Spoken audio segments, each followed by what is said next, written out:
and Ripple. Ripple, unfortunately, joining us here in the playoffs, but this is a hero you have to fear against Todak. So at this point in time, the main thing that we are looking at is the core 3 heroes from both Todak as well as MV. At least for now, we are looking at Gadokacha as well as Jusin. They pretty much want to play more of a kind of like 4-1 split push kind of thing. But of course, this is still pretty early into the draft for us to really just dive right in and say, yeah, this is what they're gonna do. It is still pretty diverse and pretty open, considering we still need an EXP laner. We also need a gold laner that can actually deal with a Harith in the gold lane. Unfortunately, since Lunox has already been taken away, that main counter, that bully of Harith is no longer there. Alright, so they're going to be locking in their mid laner first, right? They want to make sure that this Cho is still going to be that flex pick. Aurora does really well into assassins, and more importantly so, able to kind of slow down that front line for those big engages. Well, with the exception of Gatok, because he kind of gets to wherever he wants to, however he wants to. We have to note in general, both of these teams are very specialized in team fighting. That mid-game timing is very important for both Todak and Monster Vicious to get that advantage,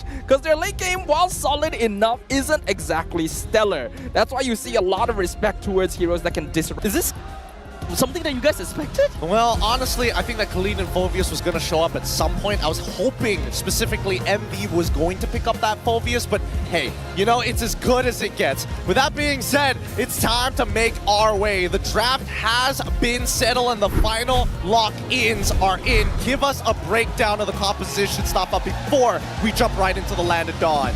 Well, this is going to be a very interesting one because MV, I feel like they're in a bit of more of a comfort zone, whereas Todak might have a bit of a tough time because their CC is a little bit more conditional. But if anything can make it happen, it is going to be them. The Land of Dawn opens to greet a brand new era as we open up the MPL Malaysia Season 14 playoffs with Monster Vicious versus Todak. Good luck to both of our competitors today. Remember, in this best of 5, whoever wins the series moves on into the upper bracket. Well, unfortunately, the opposing team will get eliminated with no second chances. Todak is going to be on blue side with MV on the red. Abstract, walk me through this, because so far, MPLSG was a long time ago, and the meta has evolved. Did you expect it to look like this? Honestly, when it comes down to the meta, I would definitely say that when it comes down to your EXP laners, pretty much the same. Mid laners, pretty much the same. It's mostly very similar, but not exactly on its timing as to when these heroes are being picked out. I don't expect to see a Khalid as well as a Phoveus being picked on the 5th pick.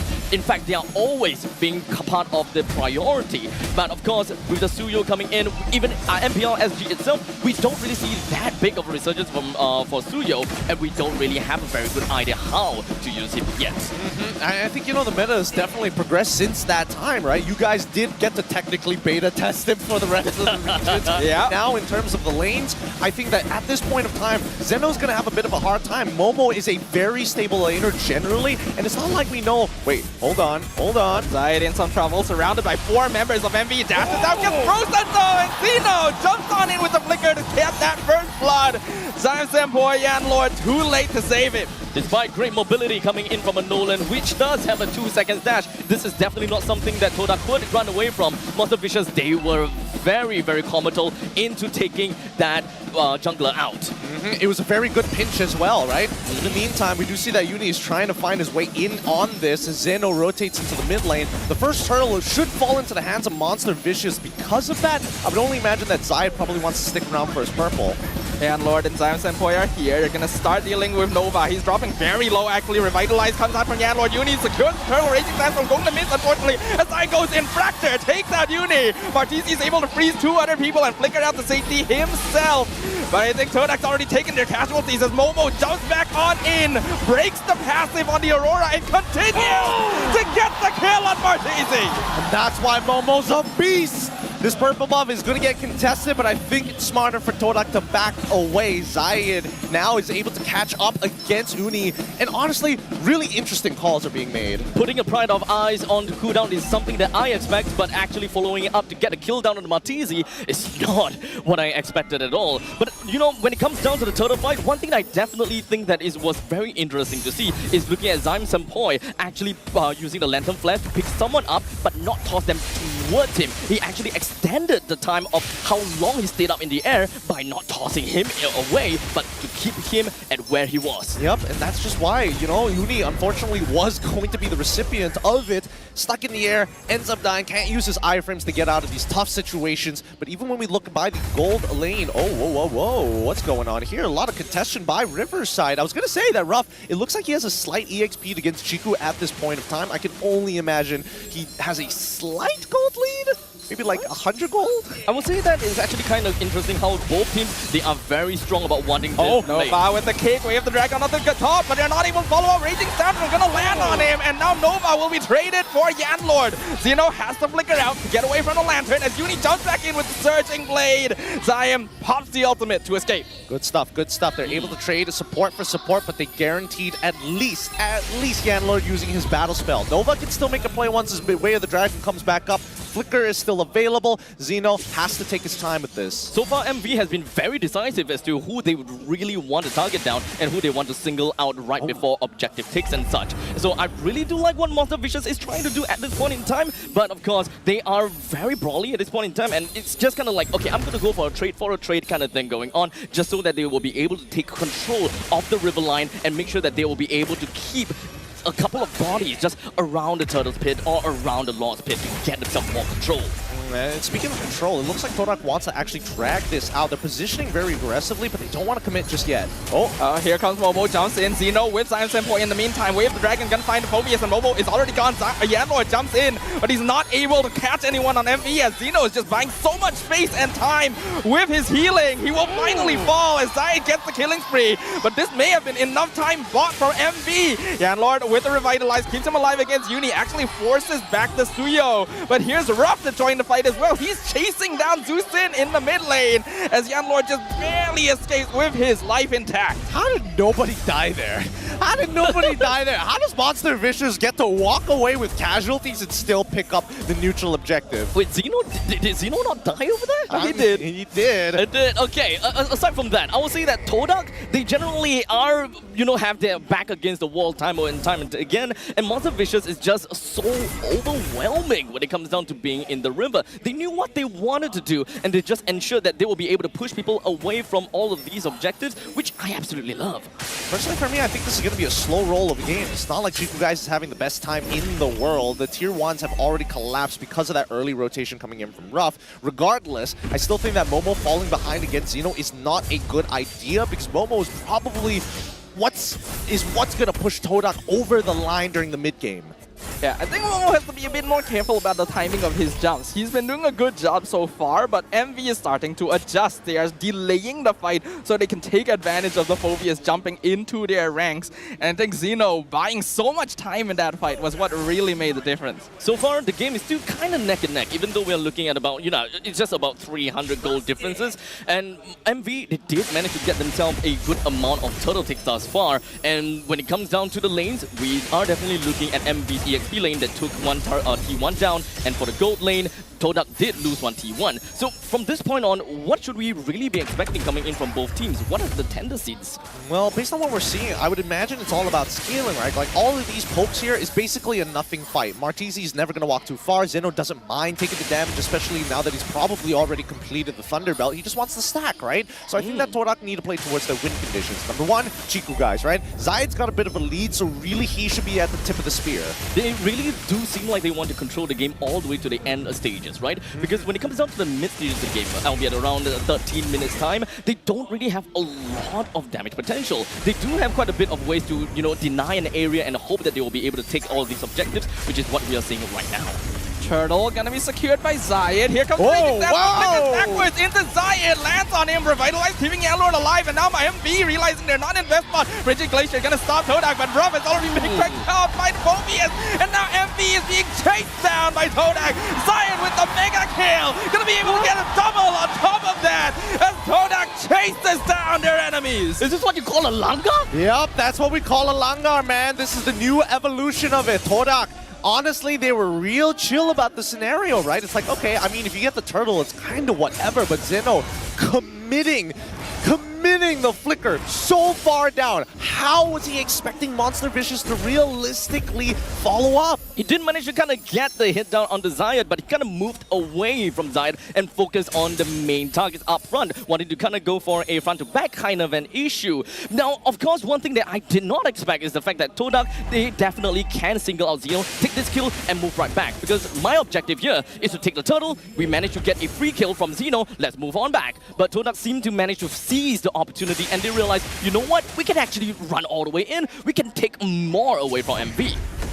Oh, Nova Kobar looking for another one. Actually gets denied by Chigu's ult. Finally lands away the dragon, but it's way too late. And now the Avatar Guardian gets a double taunt on Martizi and Ruff. Martizi is gone. Ruff getting chased down as Todak continuing with the Langar. Blade Surge comes for Uni, gets the Sun Raging Slam. Gonna land on 2 as well. But Zion comes in from backline.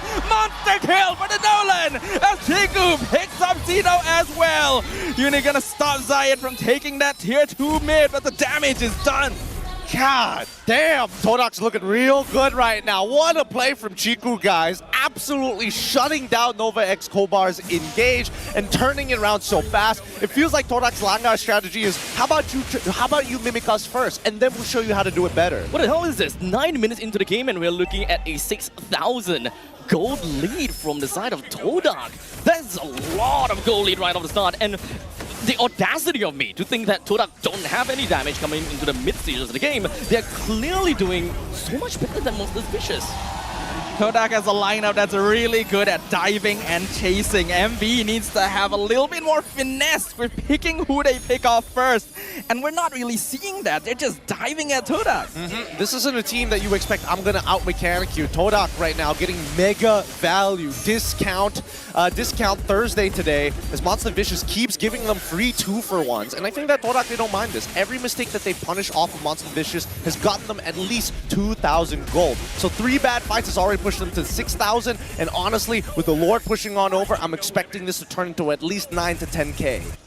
Moving on forward with the Lord coming into the middle lane, ready to plunder everything that Monster Vicious love. There is still the Holy Defense that is available all across the lane. Obviously, all of these are gonna be pumped, but Todak with the great lead of 7,000, they're gonna have to play like as though they have the 7k lead, and they're gonna have to break down all these inhibitor turrets. That's what they're trying to do. The Lord is down mid, and so is the mid inhibitor gone on the side of MV. Momo and Zyme Senpoi just standing there menacingly, not allowing Monster Vicious to walk forward. Maybe they can get some more damage in, but for now, Momo still buying space. Chiku just doing damage to the bottom lane here. Raging Sandal gonna land on Momo as the Avatar Guardian comes in, and Chiku's doing so much damage! Ruff is just gone! Erased from the map! Momo a bit too deep, but he's gonna be able to trade himself for a godlike streak as Zion finishes off the show! And they're gonna be able to transition up to taking the top in him as well. Oh, they can't! The minion, unfortunately, the Get Away With Me does pop out, and Zeno cannot go further than this.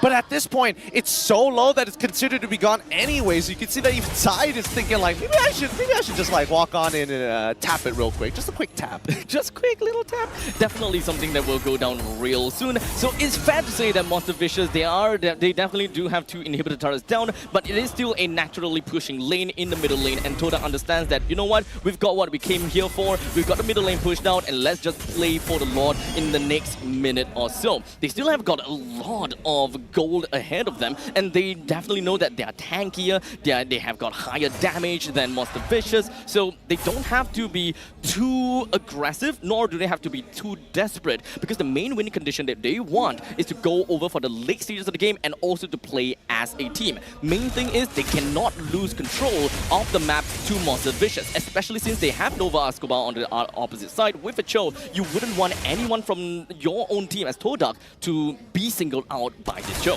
Sounds like a good idea unless Nova is able to find the kick, and I think so. Oh, No, Yanlord just taunting him, and Zion almost blows up Nova. 10% HP as the roamer. This Nolan is a problem. 7-1-0. He is rich, he's got items, and he really stings. I think Todak have set themselves up for victory on this next Luminous Lord, and I think that Monster Vicious, they might be caught in a checkmate scenario. Yeah, I don't see them coming back from this. Xeno in trouble, 1v2 against Yanlord, and Zion Senpo is just getting picked up. Way of the Dragon going to find Momo, kicks him back, but after Party Guardian's gonna save him as Rob is just gone, taken out by Chiku. Martisi delayed by Zion Senpo, and Monster Vicious in full retreat, but Momo not gonna let that happen as Zion comes in, follows up, 1 kill, 2 kills, Uni, the only one left alive, as Todak are looking to land the coup de grace on Monster Vicious. 1 minion wave, that's all they need, and the crystal will fall to the hands of the Swordfishes. Beautiful game. Great game ball coming out from Todak's side. Very cool, calm, and collected. The Todak style now looking more like a scalpel than it does a absolute giant sword. Very well executed coming from the side of Todak. They did definitely manage to take advantage of all the small little mistakes that MV kind of showed up. And Todak, they left no man behind, and they made sure that they don't slow things down. They've got an advantage. They went all the way through with it, and well, Todak Langa. I can't have put it any better. Todak Langa is a great way to kind of describe this. And I think that the next generation now, it doesn't feel like they're running at people anymore. It feels like they are patient to a certain degree. I think it feels like they are prepared for Monster Vicious specifically. I don't know for sure if the Langar is just gone and Todak are now patient and disciplined, or they know that MV will want to run at them. These are both team fight squads. They know each other's behaviors a little better than most.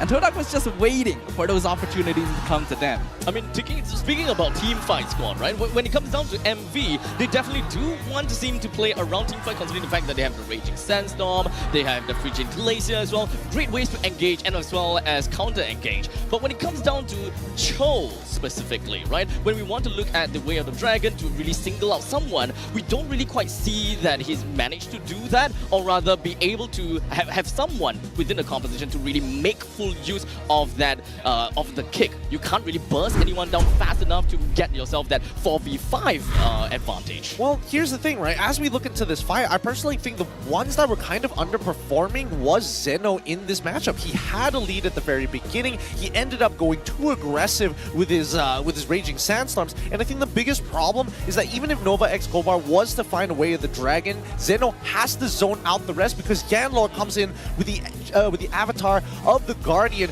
to stop any kind of burst. Like you saw, Martisi were trying to burst out his target with the help of Uni. They both had to step away when the AOG landed. I really was expecting a little bit more burst damage from the side of Uni, especially as Asuyo. But of course, looking at the side, the fact that Todak, they do have very good ways to counter-engage. Like you said before, the Avatar of the Guardian is a great way to really single out people, or rather to really just take control of an area altogether. And not just that, once Yanlord goes in, Momo has got free reign going in when it comes down to the Infernal Pursuit. And MV just doesn't seem like they have an answer for the fact that Todak is just throwing bodies in front, and Chiku guys just resting all the way behind. As you can see, Chiku guys untouched. Xeno tried to go for him, but clearly no one else could really follow up afterwards. Yeah, I think it was very, very smart, the approach that Todak took to this game.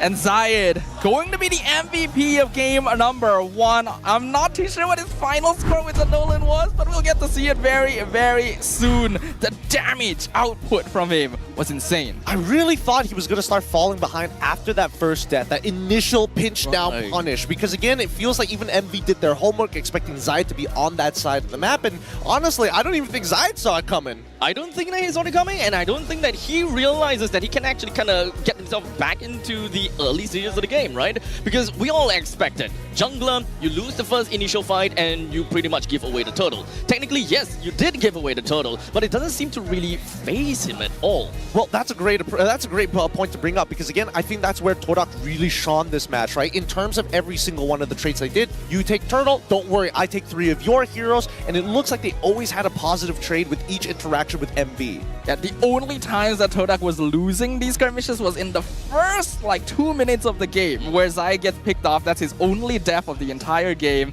And then when Momo jumped too far forward. After that, Todak was always layering their engagement, waiting for members of MV to split themselves up, because there seemed like there was a strange desperation from Monster Vicious to try and force something to happen. Nova was consistently trying to look for Chiku guys when it's already difficult to do so as a Cho versus Melissa. I mean, when it comes down to MV, right, the one thing they realize is the fact that when they do win, they win fast, and when they do lose, they lose fast as well. It could be that it was because of the desperation that they realized, yeah, you know, this is our statistics and this is how we have been playing. Maybe if we really want to win this, we gotta go all the way from the start. Yeah, I think that unfortunately for MV, they never really found their footing afterwards. And I think honestly, it's really thanks to Todak's big tempo breakers and the way that they've traded. Because Momo, his laning phase was pretty much shafted at a certain point. He manages to come back alongside with Zayed off that very first turtle as soon as they hit level 4. And Chiku guys, and this was like a 4v4. Like Chiku guys was not involved in the majority of the fights that happened in the first 7 minutes. He didn't need to be. That is the big thing as well. MV had a lot of layers of Todak to break through because Momo and Yanlord on the Phobius and Gatot are very good at jumping in your face and forcing you to deal with them. And when Xeno or Nova are trying to force an engagement themselves, they are basically allowing Todak to split up their ranks without even really trying. Yeah, I mean, when it comes down to those team fights, there's a lot of times where the fight just breaks up into two. And when it actually does break up into two, Todak actually have got the advantage of all of that, right? Sometimes we've got Xeno rushing right into the face of the enemies together with Nova Escobar. And of course, they are dealing with Chiku. They are also dealing with Zymes and Boy. Time and time again, they can't seem to have enough of a damage potential to really move on from the front lines over to the back lines. I would definitely see that Xeno, he tried his best. He tried to hold on to the backlines as long as possible, but they can't clear the first wave enough to move on to the backlines. Well, I also think that like a majority of the members got outranged entirely, right? Like who can realistically outrange a Melissa plus a Zhu Xin? And I think Ruff really took, living up to his name, really got shafted. 0-4 and 0 on a Harith. You're expecting him not only to win the lane, which we saw, but in these team fights, he's basically non-existent with Momo jumping at him, Zayed one-shotting him, and Chiku guys and Zayed and Senpoi making sure that your auto range is also lethal range for us. Right. There has, of course, been some time whereby Ruff seems to be very confident being in his Zaman Force. He went all the way in, and he was hoping that he will be able to take all of these trades against Chiku guys. But and of course, Chiku guys does have quite a lot of economy onto his name, so when it comes down to items, Chiku guys definitely way above of Ruff. And not to forget, Ruff was kinda alone while he's dealing with Chiku guys. There is more support from Todak to actually come and rough in onto Ruff. Yeah, Ruff was doing okay in lane. His farm was actually pretty solid and he was confident enough to start joining team fights. But I think MV also needed him to be part of these team fights because they weren't going the way they wanted. They needed that extra bit of DPS, which is fine, right? Your marksman is winning lane, they come over, join fights, they get more farm. It's really good. But that was not what was happening. Ruff was getting caught out, and any advantage he may have built up in the lane was just surrendered immediately, allowing Todak to snowball even further. Yeah, and honestly, this isn't even like the atypical snowball we expect from Todak. We've seen Todak absolutely crush it, you know, take the momentum and really run the marathon and finishing it at world record times. But this time around, it's very much the riposte, you know? You attack me first, I parry, bam, haymaker again. They're just constantly just making sure that they have the advantage and they're making full use of this advantage. There are, of course, time and time again when it comes down to MPLSG, you play with a lead, 5k lead, and you're just kind of, you know what, we have the lead, let's play a little bit safe, let's play based on objective, let's wait for the Lord. But it's very different for Todak per se. They did only do that retreat once, but that is only after they broke through the inhibitor turret and they have got the top lane inhibitor turret to a tiny little bit. Well, let's take the Singaporean experience here. I'm curious to know, how did that look different compared to, like, I mean, if we're comparing MPLSG, I would say that you guys are much better at, like, you know, kind of slowing down the game, playing the macro style, keeping everything in check, compared to, like, you know, the Malaysian POV, which is fast or ultra slow. Yeah, you guys are just fast, at least for this game itself. You guys just blazing it, right? But for the side of Singapore style, we are just holding on. We play on the tempo, right? We like to pick up heroes whereby it's great in the early stages, such as a Khalid, level 1, rush you down right into your jungle. You are suffering, I may suffer, but you're the jungle, I'm the EXP. And in the meantime, they just hold on to the mid stages of the game to ensure that they have someone that have power spike in every single phase of the game. And if they do do manage to get a good amount of lead, their late gamers essentially is accelerated over to the mid stages of the game to get the power spike, and they end by 15 minutes plus minus. And if they go to the ultra late game, then all hands on deck. It's all about skill, me and you. I don't know. All I'm hearing is like, that's why I'm going for SRG as well as Vamos' first and second, because all of those characteristics are within those teams. Maybe like a little bit of overlap, but maybe Vamos is very much against that early game. But what do you think? Do you agree with it? Wait, hold on. It looks like we've got some news. We've got something happening on the offstage. Rose, or maybe even Cheryl, what's going on your side here at Educity? Selamat datang ke MPL Offstage yang dibawakan khas oleh Hotlink untuk anda, dan bersama saya sekarang tetamu yang istimewa. So yes, we do have tons of questions for you. Now, first up, what I heard is you're the owner of Todak. Yes, Todak is my team. Fantastic. Tell us more about you. Okay, there's a lot of things I want to tell about Todak, but today, Todak here for M6. We want to be in M6, yeah. Wow. So straight up, you are here not to be champions. You're here straight away to represent Malaysia. Yeah. To the M6. Yes, M6 Absolutely is our amazing. goal. Yeah. And you know, Todak has been iconic for the longest time. Tell us more about how this Todak is different from the previous Todak that we know. Beza kita dengan tim-tim lain, Todak ni kita langgar je. Apa pun kita langgar. Todak! You heard them. Yeah. Absolutely amazing. You got to translate that for me, Poji. Aku tak tahu.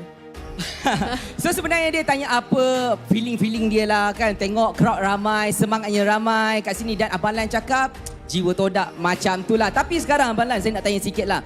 Kita tengok dekat awal-awal dulu kan, masa regular season kita tak nampak bayang langsung.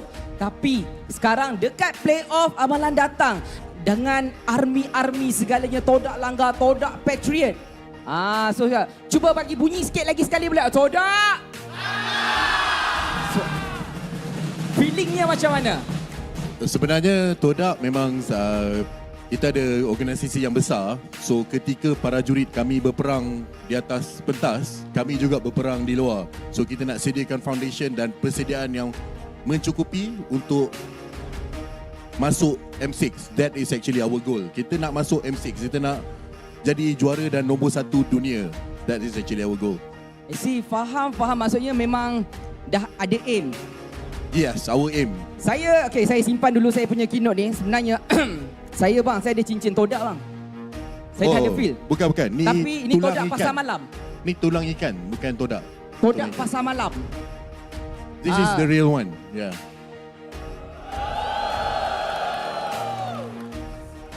Ada lebih tak? Cincin ni saya hanya akan bagi kepada player-player dan orang-orang yang berjasa dan membawa kami ke juara MPL dan M6. InsyaAllah yang masukkan kami ke M6, kami akan bagi juga. InsyaAllah. Insya Saya mendoakan kejayaan juga. Dan mungkin Cheryl ada lagi nak tanya. Yeah? So Any yes, question? I do have tons of questions for you. Now, when it comes to Todak, me being an international watcher, you know, Todak has been synonymous with Malaysia and has been representing Malaysia on the international stage for 7 times already. And representing, you know, Malaysia in the M1, and now here, upcoming M6, you know, it's going to be a fresh start. What can the audiences anticipate from Todak, and will it be Todak in its glory days like M1? Yes, of course. We have a lot of plan, especially expansion plan, because I'm very inspired when I went to MPL Indonesia. Indonesia is amazing. So I believe that Malaysia, we're going to be, you know, like as Indonesian MPL ID as well. You guys are in your own right champions because, of course, Malaysia, we are talking about the World Series champions. So yes, this time it seems like Malaysia is being favored, and it seems like this is all the time that we have. Congratulations on clinching the first game here for this series. So I guess with that, jom kita ke caster. Thanks, Cheryl. I wasn't expecting Boji to be up there. Good shout-outs from Boji. I thought Rose just transformed there for a moment. Whoa, I was so confused. But good words coming out from the organization owner of Todak. He is looking to get to those glory days all over again. All I heard and the thing that I remember and understand is he wants to get Todak, you know, back onto the international stage. And on behalf of Cheryl, while she was standing there, I'm gonna say this: Aku tak faham. I totally Nice. forgot about it. what about your rings? Look. I heard pasar malam. Look, I'll Yes. explain what the rings are in a little bit because we even got some statements from our MY insiders. We asked Homeboys Udil, which two teams do you want to see to go to the grand finals this season? He said, I want to see SRG and Monster Vicious because Monster Vicious has beaten SRG before, so I want to see how they can stay consistent. Okay, I can get behind that because I also made my own playoff predictions and I put SRG and MV in the grand finals. But I will admit a lot of the teams are very hard to figure out this season. Todak has already shown that they are more than capable of dealing with MV. You can see the experience there to get inside their heads and just completely disrupt their flow. Game number 2. What's gonna happen? Look, I'm expecting the same thing, right? I'm expecting Todak to do the simple, play it chill, wait for the opportunity to go for that big riposte and haymaker them in the face because Zayed has been doing such a good job throughout the regular season. Now, keep in mind, if Todak is getting all the way to M6, their players and even their staff members are going to get a official Todak ring. Unfortunately for Poji, he got it at a night market, so it doesn't really count. we call it pasar malam. You know what that means, right? I'm sure? Yep, we have pasar malam over there in Singapore as well. I love all the food in pasar malam. Please, you know, I always spend too much over there. Hey, look, you don't have to spend too much here in Malaysia, especially when we've got a good pick of the most picked heroes. Yeah. Specifically Nolan, we've got some great junglers on our hands. Okay, so we've got Zayed with picking up Nolan 7 times with a total win rate of 86. But what really stood out to me, Sekai's 7 and 6 times? 6 times. 6 times? Yeah. This guy is still unrivaled? Well, I mean, do you expect anything less for the current world champs? Not really. For a current World Grand Finals MVP, I think that's a status right there. But honestly though, whenever I think about Todak, I think about Malaysia, when I look at and kind of like a vice versa thing, right? When we look at the M series and I think about Malaysia, it equals to Todak. And they have pretty much been present throughout every single M series, being Chiku Guys himself, and back then, Yums, right? So honestly, to see that Yums is not part of Todak anymore and how big of losing Yums is for Todak, it kind of breaks my heart a little bit that they have kind of settled both ways, different ways. I mean, they found a replacement in Yanlord, right? I mean, Yeah. Yums was a young, star-studded player, high mechanics, able to make those big plays, and I think Yanlord is starting to fill his shoes ever so slowly, right? Maybe at the beginning of the season, it was like, I don't really have the chemistry with these boys, but now he's looking a lot sharper. There is a reason why he is a candidate for the most improved player of the season. Yanlord has been catching a lot of eyes because it is only his 2nd season here in MPL Malaysia. And last season, his team got relegated. So it was because Todak saw potential in him and picked him up that he is here today. So it's fair to say that he is one of the catalysts for the fact that Todak is even here today. Absolutely. He's on Squad C. Well, this squad, I mean, they had Like two squads. ABC. Yes, there were Football team. Yeah, there were 2 other squads that did not make it to this point, I'll tell you that. Wow, okay. Under one organization, they found the best means necessary to win these games, but it all begins with the draft. Let's jump right into it because now Monster Vicious is going to take blue side over Todak on red. Honestly, I have one question to the table here, right? Yes. Because we've hyped up Suyo. We definitely think that Suyo, Chip, definitely is the burden of the red side. So with the performance coming in from MV picking up the Suyo here, do you guys still think the same about Suyo being one of the... Pretty sure that Raf will be able to kind of smoothen things out, but sorry about that. But of course, moving on to the next part of it, of the bands, or rather picks, Todak have actually moved on to picking up a Nolan and Gatakacha once again, and this is still pretty much within of their MO and what they have played in the previous game. So far, the core picks coming from Todak is still more or less the same, but the fact that they banned out Juicin for technically themselves, because now MV being first pick, this is definitely something that's going to be different. Yves is currently being banned as well with Loy and Angela. I would say that Aurora is probably one of the next best pick coming from Todak. It could be Aurora, could also be Valentina as well. Vexana is also a consideration. Personally, for me, I'm not too big of a fan of Vex as of right now, unless you've got some real serious firepower on your side to set it up for you. Although I do want to bring up the point that so far, based on what we've seen, Suyo does pretty terribly in a composition that has to deal with both Yves, we got Tokacha, Zushin, of course, being the top one. But interestingly enough, in Indonesia, they were using either Nolan or Alpha as the direct way to fight the Suyo. But it looks like Malaysia is leaning more into the Nolan than the Alpha. Yeah, I think it makes sense because it is still an assassin patch in the end. Alpha's pretty good, but he's a bit more niche in comparison and doesn't scale as well compared to the Nolan. But we're seeing some interesting stuff here. Maybe a bit of a return to form as the Hylos, Natan, and the Zask make an appearance. I love this. I love this a lot. MV has late game insurance. They have a way to kind of boost their momentum if they have a pickoff occur.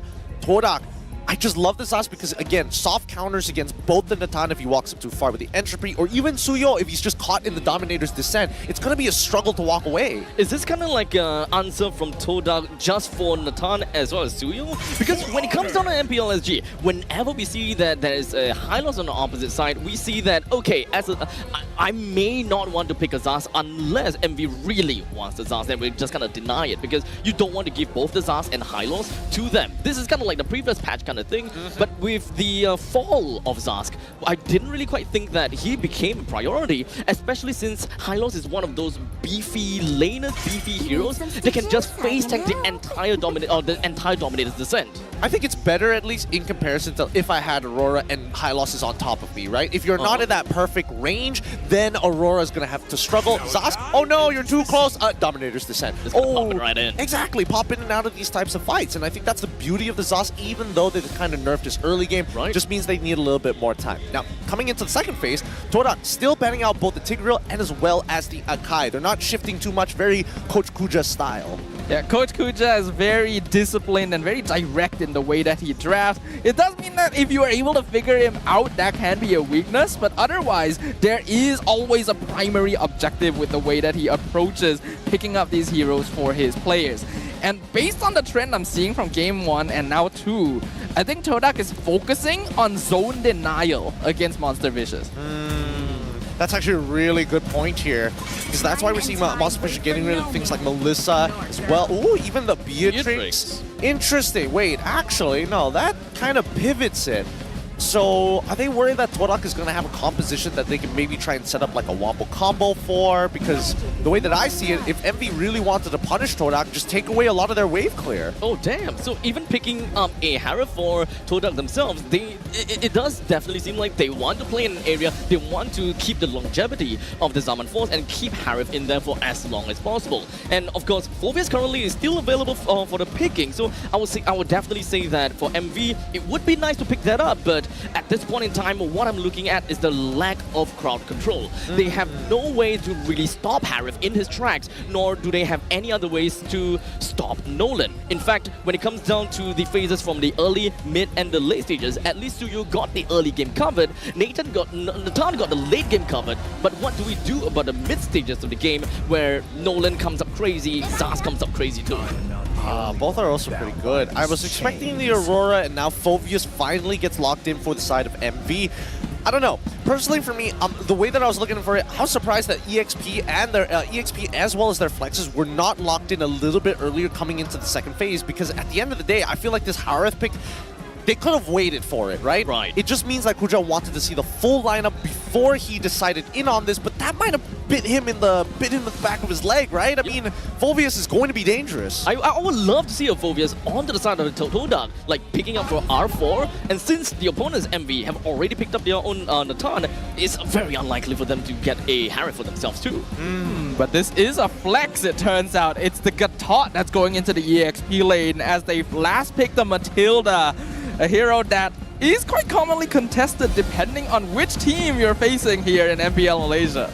Truly, this is going to be extremely interesting because now, as much as Phoveus loves people who dashes so that he can proc his passive time and time again, I think with the Matilda, they might be able to do a very good job at actually kiting away from it. I mean, look at these compositions. So far, Todak, they can play for the late game, but if they start snowballing Chiku guys' lane very early on, it could be extremely devastating for MV's side. So they got to take their time. They got to push their lead forward bit by bit. Well, the lead is already in favor of Todak right now. Let's see if they can push it further, or the Monster Vicious will live up to their legacy. The Land of Dawn greets us once again as we enter game number 2 of day 1 of the playoffs. All right, let's see where the junglers are going to start as the mid lane is immediately contested. MV going to go with a purple start on the blue side, while Todak going to go with an orange start on the red side. We can only expect that the gold lane is going to be the priority here once we see the main minimap. Yeah, gold lane down on the bottom side. Hopefully, last game we saw that the mid trio kind of struggled here. Like Martizi was kind of holding on to his own, but we saw that Todak always got to leave the lane first. And not only that, I would say that Monster Vicious, they would want to kind of like pincer down the Todak, which is something that they have done in game 1 and done very respectfully. They were very decisive as well. But I think that with all of that said and done, Monster Vicious seems like they really want control on the middle lane, get themselves the main priority, and not to forget Xeno as well. This time he's playing as a Phoveus, so perhaps he will definitely be a lot more committal in the later on in the team fight, but at least we're not looking at him onto the lead and just kind of like on some dive into the backlines anymore. For now, I mean, the early game, I'm expecting it to be a little stagnant here. Yanlord just making sure that he's keeping tabs on where the mid trio is going to be moving around. We do see a little bit of a feint coming in from Nova Escobar to maybe try and get a gank off against Chiku guys, but just great game sense so far. He just backs away. Great comms. Yeah, right now, it's very important for Todak to make sure they don't give any advantage to Monster Vicious. We've already talked about how strong Suyo can be in these early stages. As long as they can keep Zayed even, Nolan scales very, very well. And I'm pretty sure we're not going to see too much happen until that first turtle. For now, they're going to be going back and forth consistently. And I think that so far, Todak has got really good sight lines amongst his river. The control is great. Now the very first fight might just occur right here.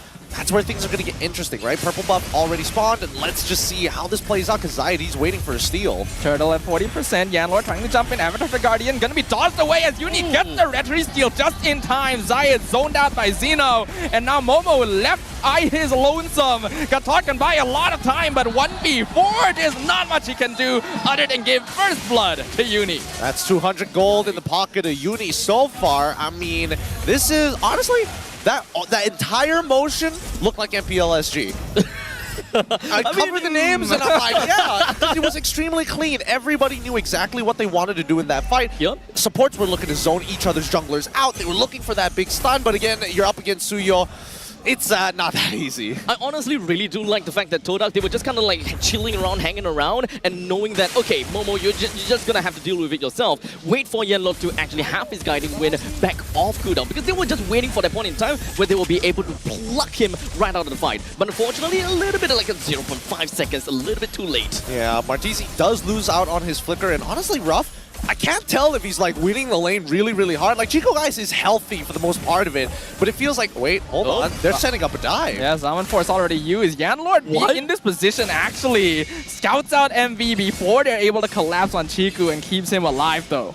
You have to admit, a lot of homework has been done for both of these squads. Like, again, most people wouldn't be prepared for a dive that soon, and even Chiku guys using the Zaman Force to like zone out that wave, very impressive. Uni not able to find Chiku in that brush. Chiku finally shows himself. Ruff gonna use his ultimate. Chiku gets stunned. Not gonna use his Purify yet as the Zaman Force comes out yet again. He's gonna chase down Ruff, but he's inside the glorious pathway. That's not gonna work, sir. Oh, that Revitalize saved Ruff's life. Definitely. Oh, cancel him! Yeah, just to be annoying. Well go, Matilda players. Honestly, that was pretty insane down in the bottom lane, and considering the fact that I definitely expect Chiku to want to stay underneath the turret, because that is where you are safest. But for him to actually stay right below the turret where the brush was, he pretty much expected that Suyo will be coming in with an Immortal S1 to come in to really deal with him. Oh, Nova taking a lot of damage. Momo gonna use his Revitalize, and now the Circling Eagle comes out. 3-man knockup, but Todak not quite ready to follow up. Uni gonna be be able to get the hurdle, and now Zayed is stunned and locked down in front of the pit and finished off by Zeno, who's now chasing Momo as well. Another stun comes out from the high lows, and Nova gets a kill for himself. The momentum is building up for Monster Vicious. Todak has some really great concepts here, but right now these neutral objectives are really difficult for Zayed to contest, mainly because of this Suyo. I think take away the stun, right? Even if Nova X Cobalt or even Zeno wasn't zoning out Zayed, I don't think it would have been. I don't think it would have been close anyways. I think that Todak need to change their approach. They need to start moving away from these neutral objectives and really start hunkering down on the rest of the map because there's so much gold to be attained. There won't be so much of a change when it comes down to them actually challenging for these objectives after all. And especially since we are talking about Zayed, right? Playing as a Nolan, you don't really have the kind of iframes that we want that we would want from a jungler. But at least when it comes down to pacing as well as tempo, that is definitely something that Nolan is very capable of. However, the difference is the fact that Zayed is currently only at level 8 and Uni is currently at level 9. You're clearly going to be slightly behind at this point in time because MV, they are singling out Momo these time and over again. And MV, with the 3,000 gold lead, they are definitely going to be real happy with the way that they have been playing the first 5 minutes. Well, with that being said, we're looking at the item list, and finally Starlium Scythe is completed for Chiku, guys. Feather of Heaven's already done for the side of Ruff. Both really still on track, but Ruff still has a slight lead. Now, Staffa, walk me through this, right? Because we're expecting a big tempo breaker coming out from Todak's side. What is that? Oh, that was close. Wow, that was a lot of damage. That was just one person, and he did not want to use his ult. We're using the flicker instead. What is the tempo breaker for Todak? What does that scenario look like? Well, it would result in Monster Vicious overextending again because Todak is very good at cutting off the front line. They have a very similar draft to what we saw in Game 1, even with a few new heroes. If Monster Vicious overextends and they're able to catch Nova and Zeno separated from the rest of the team, that is a great condition for them to dish out some damage. MV, though, a lot more disciplined this game and with a lot more tools. I really expect that Todak would want to be hyper-aggressive when it comes down to team fight, and if they really want to go over to the backline to deal with Ruff, they can, since Yenlot can just very easily pluck that one person out.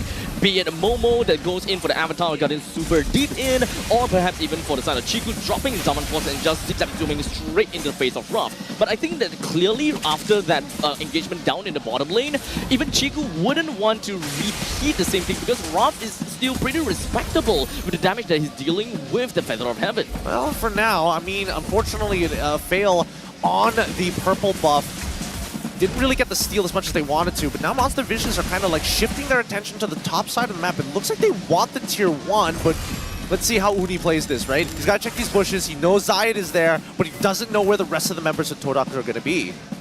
Uni could be in a bit of trouble here as Momo is now cutting off his escape. A potential dive. Nice feint from Zayed to maybe force out resources. Ruff gets a tower, but now a full collapse. Uni, can he get out of this? No! But it was close.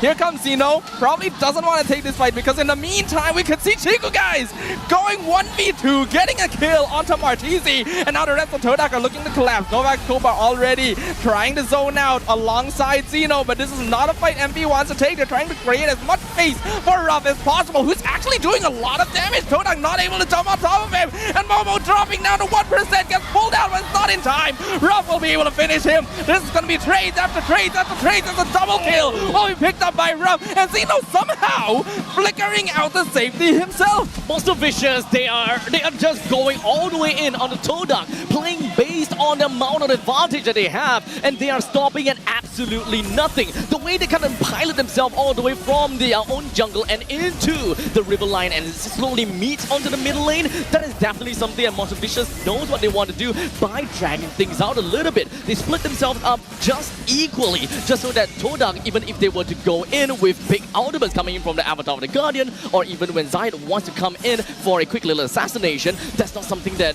Todak themselves will be able to do. Admittedly, this is starting to look grim for Todak unless they're able to make something happen here and now. If not, let's try and divide the members. Oh, Avatar Guardian catches out onto Ruff. Is it going to be enough? Circle Eagle comes in. They get the shutdown. One shot, and Martizi falls. follows right afterwards. Chiku guys gonna follow up as now only 3 members of MV survive against all 5 of Todak. They want to get this mid-tier 1. Zayed contesting, steals the buff away from Uni at the exact same time as they take the middle structure. I'm sorry, I take it back. Todak, calm it down. How did Ruff get caught, of all things, by the Avatar, Guardian of the Avatar? Like, what? It's not only the fact that he got caught by the Avatar of the Guardian, but he got caught in the epicenter of the Avatar of the Guardian, eats that taunt, and for some reason takes a lot of passive shots coming from Momo. Kind of feels like he forgot that he doesn't have Purify in these sort of senses, but hey, I think that monster, it's a competitive series for a reason, and Todak right now trying to equalize that score. Oh! Ooh. Big damage, doesn't find the one shot yet.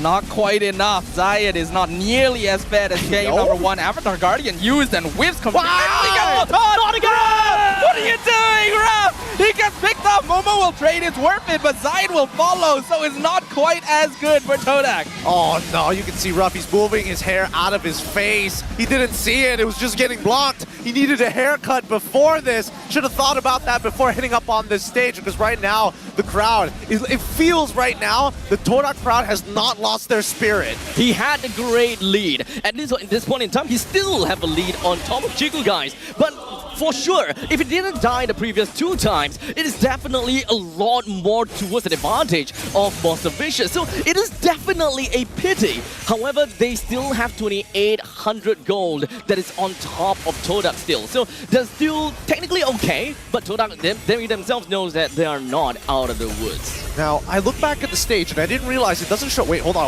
They want to get a little bit more. Force comes out. Glorious Pathway as well to maybe do some damage to the mid-tier 1, but Todak with a perfect defense here. Barely any damage taken on their tower. Just the beauty of Lord on Matilda. Already has Flask as well. Flask already done, and Channel Talisman is already done. Things are looking good for Todak. They should be able to scale. Oh, look at that. Look at that.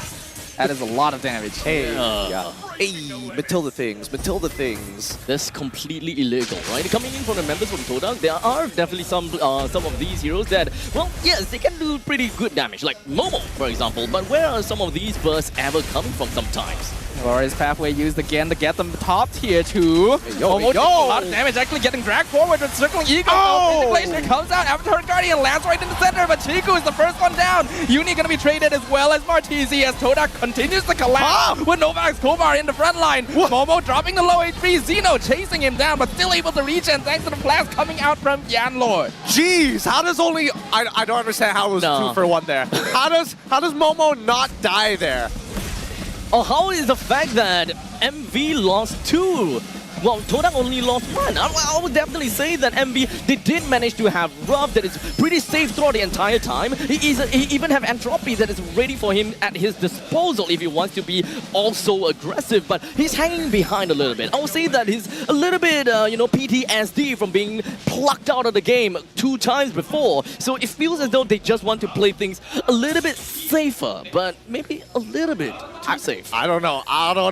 When it coming from him, or like Ruff is already 2 levels ahead of Chiku guys, right? There should be a level of confidence, but so far the blunders have kind of put him back in his place. Now, I was talking earlier about the stage actually has information that you guys don't see, but we can clearly see the damage difference here. 53.6% for Todak compared to 46.4. Now the Lord gonna get contested. Avatar Guardian comes out again, but this time Ruff is able to dodge it, and that means that Momo is just gone, exploded, never existed. The rest of Todak trying to chase him down, but the Glorious Pathway will allow them to continue. And now Nolan in some trouble. The Guiding Winds will get him out. Dude, these games, the angles are not normal. Todak is playing really fluidly right now, and they're making sure that these angles aren't expected by Monster Vicious. They don't know where to look sometimes.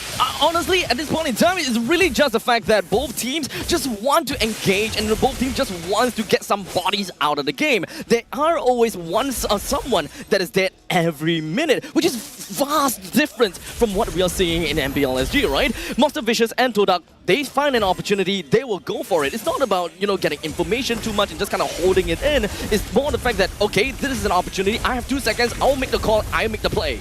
All right, let's see what this next play is going to be, because these inhibitors are going to get contested pretty hard. I think that Todak, no matter what, is going to lose an inhibitor, but at the same time, we're coming to the final builds of the game. I'm seeing Blood Wings being purchased by both Martesian as well as Ruff. Now it's just situational items and more economy so that they can start swapping out the items.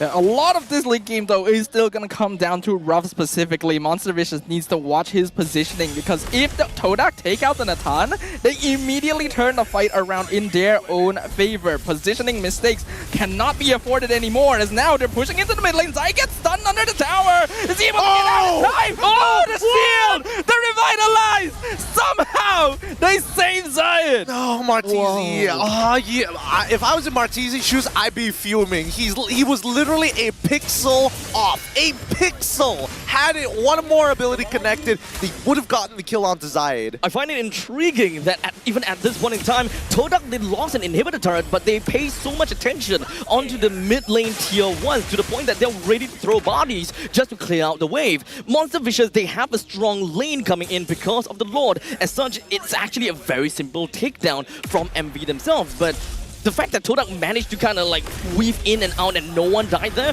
it is indeed feels a bit greedy on my part, wanting to defend the T1, but it is a very fortunate thing that Todak didn't lose Zion from that. Yeah, I think that Todak, they're living right on the knife's edge right now. Even their trades against Monster Vicious, we haven't seen Monster Vicious actually attain a clean 5k gold lead against Todak throughout this match just yet. And even so, the blunders have been coming through, but it's just to whip them back up into shape. They're full build at this point. Yeah, it's getting to very scary territory. Oh, Zayed wow. could be in some trouble. Guiding wins, he's able to dash out by himself. But positioning is key. Avatar the Guardian comes out, they catch Zeno. Is it going to be enough though? Because Zeno is just continuing the chase with the Infernal Pursuit. Chico guy is looking for an angle for that Zaman Force, but he's not able to find it as Monster Vicious are just sticking so close together. Very close together. I think the next play that Monster Vicious could look to do is probably a flicker. Oh, hold on. Glorious Grapple comes out. Uni gonna be able to secure the Lord as Chico guys maybe a bit too deep in the backline. Brought in the Landlord as Momo buying time in the front by himself with the Revitalize, but he gets picked off, killing free, being taken as both are traded. Zion loses immortality, is in trouble, able to dash away. Zeno now has to flicker out. Zion gonna flicker to follow him up, and he will get that kill given to Chiku. The minions though, they are in the base. No way. Zion will be able to recall in time to defend it, but here comes the rest of MV. Do they want to capitalize on this? Probably not. Oh, no wonder. I was wondering why Zeno took a half step, stood still, and was willing to die at that point against someone like Chiku, guys, which you shouldn't be giving kills to anyways. But now we're reaching the later stages of the game, and Monster Vicious clearly having a better idea of what's going on the map. Todak, they've got to be careful, and thank God their composition has a lot of mobility. And not only that, they also have a lot of ways to control Monster Vicious and hold them down while... Live Senpai, why are you here, my friend? Mega kill for Ruff as they find a free Zask in the brush waiting for them.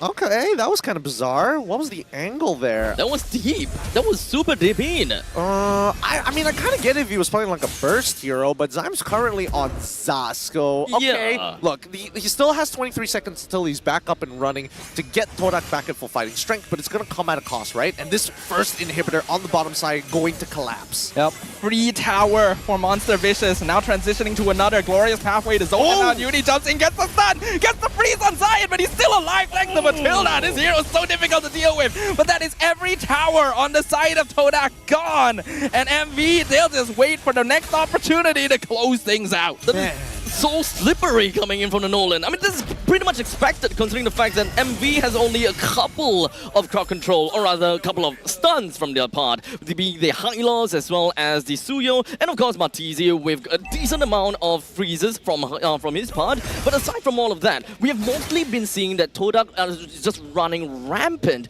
during team fights. So honestly, in the later stages of the game, I wouldn't be too surprised if MV loses control of the team fight, because Todak, they make the the calls as to who they want to go to without any obstructions. A lot of it is just the, the war of attrition. Todak just need to make sure they get Monster Vicious to commit really, really hard. And you can tell that even Ruff is hesitant to actually join up on some of those picks. Like even earlier, right? When they did see the opportunity to actually go for the one-shot onto Zayed, I think, Ruff could have entropied forward, but he is nervous. If he makes another mistake, this is going to drag on longer than it should.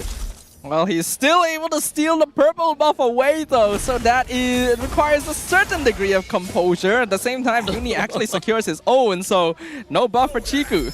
It's probably really sad for the side of Todak, understandably. But we've come to the point where it is 19 minutes into the game where economy is not that too big of a deal for one of the main damage dealers being the gold laders. But Aurora is still lacking of a single slot of items, so perhaps some gold is definitely still appreciated to go over to the side of Aurora. At this point, Zayed hasn't been able to find like big assassinations just yet. Yeah. I think when you're looking at the conversation, if you're talking about the composition, it's just majority of it is magic damage, right? For Todak and even for Monster Vicious, who have a slightly better spread. Honestly, at this point in time, I'm just really convinced that Zayed is more of a peeler than anything else. He didn't really quite manage to win any of these objective takes because we're talking about Suyo. It's pretty fair. But he is constantly just going in, just gonna bruise up the enemies for a little bit and just gonna escape with just a tiny little bit of Oh, health. flicker forward by Yan Lord. Oh, no! Not gonna catch anyone, and Ruff flickers out of the after the Guardian as well. Glorious Crowdway to cut off the rest of Todak from backing them up, and that means Momo is gone. Xeno buying so much time, so much space. He doesn't even mind risking his life. He still has immortality.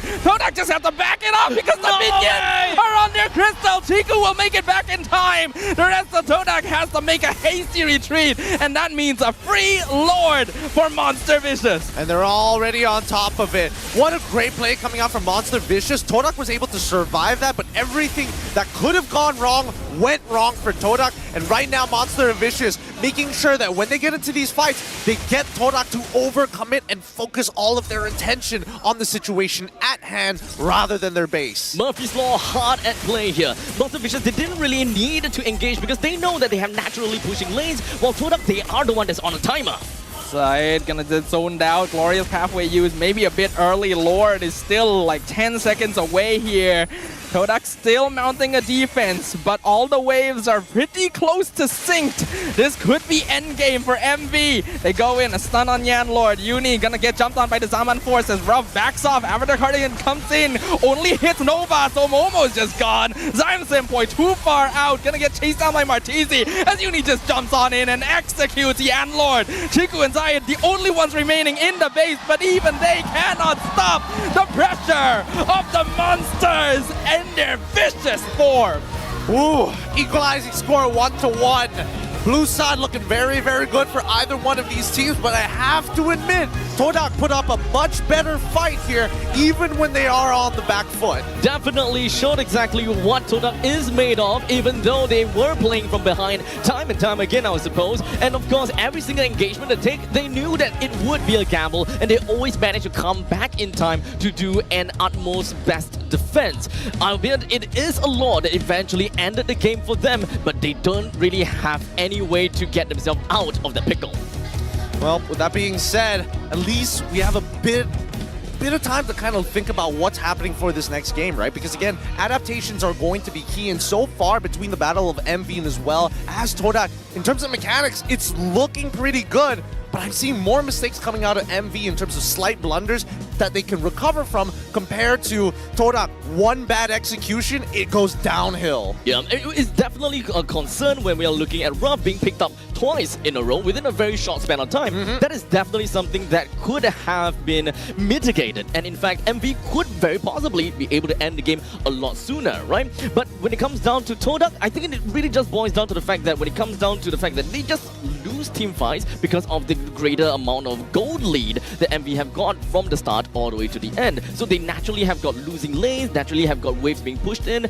They are kind of trying to hope that they can get that one big fight and win in that big fight and then possibly just end through the middle lane. I see. What about you, Staffa? Do you agree with the statement? Because, I mean, even I can see that, like, 2,000 to 3,000, it's still manageable. Like, I would still roll the dice in a fight. Yeah, I can see exactly where both of you guys are coming from here because we already mentioned, right, the win con for Todak later on in that game is to try and separate the members of MV and take them out one by one.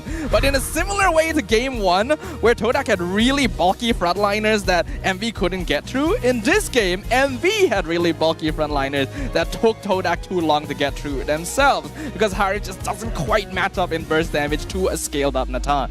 Well, I think that, honestly, I think that you guys definitely had a couple of angles, but you gotta be brave. It's one of those, like, I jump in with a Matilda, I need the whole team to just land a couple of abilities. Once we're on top of Rough, we can make something happen. But if it's not Rough, I mean, I don't think it's worth jumping on Uni for the most part of it.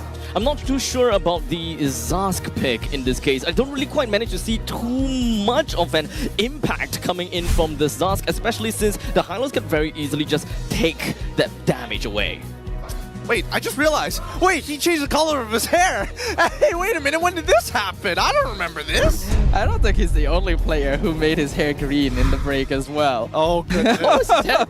Okay, so this is his hair before. Yes. Yes. That's how I always envision him.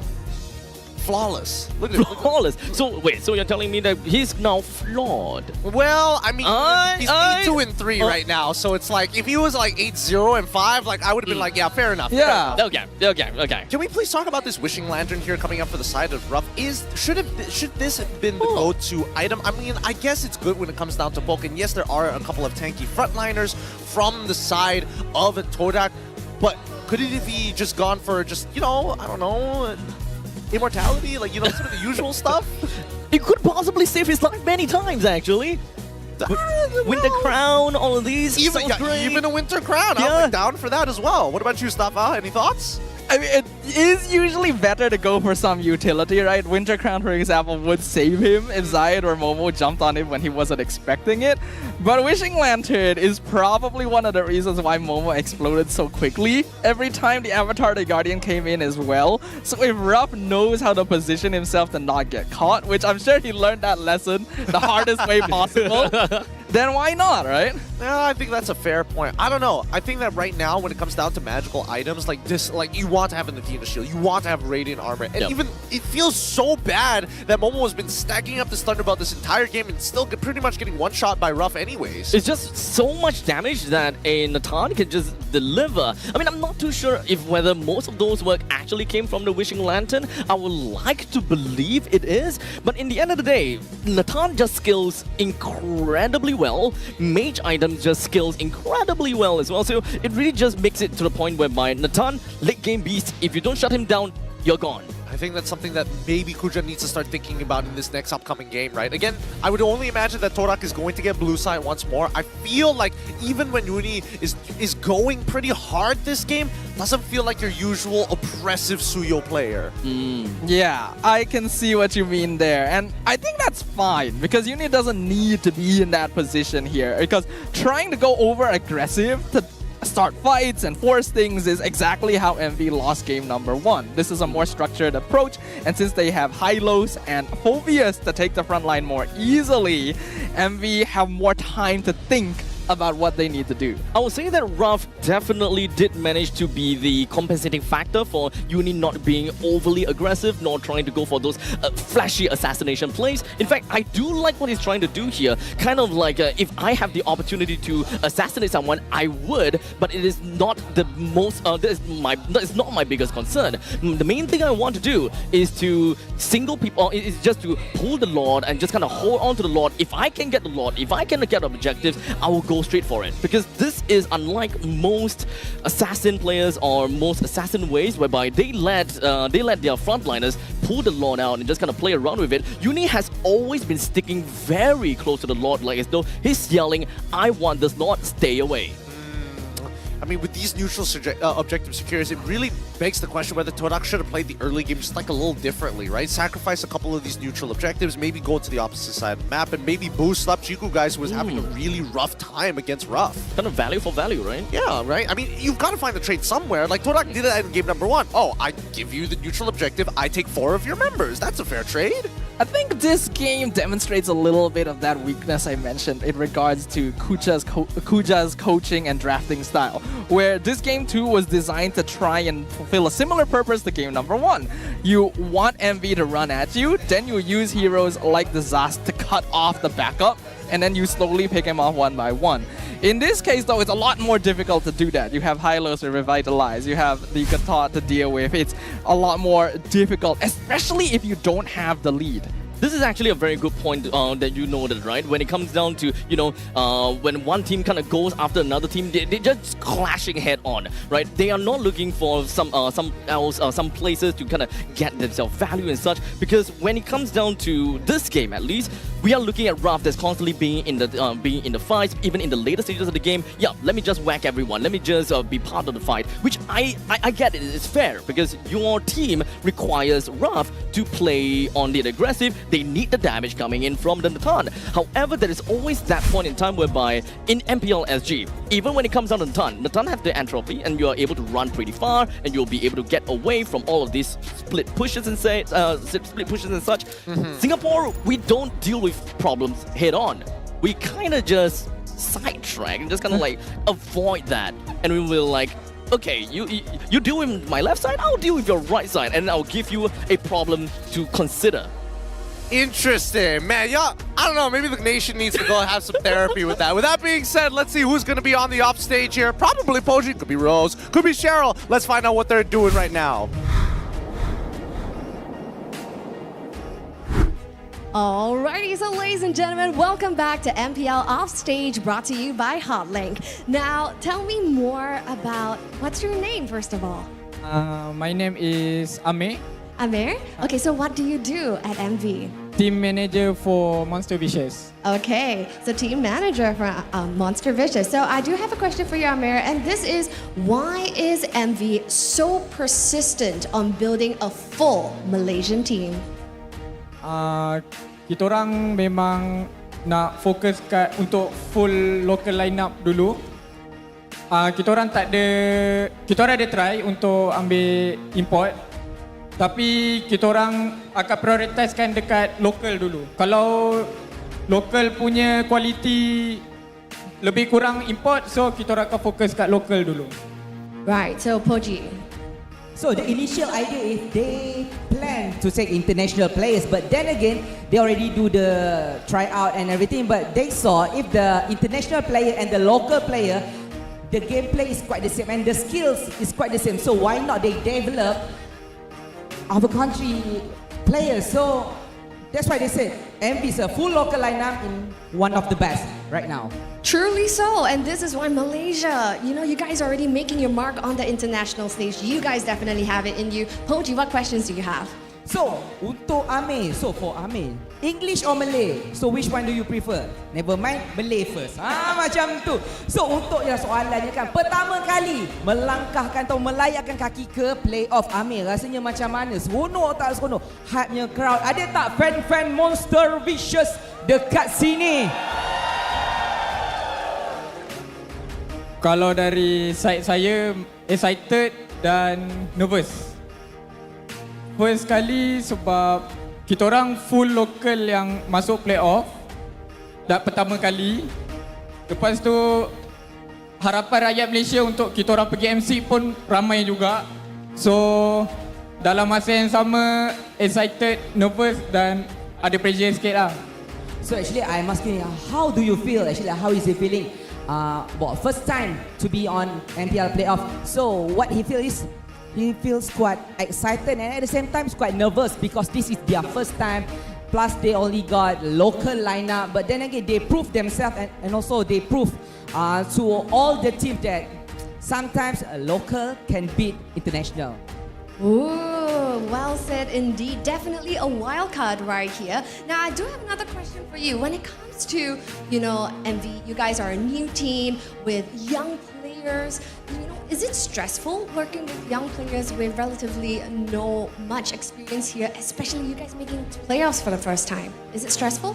Sebenarnya untuk player muda lebih mudah untuk bentuk, lebih mudah untuk nak tegur daripada player yang dah berusia. Disebabkan kalau player yang dah berusia ni, dia akan ada ego dia juga. So kalau player baru, full local lagi senang nak communicate. So lebih mudah lah untuk kita berinteraksi semua dan tegur apa-apa mistake diorang. So actually, what he's saying is, because basically they are all younger player, they're all young, so they are easy to follow the instruction. Plus, because they are all new players, so they don't have that kind of star syndrome. They will follow all the instruction. They will follow it. Coach say do like this, you do like this. So no counter at it. So plus, at the end of the day, they already proved their best.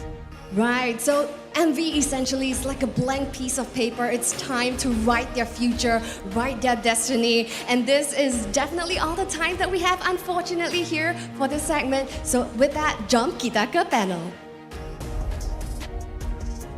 Thanks, Jalur and Poji. Some good insights there at the very least from one of our local teams. And yeah, I mean, they've tried time and time again, but they still are prioritizing local. And I think, you know, it's been a very long time. I've heard this team name ever since they are in the tier 3s, tier 2 scenes. So it's been a very long time that they've been investing in these players. So honestly, when it comes down to MV, I have high hopes on them. Of course, when it comes down to for my power ranking, I put SRG, Vamos, but third place I put Monster Vicious, solely based on the fact that they are definitely a very strong team, being able to knock down some of these giants. And I think that the only caveat is that they're losing to the weaker teams. They just need to iron that out. Well, I mean, funny enough here, we asked Monster Vicious's coach, Sora Payong, I heard that you applied to Todak as well for a coaching position because Todak has multiple coaches. And he replied, actually, they offered me, but I rejected because the salary was low. I made a new offer, and they rejected me.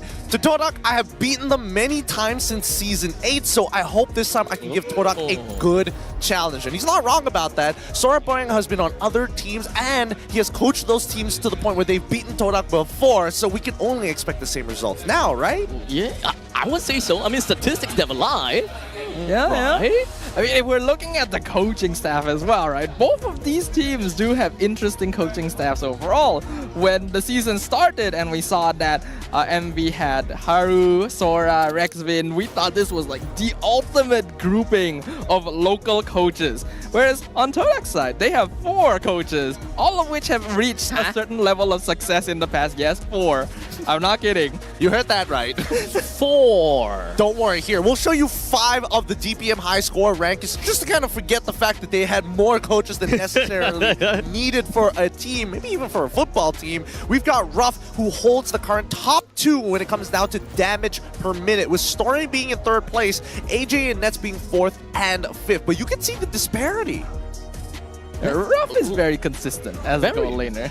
In fact, in the previous game playing as Nathan, he did manage to have quite a bit of damage as well, considering that he went over 100k throughout the entire game. I thought that was pretty interesting, but we didn't see that in this high score.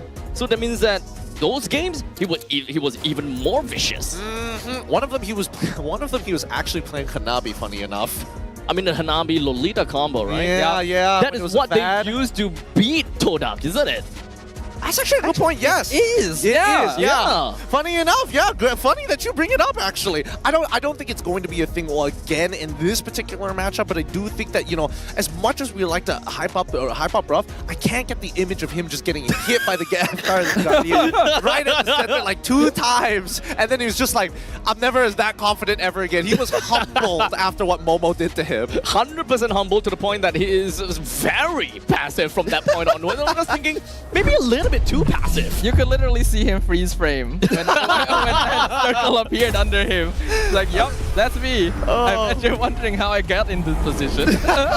That's hilarious. All right, let's get into it. Game number 3 is about to begin, and it all starts here in the drafting phase. So far, blue side is 100% win rate so far for both of these teams. Wait, transaction successful. This is your order confirmation ticket. Ooh, for Did M6? I buy a ticket No to way. M6?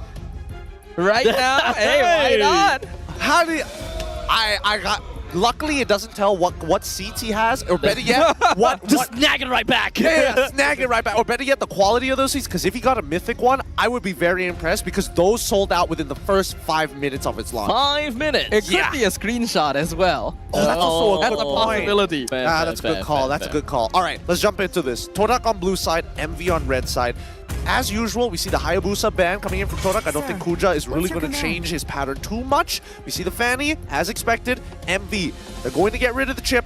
Real question is whether or not they're going to ban out Suyo early on and maybe focus more into Ling. I mean, they did manage to pilot the Suyo to pretty good success, considering the fact that they managed to take a lot of these objectives time and time again. So they know the priority, and they also know the value that Suyo is able to bring onto their side. So are they willing to just kind of give it away to Todak? But the question is, Todak did manage to play on the blue side. They didn't prioritize onto the Suyo, but in fact, they prioritized onto the Jusin. So let's see, because Todak, the last time we saw it, they banned out Jushin, but that's when they were on that red side, right? So coming into blue side, I don't think they're going to touch it. They might even just ban out the Yeve like they did in game number 1, and then give the question over to MV. What you gonna do? This guy is spending a lot of diamonds right now. He's still going. He wants that recall. Hey! Are you gonna stop there? You're almost there, man. Hey, look, he's just like, don't worry, let me just recharge it. Next game, that's when I hit it. I do actually want to put a little bit more topic around Jusin, right? Because Todak, they've prioritized on the Jusin in the game number 1, and right now Jusin is still not in the banning pool just yet. In fact, for MV, Matisse himself, they do have a lot of priority onto the Jusin for Matisse himself. So if Todak don't pick up that Jusin right now, I'm pretty sure the MV will stack that for themselves. Oh yeah, for sure. But Jushin is, I mean, when you have Suyo still available in the pool, I would say that at least for Kuja's mindset, his priority is Jushin is a good way to deal with Suyo, so therefore she is more important. So do we pilot, or rather, do we pivot away from the Suyo? Considering that MV dealt with a Jusin as a Suyo, didn't really go so well. So do they want to bring in some other junglers? Because Nolan, at least for MPLSG, we don't see them all that much. We are looking more at Hayabusa, we're looking Fanny and Ling, especially Ling. All right, now that's an interesting point here, because I feel like if MV decide to play Ling, it's going to be really hard to play into Suyo. So, actually, wow, this is a different take. MV decide, you know what, we're not going to take Suyo, we're going to go straight into the Nolan and pick up Pylos. They already felt what happened when Todak forced them into the Suyo in game 1, so they're going to risk it since Nolan can match Suyo somewhat in farming, but it is risky to give Todak all of these power picks. This is kind of back to that Hylos plus Zask kind of issue. If I pick the Hylos, then you have to pick the Zask, because you wouldn't want me to have both the Hylos and both the Zask. You pick the Zask into my Hylos, you're putting yourself at a disadvantage, but at least it's better than giving me the Zask. This is kind of like the same thing, whereby I pick the Jusin, I'll give the ball is now in your court. Do you want the Suyo? If you don't want it, we'll take it.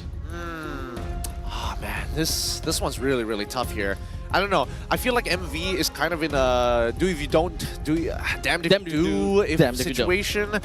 If they go for Khalid here, it feels like it's a good idea, but at the same time, there's just too many ways to actually break him out of it. They're going to go with their late game insurance policy in the Tan. I think that's totally fine, but we'll see whether Ruff's performance is going to get better over time as we head into the second portion of the ban phase.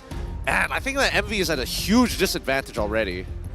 Yeah, but I think they're making the most out of what they have. Having Nolan and Atan is going to give them a lot of backup plans if Todak does start going ham with the Zusin Suyo combo. And I think if they can top up the Hylos with another frontliner, then they can actually deal with Todak somewhat well. Another frontliner. I mean, so far, at this point of time, I can imagine that Gatot is currently being held as a flex. If MV shows off whether or not Hylos is that flex pick for the support section, it's not too bad, but for EXP is where things are going to get weird. And I think that MV need to understand that, hey, if they show this too early on, it could pose a lot of trouble. Like, I'm thinking Terizla, for an example, as a good means to slow down the aggression and a solid engage tool that pairs well with Hylos. So what exactly do MV want out of their EXP laner, right? Because with the Gato on the opposite side, you kind of just want to pick up something like back at it again, right? Khalid as well as Phobias, they all perform fairly well in the lane, and of course they have, at least for the Khalid, great amount of mobility just so that you'll be able to come in with your roaming trio to kind of play that very decisive game of just jumping onto Todak, which we have seen in game number 1. I mean, if you want to hear like a wild pick that I think MV could utilize pretty well, I think Diggy is a very funny option here, mainly because you can run in and out of these fights, and as well as a guaranteed insurance policy to disengage from bad ones. Yeah, Diggy is one of those heroes. Everyone hates playing against Diggy because it just denies so much CC, but it would also take away a big bunch of MV's potential presence. They go for the Zask. I'm not the biggest fan of that. Yeah, I'm not the biggest fan of Zask as well, but I mean, MV seems to believe that at the very least they can kind of walk together and truly utilize it. And also, Zask is a really good means to an end to peel for Natan. This is the same thing again, like game number 2, whereby they don't really prioritize too much on crowd control at all. In fact, what they have, at least when it comes down to dominate and descent, we have got firepower right as where we stand. We've got Natan as well. We've got Nolan that can just kind of slide in and deal with your backlines. At least for me, MV isn't too bothered about the fact that Todak can just run them down like that. MV just wants to have that kind of firepower, stand where I am and stop you from wanting to get close just because we are really painful. I knew it! They have been watching the other regions, yep.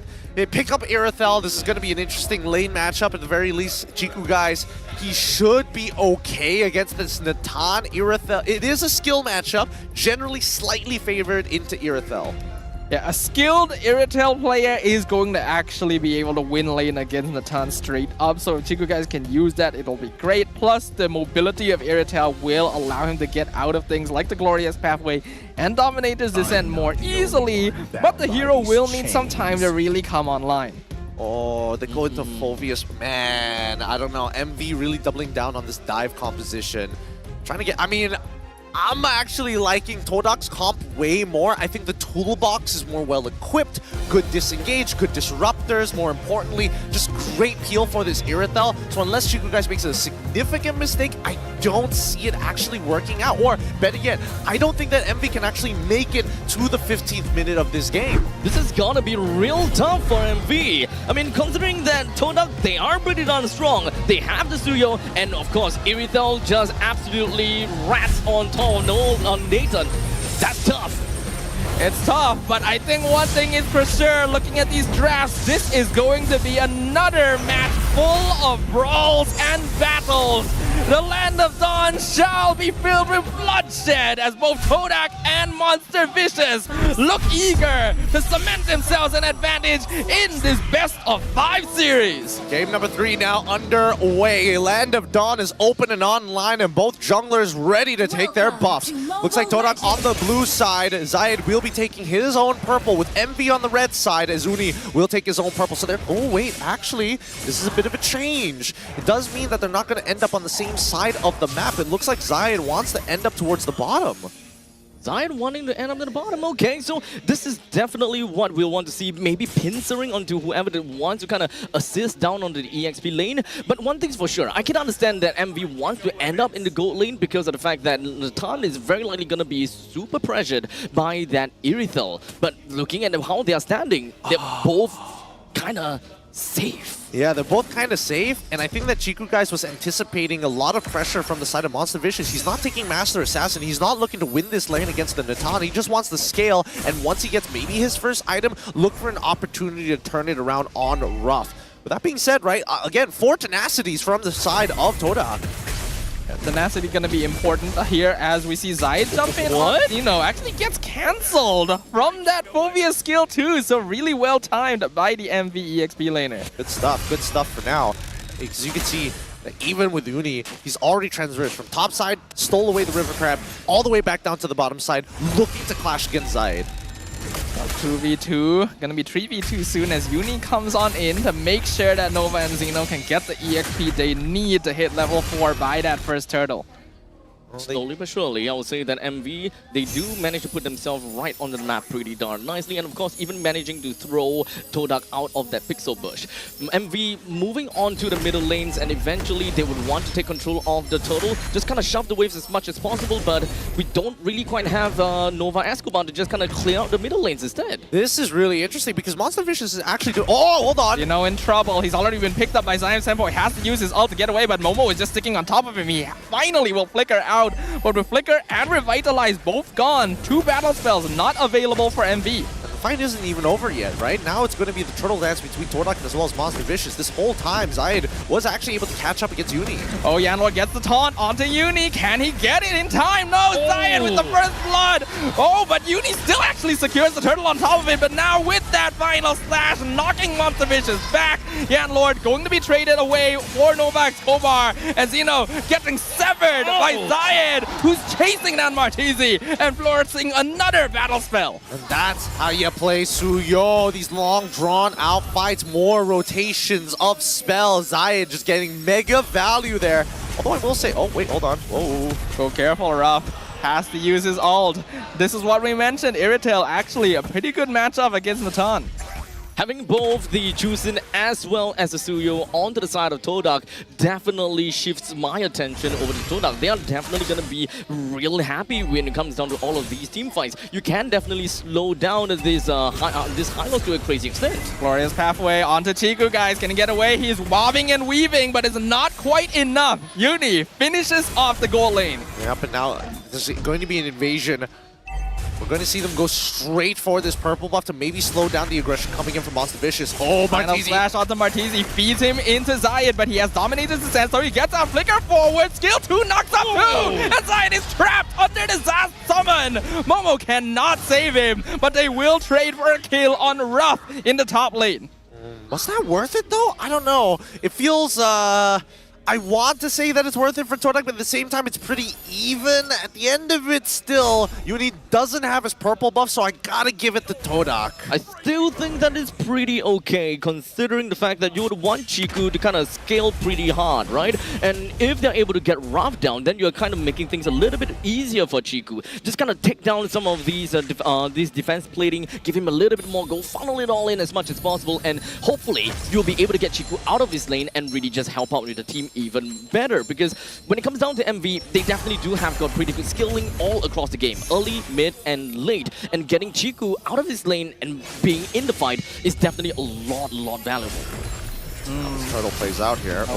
Finds Yanlord in the brush. Martizi actually taking a lot of damage. Dominates his ascent. Used very early on, but Zayed just way too deep and left by his lonesome. He's taken out. Turtle will easily be secured by Uni, and the final slash only lands on Novak's Kobar. Yanlord, Momo, Zayim, they just have to get away. The hell was that? What? They just kind of left Zayed there and he just took it. Like, what? Huh? Todak actually lost two turtles? I mean, for the first turtle, I really thought that Zayed wouldn't be able to get the turtle, but the second one being very deep in and being kind of caught out by MV, definitely not what I was expecting. Final slash into taunt on Zeno. He flickers out the safety. Monster Vicious is not able to get the top tower, and Ruff also needs to use his ult to get away from Chiku, guys. Glorious pathway just to make sure that Todak cannot follow. The hell? I don't understand. What is happening right now? I mean, the topside sequence is already really weird. Why are you trying to like proxy the wave against Momo and Chiku guys when you know Chiku guys already has the Haas Claw, so his wave clear is decent? He's got explosive crossbow as well, so like I don't see why these decisions are being made. It feels like Monster Vicious right now are on autopilot. Oh my god! It's a jungle fight! 1v1! Both will disengage because they are getting dangerously low. Oh, very dangerous, very dangerous. Oh wait, hold on. They re-engaged. What? Zayed goes back in onto Uni. He knows he doesn't have energy. There's no purple. Oh! He chases him down and gets the kill under the tower. Oh my goodness, it's not Top over! lane, Avatar the Guardian. Ruff able to jump away from it. As Zion Senpai uses his ult to chase him though. Momo will be traded, but they get Ruff in return, and that is worth it every time. But Yanlord now left alone. Killing spree from Arteezy. Zion Senpai, what road are you using to go home? Why did he kite back into Monster Vicious? There was the glyph. Just take the Cyclone Eye. What? even so, Todak are still winning in terms of objectives. They were able to pick up a mid-tier 1, which is a very big resource here, because now that Todak is picking up a lot of steam onto Monster Vicious, this next turtle, whether they take it or not, doesn't matter. They are going to make it to the late game. You kind of honestly feel as though both teams are kind of like playing things a little bit blind, whereby they want to go for a 4-1 split push, but they are not really sure exactly where these fast roaming junglers really are, which is why we decided, which is why we saw both Uni as well as Zayat just kind of like brawling it out, ego rushing down to the bottom lane, because they want to have the priority in the bottom lane, they want to split. Glorious Pathway used already, maybe a bit too early, as Yanlord is on top of Ruff and buying space away from the rest of his team. Xeno on top of Zayat, Chico guys jumps in, blows up Ruff instantly, somehow Boy steals the turtle, and now Uni also caught out by himself. Avatar the Guardian to cut off Novak's Kobar, but Yanlord, he's just waiting for the rest of his team to get by. Unfortunately, sacrifices his life for it for some reason, as things are just getting scrappier and scrappier. Chico guys, he sees Nova, is he gonna chase him down? Yes! Shut down for the Irritel, shut down for the Arlet. Monster Vicious are falling apart. 2,000 gold lead for Todak so far. It seems like they can do no wrong despite dropping 2 turtles. Doesn't matter. This is where we expect Todak to be at their strongest, and even a Clock of Destiny completed for Zion Simpoi. With all the T1s taken down, Todak definitely do have got a lot more avenue to just kind of move their way into Monster's Vicious territory, and hopefully we'll be able to kind of shove them away from the T2s eventually. With the Lord is currently available in under 65 seconds from now, I'm pretty sure that Todak, they would want to continue playing based on what they have done before, but they still gotta have to be real careful. Even though that they are 3,000 goal lead, MV, they still have got one of the biggest problem, and that is the scaling of Ruff, which would eventually come in pretty nicely. Yeah, and I think at this point, even looking at the interesting. What is Ruff trying to go for here? He has components to give him some form of spell vamp. Ouch! Silence Endpoint almost blown up. Still has his ult though. That's actually cancelled! But it'll still come out in time. Glorious Pathway gonna be used. Xeno immediately blows up. But beautiful final slash from Momo! Just completely corrals Monster Vicious into their own purple buff. Only 2 survivors make that 1 double kill for Chiku guys, as Todak just sweeps Monster Vicious off of their feet. Holy shield gonna be blown. Don't tell me they lose an inhibitor for this. You got this, Nova. That's all you gotta do. Big Prod! final slash. Prod, you know what we want. Give it to us, Zipper. Give us the replay. We have to see that one more time. He gets canceled, and he waits for patiently, and then gets a 4-man final slash. You don't see that very often. Momo is a pillar of Todak for a reason. Monster Vicious let their guard down. They canceled the final slash. They thought they didn't have to worry about it anymore. And then they walked right into the trap. Deadly. So very, very deadly here. Let's look at There we the go! gameplay. Thank you, Zipper. Let's have a look at this one more time. Oh, this is just after it. Oh, no, it happened too fast. Blinked and you missed it. But this is what we're looking for, right? Sweep across, corral everybody, and then let Chiku guys sneak into that backline. And Ruff, he cannot afford to make another mistake. He's already 1-4-3. He's super slow on the item pickup so far. And Chiku guys, even opting to make... Not again! How did he know? Because he's Momo! Uni just barely escaping. But this is leaving an impact. 7k gold lead for Todak. Lord pushing in mid. Avatar the Guardian zones out. Monster Vicious actually catches Martizi. They take the mid inhibitor. Yanlord's still alive. He gets the taunt as well. Pulls Uni into his team. Monster Vicious don't know what to do. Jeez, they can't even walk up. Unless Zeno walks up, I don't think anybody else can. Maybe, it's tough to say. Maybe the little sentry coming out from Martizi, like there's so little he can do. Chiku guys just blows that up so fast. It's kind of tough, right? I mean, with Martizi, he's just gonna zone in on one person, but who exactly is he gonna go for? Momo flickers back with final slash. Ruff is gone. Xeno as well. Double kill for Yanlord somehow. But Monster Vicious, Uni just respawned. They've lost their top inhibitor. Novak Flora trying to run away, but Avatar the Guardian cuts him up, and Martizi gets the shutdown. They'll get a mega kill in return. Immortality popped on Momo. He is still alive. Still 4 members of Todak in the base of Monster Vicious. Martisi, can he hold? Uni jumps in, gets the kill. Zion going too far. Shut down by Martisi. But Chiku's on the crystal. He's unstoppable. Another. And they wipe out Monster Vicious and take game number 3. 2-1 so far. Todak pushing it up to match point. MB have to figure something out. That game, they got absolutely rolled. They got destroyed. Convincing game all across the board from Todak. Even when it comes down to the game number 1, they knew what they wanted to do and they just went straight for it. MV, they definitely struggled throughout all 3 games.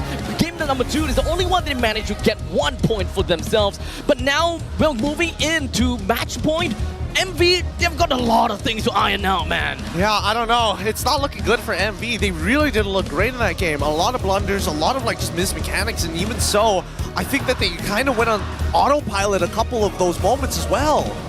It's gonna come to the point whereby there is also a little bit of what can I say? They just zone in too deep in, especially when it comes down to the final fight where the Gadokacha went in for the Avatar, the Guardian. Nolan, Uni just assumed that, yes, he's used his taunt, but he didn't.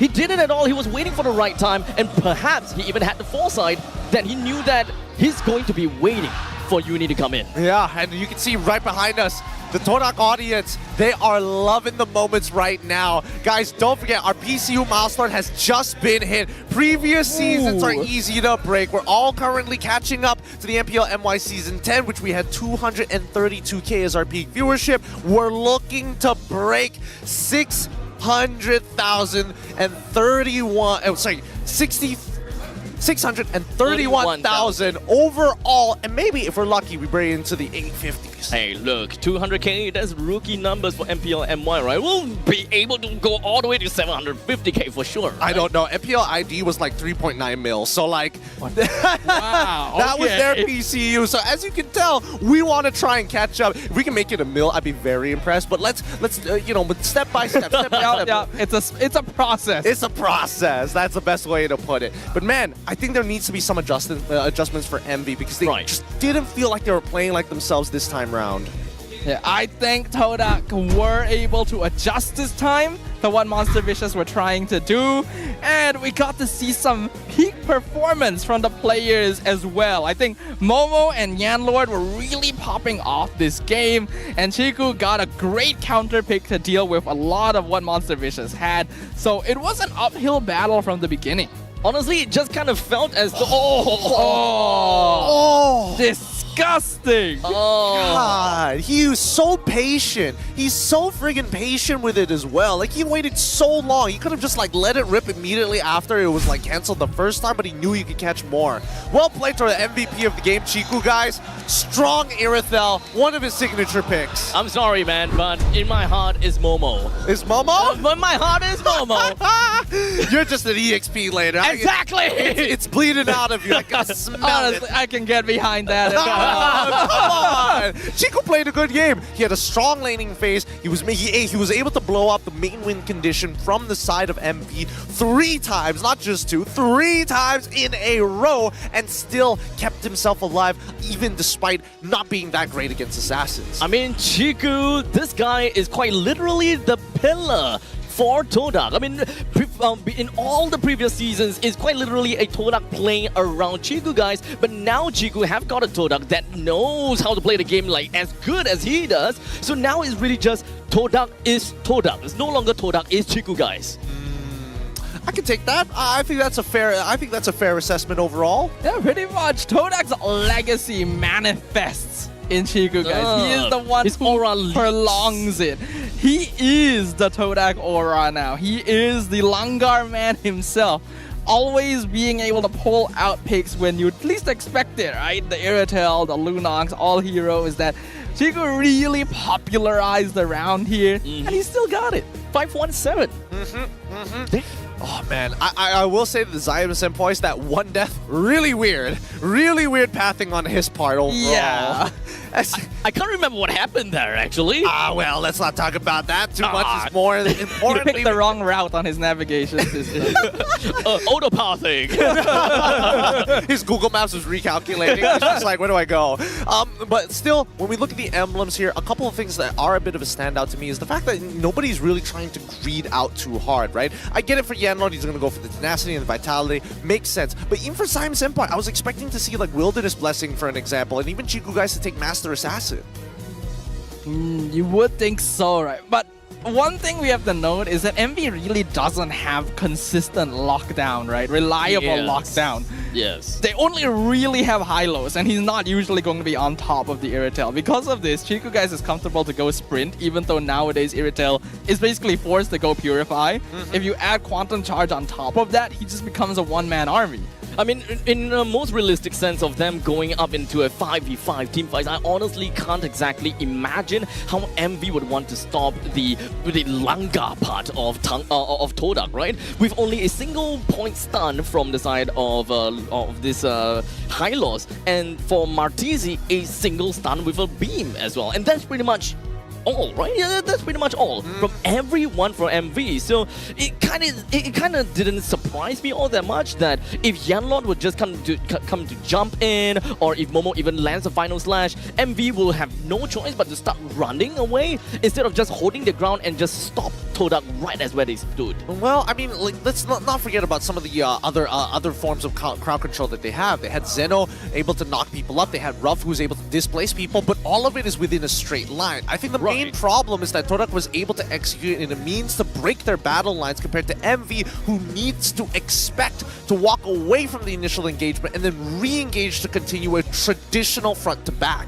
I had been wondering, actually, if anyone was going to bring out the Arlet in both Game 1 and 2. Agreed. We finally get to see it, and there's a reason why I was thinking about it. It's so good at disrupting team fights. That was the name of the game in the draft initially.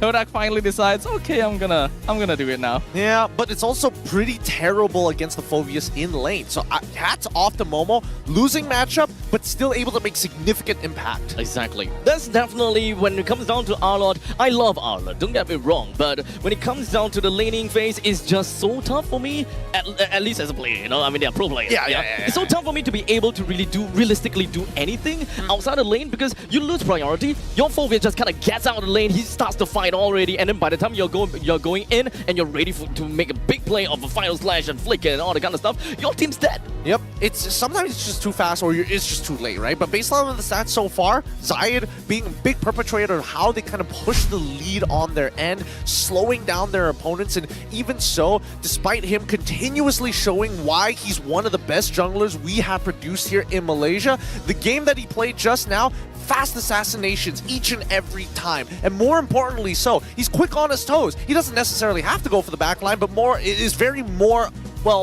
more aware than he was last time when he was with Red Esports, where he was like, chasing kills. It just feels that he's more attentive to the team. I think a lot of it comes down to the team playing around him as well, right? He has a lot more space to make decisions, a lot more space to go for these backline executes. And he said this earlier in the season, right? Prime Zayed is back.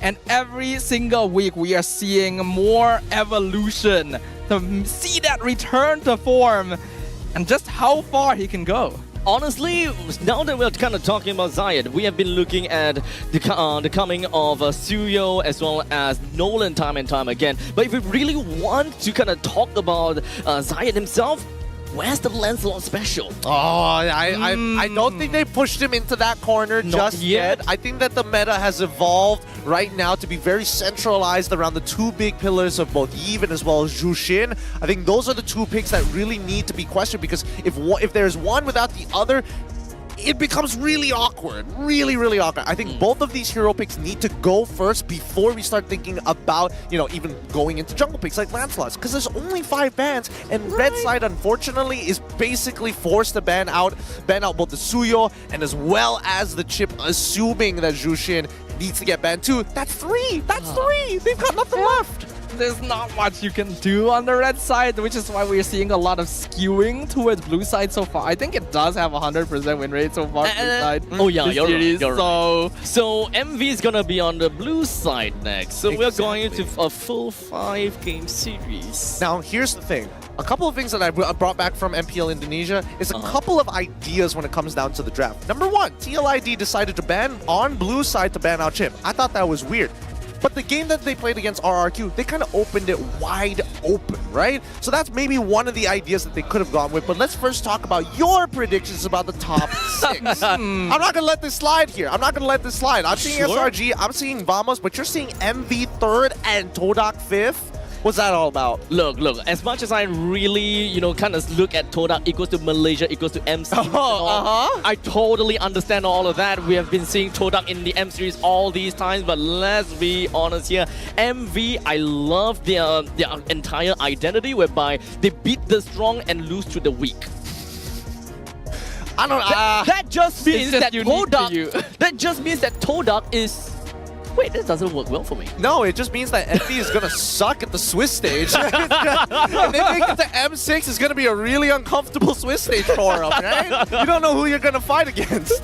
it just means they gotta lose twice. And then they So if MV wins they Todak- win against strong teams. Exactly. So they start by winning. No, They no, just it's have to go, correct. it's either they're 3-0 or they're 0-3. No, that much. actually places me correctly, right? Because I know that Todak is strong, right? MV beats the strong and lose to the weak. And if MV wins Todak is strong. And that's what the message I want to bring across. Okay, Todak is strong. Todak is strong at 5th. All right, sure. All right. I'm just going to Honestly, I'm just getting confused. Hey, Robin Hood. He's trying to go for the inverts. He's trying to go for the invert it here, but we quickly also, from our MY Insider, got a little bit of a chat with Todak Chiku guys. We asked them, how do you feel about being able to play gold lane in playoffs again after 2 seasons? And he goes, I'm happy because it's been a while. I want to lift Todak's name again. We're confident we'll be champions. When we qualify for playoffs, we immediately started training for it. I can see the results of that training. There's good ideas from the players of Todak, and we are actually seeing them adapt a little bit in-game when MV tries to switch something up. That is always the mark of a strong team, whether or not they're flexible enough to change up what they're doing midway through the strategy. I don't think they're quite up there with some of our stronger teams yet, but we're seeing signs of it. I think the level of polish from where we've seen Todak at its peak comparatively to where it is now, it is a different time, I agree. I do think that they are a little too reliant on their pillars. I think right now we need to see some standout performances from some of their other members, especially Yanlord. He's consistent, but we need the big plays. Now, guys, don't forget, M6 is happening here in Malaysia, and the pre-sale tickets are now open. Don't miss out on some of the exclusive items and discounts that you can get from the lucky draw and prizes worth up to 80 diamonds. The pre-sale tickets are available from October the 31st to November the 5th, so get it now at www.ticket2u.com.my. I mean, okay, so we talked about Yanlord, right? And so far, Yanlord, game number 1, he went for, he played as a Gato Gacha, and when it comes down to game number 2, he is Gato Gacha. Oh no, he's Matilda, sorry. And then game number 3, I think he's Gato Gacha again, right? Yes. So far he's been playing heroes like Gato Gacha and Matilda. Definitely when it comes down to quote-unquote big plays, they're all actually mini little macro movements that he will be able to assist with the team. Because I don't expect, as a Gato Gacha, you want to make super big plays and I initiate kind of thing. It's kind of like counter-engage, let me save you. It's a lot more of a savior of the team in this moment in time. But we haven't really quite, as you said, seen too much of all of that. I do really want to see Yanlord to actually pick up on a role, or rather pick up on a roamer that actually allows him to initiate for a team, as a matter of fact. I would like to see him play Cho, to be honest. His signature Cho that has been basically the star of Yanlord's roster has not been picked up yet this series. I think it is in particular because they're against MV and they know they don't need to work too hard because MV is gonna run at them instead. I mean, speaking of Cho, I actually thought that we might be able to expect to see more Cho in MPL MY, right? Because when it comes down to the previous time, we have got like 38% pick rate onto the Cho as compared to like what, MPL ID. They're definitely lower than MPL MY. But looking at today's games, we only seen 1 Cho out of 3. That's the thing. I thought that maybe Cho was gonna be higher up on the list in comparison to Hylos, especially since we've seen both Xenon as well as Momo get their hands on the trophy before in the regular season, and I would like to see them kind of do it again. But I know we're not like MPLPH, where even when we're talking about like some of the top EXP laners like Sanford, you give him Cho, like he will make something happen. Yeah, they've got the mechanics to do so, and I feel like these teams feel right now, especially in playoffs, with M6 qualifiers on the line, and the fact that we're not in the upper brackets just yet, we're still in play-ins, let's not risk it just yet. Okay, so now with that all said and done, we jump into game number 4 of the drafting with MV onto the blue side and of course Todak onto the red side. It has been a common thing whereby we said before, blue side equals to win. But of course, maybe, just maybe, Todak might be able to kind of break that blessing of the blue side. I mean, I want to see what Kuja's ideas are going to be, because right now, Harun as well as Kuja both have a similar drafting style where they want to keep their players comfortable, but most importantly, they also don't want to tweak their draft too hard. We haven't seen a complete 360 of it just yet. Same drafting pattern since game number 1 all the way up here to game number 4. Yeah, absolutely. We've seen some variation in the way that the teams are approaching the Suyo pick. In game number 3, MV tried to challenge it by going for the Nolan so that they wouldn't have to deal with Suyo versus Zusin. Unfortunately, it didn't quite work out because he's still a very difficult hero to handle. Now that they're on blue side, will we get to see the first pick Suyo again? I don't know about this one. I feel like MV really need to think about this. The Zosk initially was dealing a lot. Like, Martisi is doing a good amount of damage with this Zosk. But unfortunately, it's not benefiting the entire team because he can only target one person at a time. Fair. I do really want to see more of a team-wide kind of hero that really helps them out. Right? Jusin is out, Suyo is in. It's got to be Suyo at this point. It's gotta be, right? They managed to make it work once on blue side, especially. And Jusin's out too. I mean, It has to be. I can't see any other reason why they would want to leak out the Suyo here. All right, now this is where it gets big for Todak, right? I want to see what their opener is going to be for this red side against Suyo, because now previously they had access to Jushin. They usually have access to Gatot. I'm imagining that they do want to go for the Gatot once more to try and punish Suyo if he goes a little too far. But what are they going to pair it with? It looks like it's going to be Vexana. Oh, okay. Having the on-demand Terrify is going to be very useful, especially if you can time it correctly to stop Suyo from advancing on you. But it's a difficult timing to hit, especially in the chaos of battle. Man. Right now, I think that a lot of people, especially, I kind of wish, as much as Gatot's Avatar of the Guardian has like a really big radius, when there's a lot of particles and a lot of elements on the map, You can't see stuff. you kind of can't see it, which is, I know that Ruff definitely died to it one time because of that, but their response, Tigreal, Aurora. There was the variation. Tigreal has been being banned by Todak in the second phase every single game.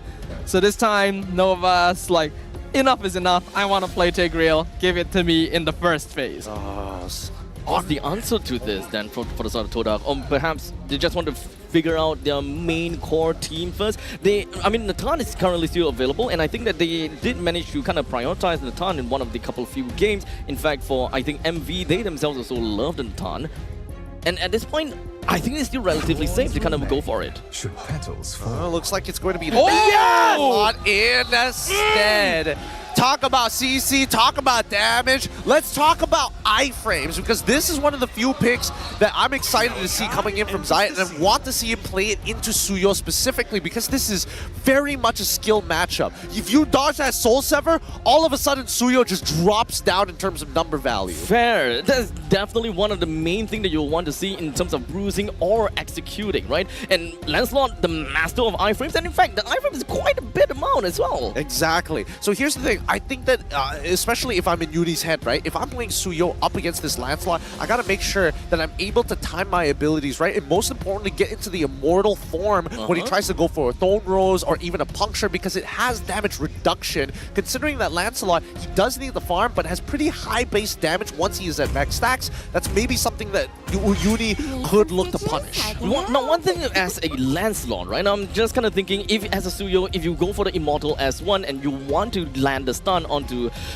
the Lancelot. Oh, that's not happening. You would definitely want to iframe that, right? But the moment you kind of come out of your Thorn Rose, you're kind of susceptible to the Soul Scepter, isn't it? Or better yet, just use the puncture to get out of there, right? As long as you are near a minion or a wave, you have mobility, right? You gotta get out. Unless you're like caught in the middle of an island, then I guess you just try and ult away and pray for the best. One thing is to give context to people who may be a bit more confused about the Lancelot pick, since this is not common. This is a pocket pick for Zayed specifically. He was wrecking havoc with Lancelot when the season first started. Is basically where Prime Zayed came from. But his win rate is only actually 50% on this hero. It started dropping off in effectiveness the later in the season went and more teams started figuring it out. So while we love to see it, this is going to be a true test of his capabilities. Dude, Kuja, he's too smart. He's too smart. Banning out the Hilda. Oh man.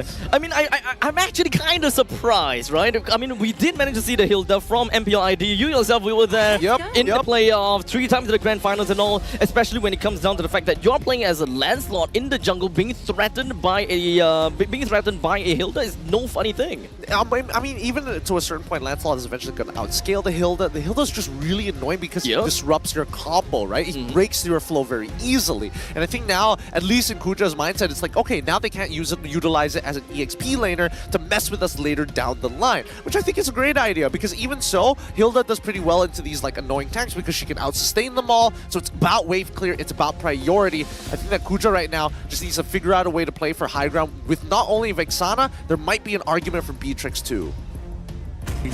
Beatrix would not be too bad, but looks like Todak are going to lean towards Natan instead, just to make sure that Ruff won't get his hands on it. Keep it safe. He's still a very, very solid Natan. I mean, Harif is currently open for the side of MV as well. I don't think that they are too necessarily fixated about even getting a Natan for themselves. It's definitely great, but with a Tigreal and an Aurora, they would be pretty happy to even have a Harif onto their side. And perhaps when it comes down to the next EXP laner, Phoveus is still open. They can definitely dip that.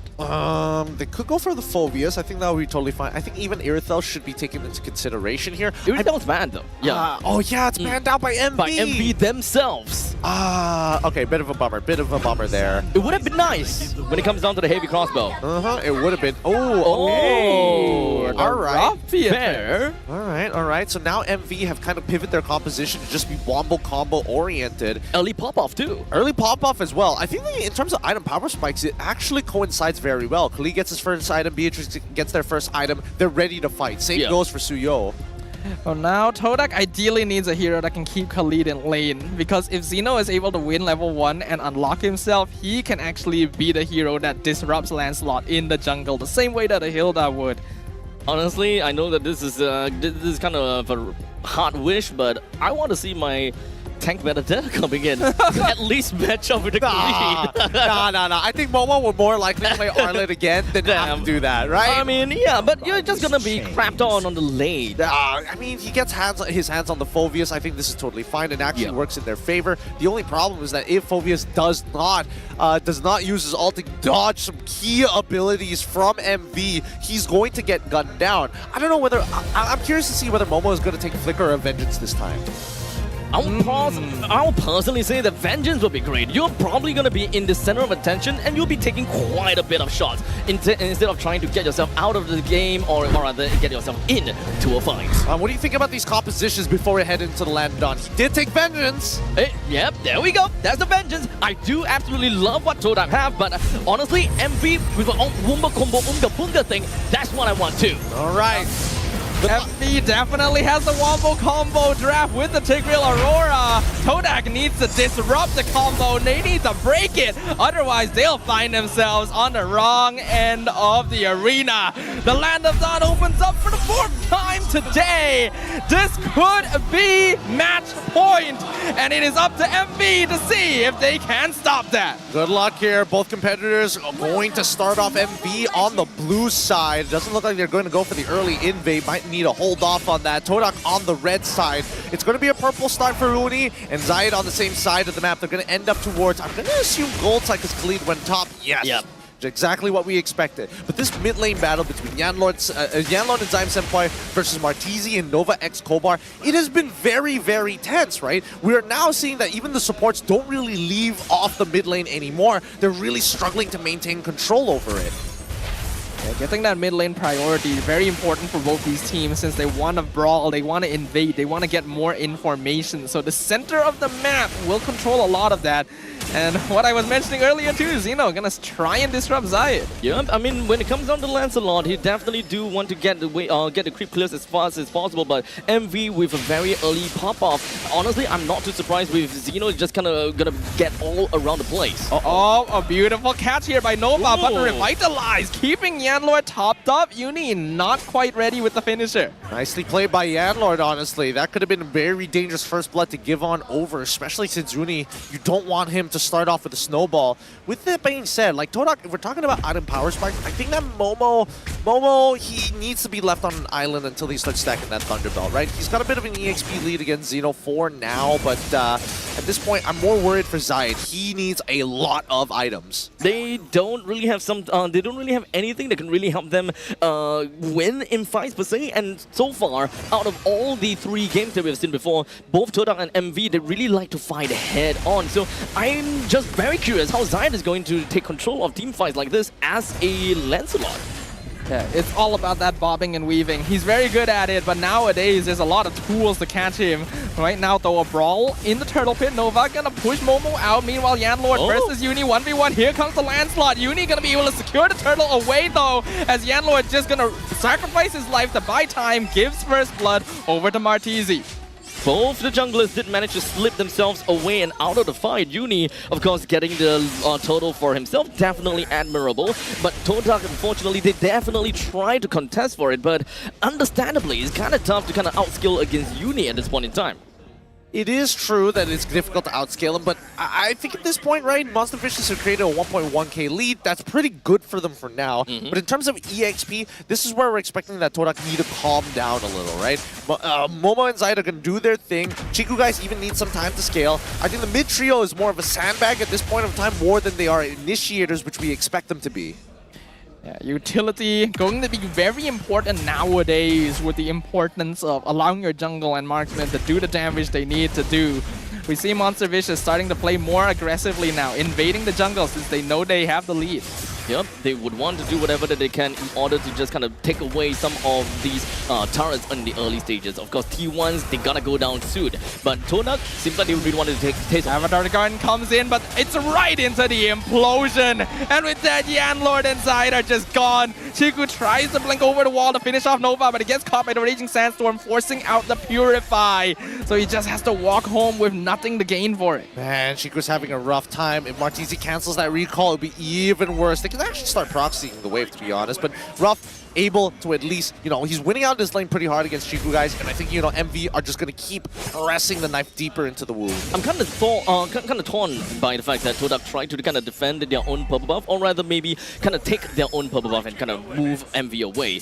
But Todak, they definitely don't have that great of an early game, but they're trying to go for it anyways. Yeah, they don't have a great early game, but still, I respect it though. Unless we see Monster Vicious develop truly a 5k goal lead, then I think Todak has something to be worried about. But right now, I think that even for Zayed, Nova X Kobar has been making sure that he's got his eyes on Zayed and really man-to-man defense here.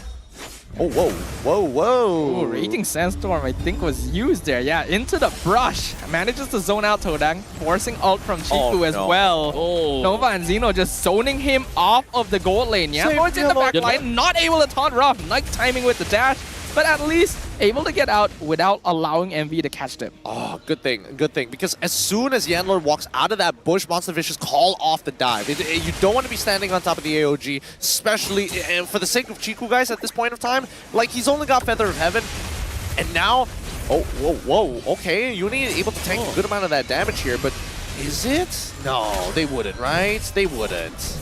And we really want a piece of Todak, or perhaps really want to find a way to kind of cripple this Lancelot and not allow him to skill into the mid stages of the game. I really do expect that as well, but seems like Todak, they just want to kind of play it a little bit of a calm and collected manner, which is actually kind of weird to me, because so far in the past 3 games, Todak just kind of went head to head against MV, but now completely off in the opposite side. It does kind of feel that at least MV is taking a very different approach this time around, right? It's not like they're heavy on the combat. It's really very much about the execution. The better you can execute, the better this is going to get. And Uni, he doesn't mind because he's already too... Oh, Chiku in the back line, 1v1 versus Xeno. Avatar the Guardian landed on Ruff, but he's able to get away since Nova is on top of him as well. 4 members of MV around the bot lane versus 3 of Todak as Xeno.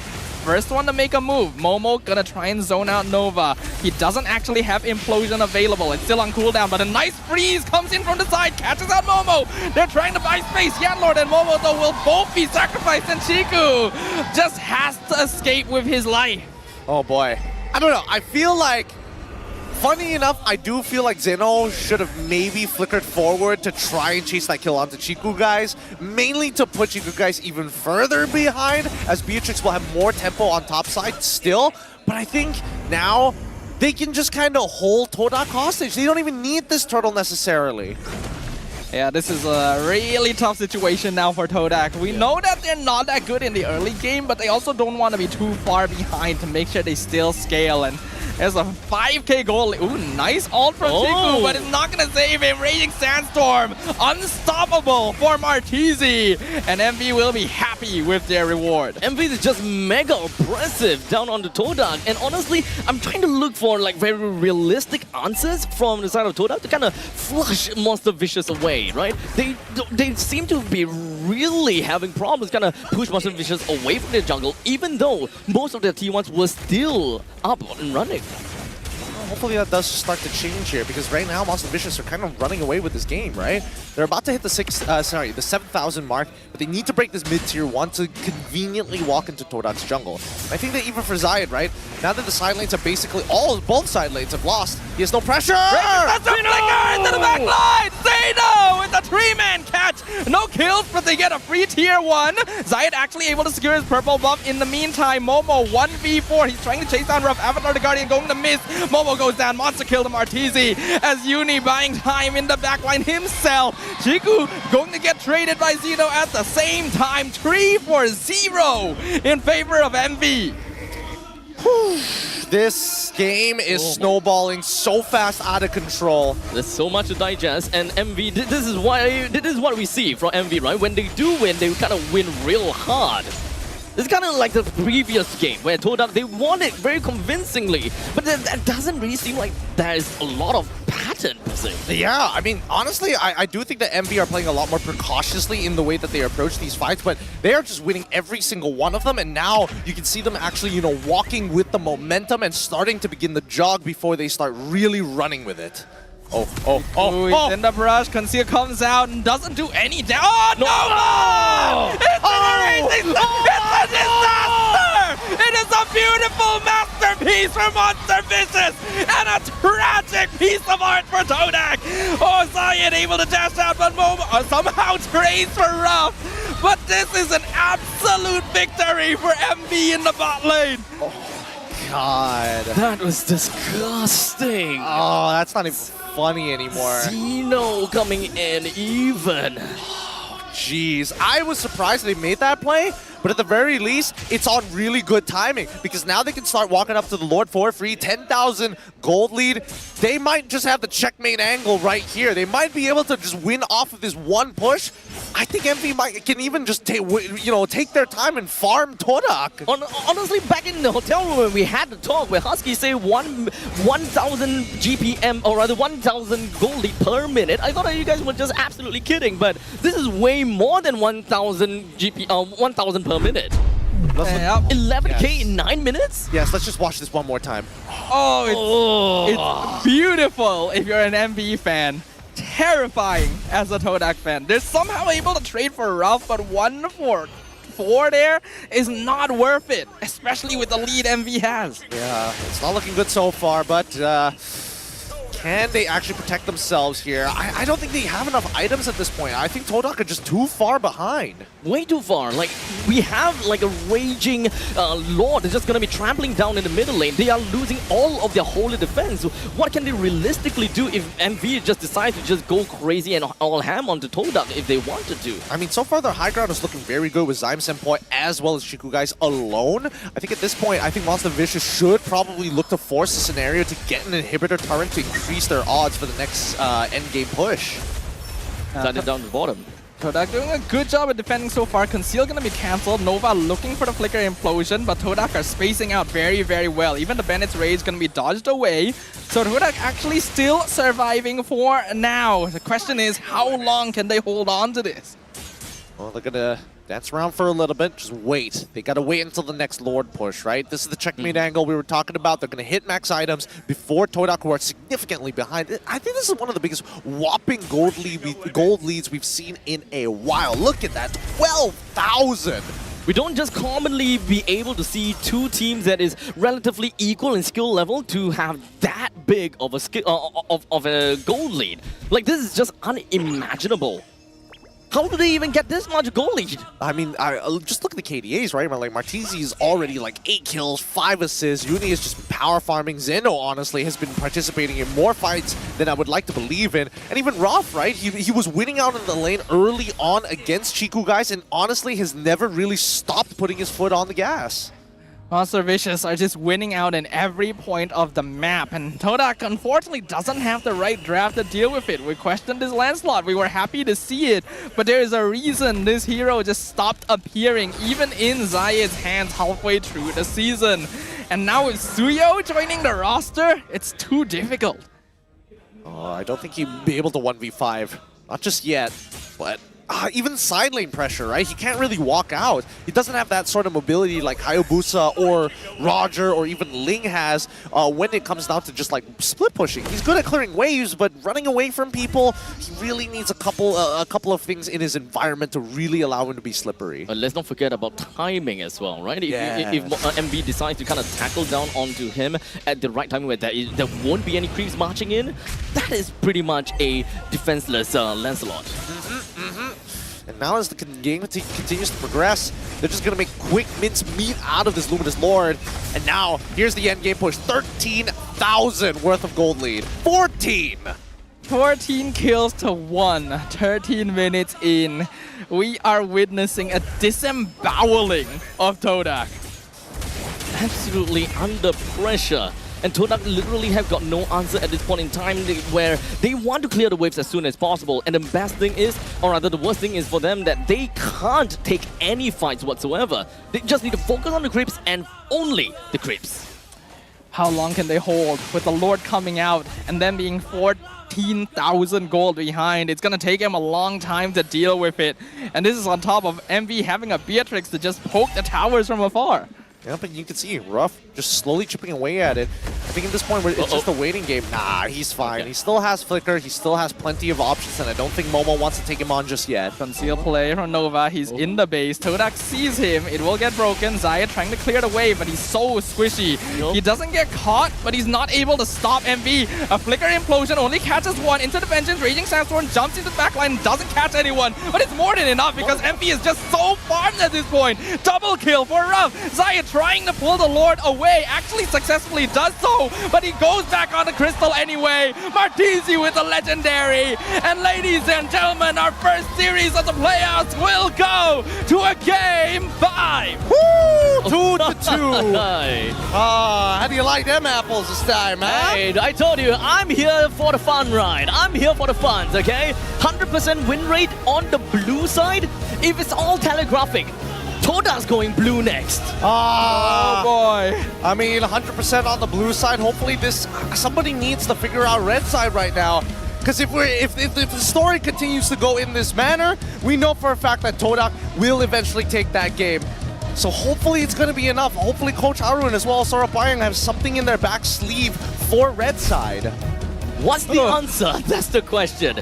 we've got we've got both of these two teams, right? MV and Todak, they're trying their absolute best on the red side. Every single one of these games were actually quite a decisive victory, except for game number 2, where Todak actually held it all the way to 19 minutes. So if anything, Todak's the only one that have an idea of red side, but unfortunately for MV, they are red next. The turn order may not. I mean, I really hope that this just doesn't come down to, oh, MV or Todak lost because we didn't win the coin toss. Yeah, I would not appreciate that as well. I think Todak definitely lost the draft though in total. MV switched things up, got the Suyo, got Tigreal as well. We're really seeing why this hero was being banned out every single game before. So good at catching the opponents. And the Lancelot, it was an ego pick. It was a test. It was a trial of Prime Zayed. But when the enemy team can do this... Yeah, at this point in time, you kind of lose all your morale as Todak. I'm pretty sure you just, okay, GG, go next, 14, 15k goal lead. Yeah. What can we realistically be able to do? Yeah, I don't know. This game is one of those, like, I wish a game like this happened at the very beginning of the series, because then Todak could be like, oh yeah, they're really far ahead. We can just like move on from this. But give it up for our MVP of the game going over to Martizi. He probably feels real good about that one. Martizi has been relegated to a bit of a punching bag actually this series. Not really able to do the same things he was doing throughout the regular season. But here is the return to form he's been waiting for. 9-0-7 on the Aurora. MV Martizi, he's shown exactly what, how and what he wants to do as that pillar in the middle lane. Definitely when it comes down to Martizi, I haven't managed to see him playing the juice in today's series just yet, but I definitely am not disappointed about the current performance thus far. Oh, I think that the performance can get even better, but so far, I mean, hopefully we can just blow through these stats, because I need to see what this final game is going to look like, right? That's what nobody has figured out red side just yet. I want to jump in right now. Yeah, I just want to jump in right now, man. The suspense. It is suspenseful, but we will have to go through at least the post-game stats. I mean, I feel like it's just going to be inflated. It's literally just going to be like, you know, punching in the high scores. Like, are we going to see a GPM high score this game, I wonder, considering just how much gold MV was accumulating? Yeah, that seems pretty fair. That could pretty much happen. I mean, all across the board, as you look from the side of MV, it is actually a very huge surprise from me that Nova Escobar didn't even die a single time as a Tigreal. That's a big ask. And in fact, the only one that died is actually Rob there. Yeah, and oh man, it's just this was a culling. It was not. I mean, even Zayed, right? Really greedy with his current build, opting to kind of like just slow down on what he actually needs.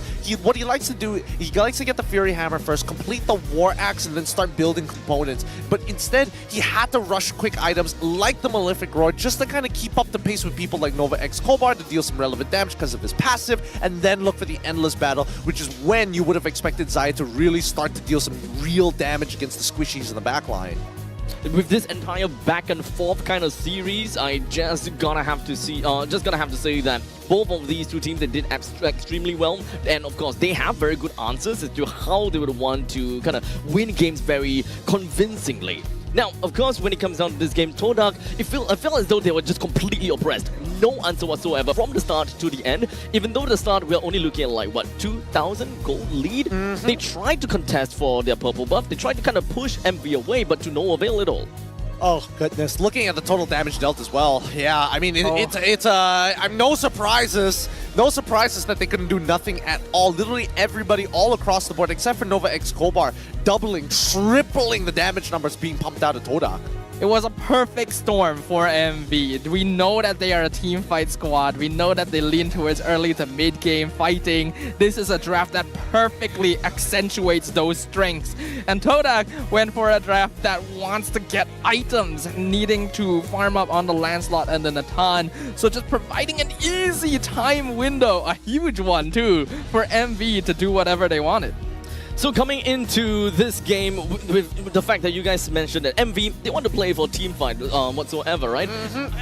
Wouldn't that mean that if it's not broken, don't fix it? go for the next game with roughly the similar win condition and the same ideas? I mean, Todak did ban out Tigreal like a good amount of times in the previous matches Second as well. phases, right? Yeah, second phases. So Yeah. that's why this probably, you know, kind of sweep them off their feet a little bit. I don't think they're going to make the same mistake again, but it just goes to show that the draft right now is probably top priority at this point. It's less about, oh, I make a blunder and I can't execute. It's more so I just don't have the tools. Right. So just go out and ban out the Tigreal in the first on the first phase? Oh, it feels Is that so really? bad. It feels so bad to do it. Because Todak has been dedicating a good amount of bans towards Uni's assassins, right? So that they're not able to Fair. match Suyo with like Fanny or Hayabusa. Huh. I don't know. This one, I don't have a direct answer. Usually I would have an answer for it, but I think this time around, I'm just going to have to let the teams kind of prove it to themselves that they can do this. This is definitely the highest GPM we've had so far in the playoffs, though. 95? It's only Okay. day one, but it's pretty high up there. It's pretty high up there. I mean, I was thinking that maybe they were like touching at least 1,000, like 1,000, 1,005 maybe, getting close to that. But I think the extra couple of minutes did drag it out a little bit longer for his numbers in terms of stats. Even so, I will say that at least from Todak's side, they could just probably like brush that game off. I think out of all of the games they played against MV, that was the one where it's just like, all right, move on, move on for that one. We had all 3 losing lanes. It was not going to happen even if we tried. I think not only them, I think we can kind of move on from this game as well, right? Because everything is like overinflated. Maybe we'll just kind of GG go next, take a look at what we can expect from the next game as well. Yeah, I do think that the next game is going to be interesting, but again, I feel like this is a canon event that blue side is eventually going to dominate everybody. So what do we change? Well, let's think about this for a moment, right? Well, we're gonna sit on it. We're gonna quickly jump over to Stafa because I want to talk to you about your top 6 predictions so far. Because as much as MV looking, wow, second place. Yep. You talked That's about what I my did. MV, talk about his MV now. Yeah, I got an opponent pick. Well, what's going on here? What's going on? Second compared to like Vamos of all. Vamos? Even Todak. Fourth? I think the MV ranking had a bit of faith behind it. Oh. And I was expecting them to fix the issues that were causing the Robin Hood thing going on. Yeah. But I actually consider second to fifth very, very close in power. Second of fifth. Yeah. That's a. I know. I don't usually say that. Oh, that's usually This is a the lot. only season I've ever considered that. Guys, That's this is actually a a good competition in MPLMY, then. I mean, true, but I think for the longest time, our competition here at MPLMY specifically has been revolving around 2 teams. But hey, we're going to go deeper into that a little bit later. For now, we're going to head on over to the stage for, you know, a bit of a chat with both Cheryl and as well as Poji. What's going on? Selamat kembali ke MPL Offstage yang dibawa khas oleh Hotlink and Lafel. I'm sorry to disappoint you, tapi kali ini it's Rose and not Cheryl. Tapi fret not, I'm pretty sure you'll see her later. Alright, so sekarang ni kita bersama dengan satu wakil daripada side Todak. So maybe you can introduce yourself kepada audience kita. Nama saya Sri, saya talent Todak. Alright, now Sri, I just want to make it simple. I just want to make it quick. Sekarang game sangat-sangat sengit. Daripada best of 5 sekarang adalah best of 1. Dua sama. In your opinion, does Todak have what it takes to win and get their slot after this play-ins? We are Todak, we are not going to break up. It's not easy to break us. We are the team which breaking the limit. So we are going to breaking the limit and we will go for the next round and we'll beat SRG there lah. Sri memang confident lah orang kata that Todak akan jumpa Selangor Red Giant selepas perlawanan ini. Now, apa yang you rasa Todak ada that Monster Vicious tak ada, which is why you guys can actually take this win? Kita ada Chiku. Orang ada Chico, orang tak ada? Tak ada. Apa Chico ada sebenarnya? Chiku bukan player yang normal. Dia legenda kita. Betul juga. Chico adalah nominee untuk legenda MPL Malaysia musim ke-14. Alright, now Sri, do you have anything you want to say to the Todak players back in the player room? So, whatever happens, I'm going to be with Todak. So, my players will do their best and they will do the best for the play fans lah. So, we'll go for the next round. Alright, dia sangat-sangat confident dengan Todak. So Sri, kita boleh nampak that Educity hari ni, walaupun hari pertama, it is a full house. So maybe you can lead the cheer and ask them to cheer for Todak. Okay guys, bila saya sebut siapa kita, korang sebut Todak. Bila saya sebut Todak, korang sebut Langgar. Boleh? Siapa kita? Siapa kita? Todak! Let's go! Alright, and mari kita pass ke Poji for the side of Monster Vicious. Dan sekarang bersama dengan saya ni. Relax. Saya tahu. Saya tak tahu diorang cheer untuk saya ke ataupun abang ni, tapi saya rasa saya. Dan sekarang bang, perasaan abang berada di sini bang, melihat MV dua sama. Satu langkah terakhir untuk berjaya atau tersungkur. Macam mana? Saya yakin, sangat yakin dengan player Monster Vicious kita. Full local power. Membawa nama Monster Vicious, semangat raksasanya. Macam mana tu bang? Vibe tu boleh kasih bantai ke Todak sebab tadi dengar Sri cakap Todak takkan kalah. So untuk abang, boleh tak nak balas sikit kat diorang? Takkan? Macam tu. Kalau Todak langgar, MV sodok. MV sodok. Yeah. Bunyi agak lain tapi asal jadi. Kalau kata diorang ada cheer, MV nak cheer juga tak? Mesti. Kita Okey. akan lawan. Bagi. Okay guys, bila saya cakap MV, korang cakap sodok. Boleh? Boleh? MV!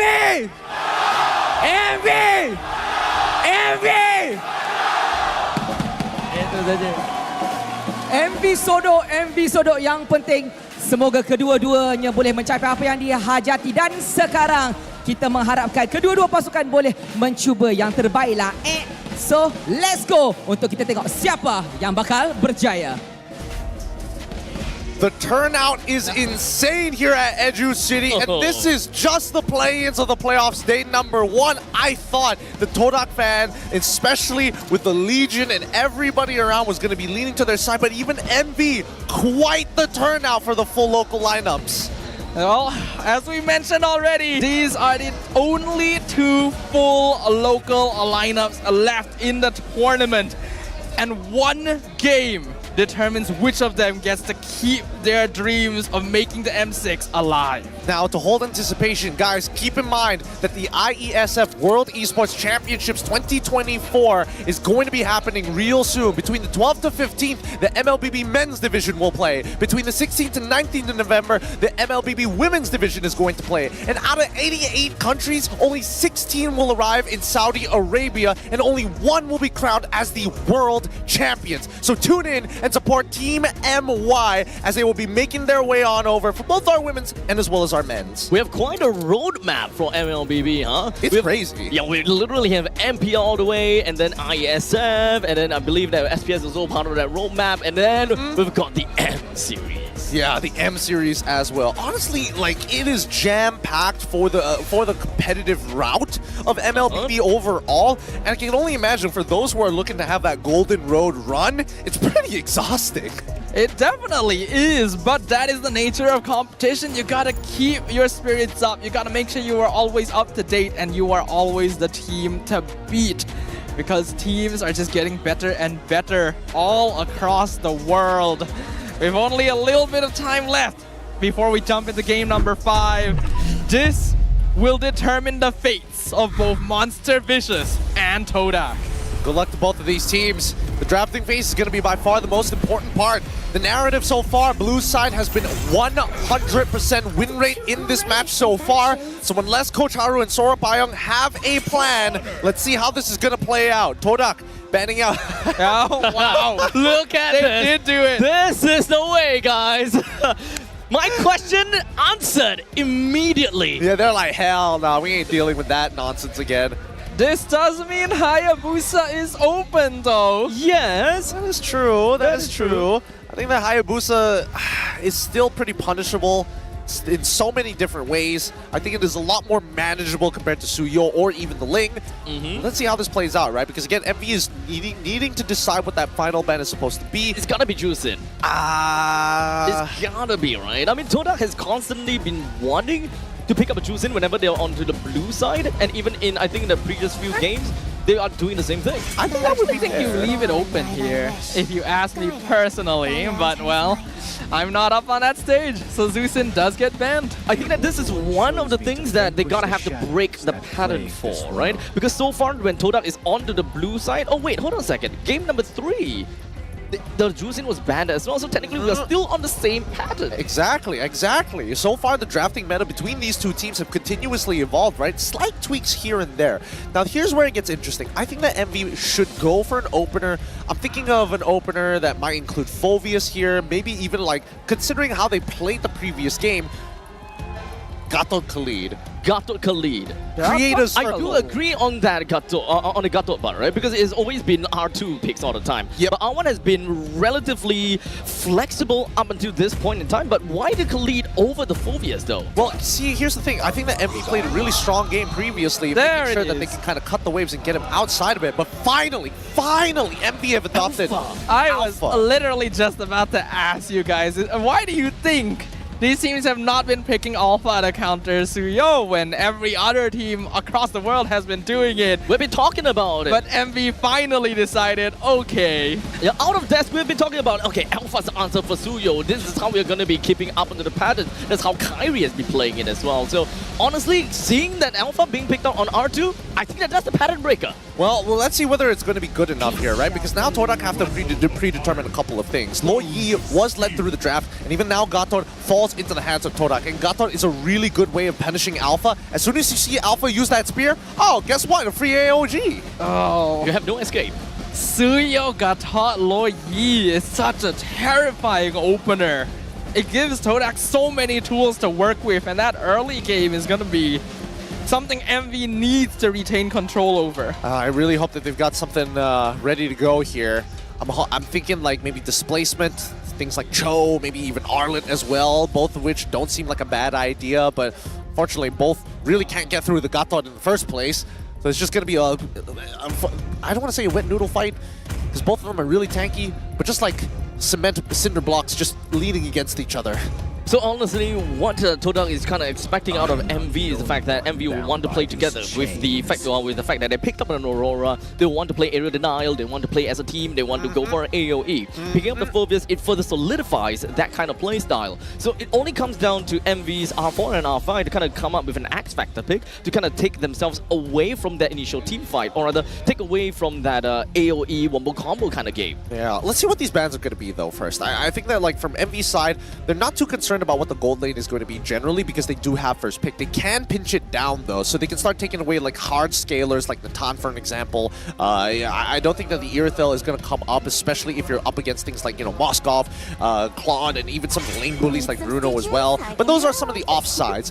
MV still making sure, leaning into the Melissa. I'm only going to assume that they want to play Natan for themselves, so they're probably going to ban out the Irithel unless Todak says something about it. Yeah, I can see where you're coming from. The Irithel ban just makes sense, even if they don't go for Natan just because of Chiku. But Franco ban, that is a very classic Nova pick. Huh. Novaria? Oh, classic Nova Escobar pick. Ah. Yes. On the other hand though, I was actually really leaning more towards the Cho pick from the side of MV. If they want to break themselves out of that shell of we want to play AoE, at least they have a Cho that comes in with the Way of the Dragon single out in displays so that they do have a way to play more of a pick off even. Since they do have an alpha onto their side, they can actually just kind of burst down the Gadokacha pretty quickly. Even if the Gadokacha wants to go for the Avatar of the Guardian, you shumpo within of the animation and just kind of kick Gadokacha right within the ranks of MV. I suppose you could do that, but I think, you know, you're asking for a little too much. I think that at this point, if you're in Todak's shoes, as much as you want that Gadokacha to actually hit, I don't think that's going to be their main win condition, right? Because it's team fighting, right? You got the Lo Yi, you want to be able to flank your opponents. They need somebody who can actually stick on to their opponents, right? Stick on. Yeah, because again, you need that vision. Initially, Lo Yi wants to go for those big flanks, catch her backline wide with her pants down, and then after that, yin-yang reaction to clean up that fight really, really quick. So information is what Todak themselves need. So Cho, Grok, both of these sounds pretty good on the EXP. But They that actually don't sound too bad, yeah. But that means that Gadokacha goes over to the EXP, which is technically a flexible pick to start with. Oh, never mind. Okay. They banned it out. Not gonna let it through. They are focusing down Nova. not giving him heroes that can set up plays and open up the map. It kind of makes sense though, being highly contested for this very specific game. Cho sounds great, but for the side of a Grok over to the side of MV, I'm kind of considering it. I think they're just going to go for Natan here once again, right? They're pretty divey, so I think Natan will be able to kind of catch up as well, right? I mean, they can go like Natan, Moskov, both of which actually do pretty well in this matchup anyways. Yep. Is there anything else that I'm missing out here in terms of gold laners? I mean, I don't want to say Harith mainly because of Gathod and as well as the way it works with Zaman Force, so I think those are the two safest options. Oh yeah, Matilda! I completely forgot. This got slipped through the draft for so long. Yeah, Matilda with the Alpha is a pretty good combo to enable early game plays and save you if you're caught out by Gatot or Lo Yi. You can go all out. Not bad, yeah, not bad at all. It just leaves out with the final X Factor pick for MV, but at least that is not a blind pick. We will be able to wait for Todak to eventually get the final 2 pick, but what could that very possibly be? Being the gold laner and either EXP or the roam. Well, it looks like they've locked in the Arla to kind of slow down the hard engages from the side of MV. Still, though, doesn't it give us much of an idea of who's going where? Ooh, Bruno! So Chico guys wants to win the lane. Like MV knew for a fact that as long as Ruff wins the lane hard against Chico guys, there's a very real possibility that Todak doesn't make it out of play-ins. Picking Bruno here as well means that MV are gonna need to choose whether the Matilda spends more of her time around the Alpha or the gold laner, since Bruno is a tough gold laner to have to deal with. So do they want a gold lane that have roughly the same skilling as a Bruno? Probably. Ideally. Good enough to me, but Natan is going to be the final pick, but it's not exactly a skill lane that I was expecting to kind of rival the Bruno. Well, that's the thing. I'm hoping that at the very least, like MV understands that, like, if Natan ends up losing his lane, this game is going to get really, really difficult. And the same goes about the mid lane as well, right? I'm hoping that at the very least, in that Zyme Senpai, he's got to play really fast on this Lo Yi. He's got to create big advantages with the help of that rotation. So far, they have been very aggressive in their lanes, in the middle lane, getting priorities whatsoever. And of course, when it comes down to the great amount of mobility coming in from Todak, I believe that could be a pretty good chance that they take this game and still single out that 100% blue side win. Well, game number 5 hovers right over the horizon. We will be witnessing the local legendary legacy of Todak up against the local giant slayers of Monster Vicious. No matter what happens, only one shall emerge victorious and alive to continue their journey in the MPLMY playoffs.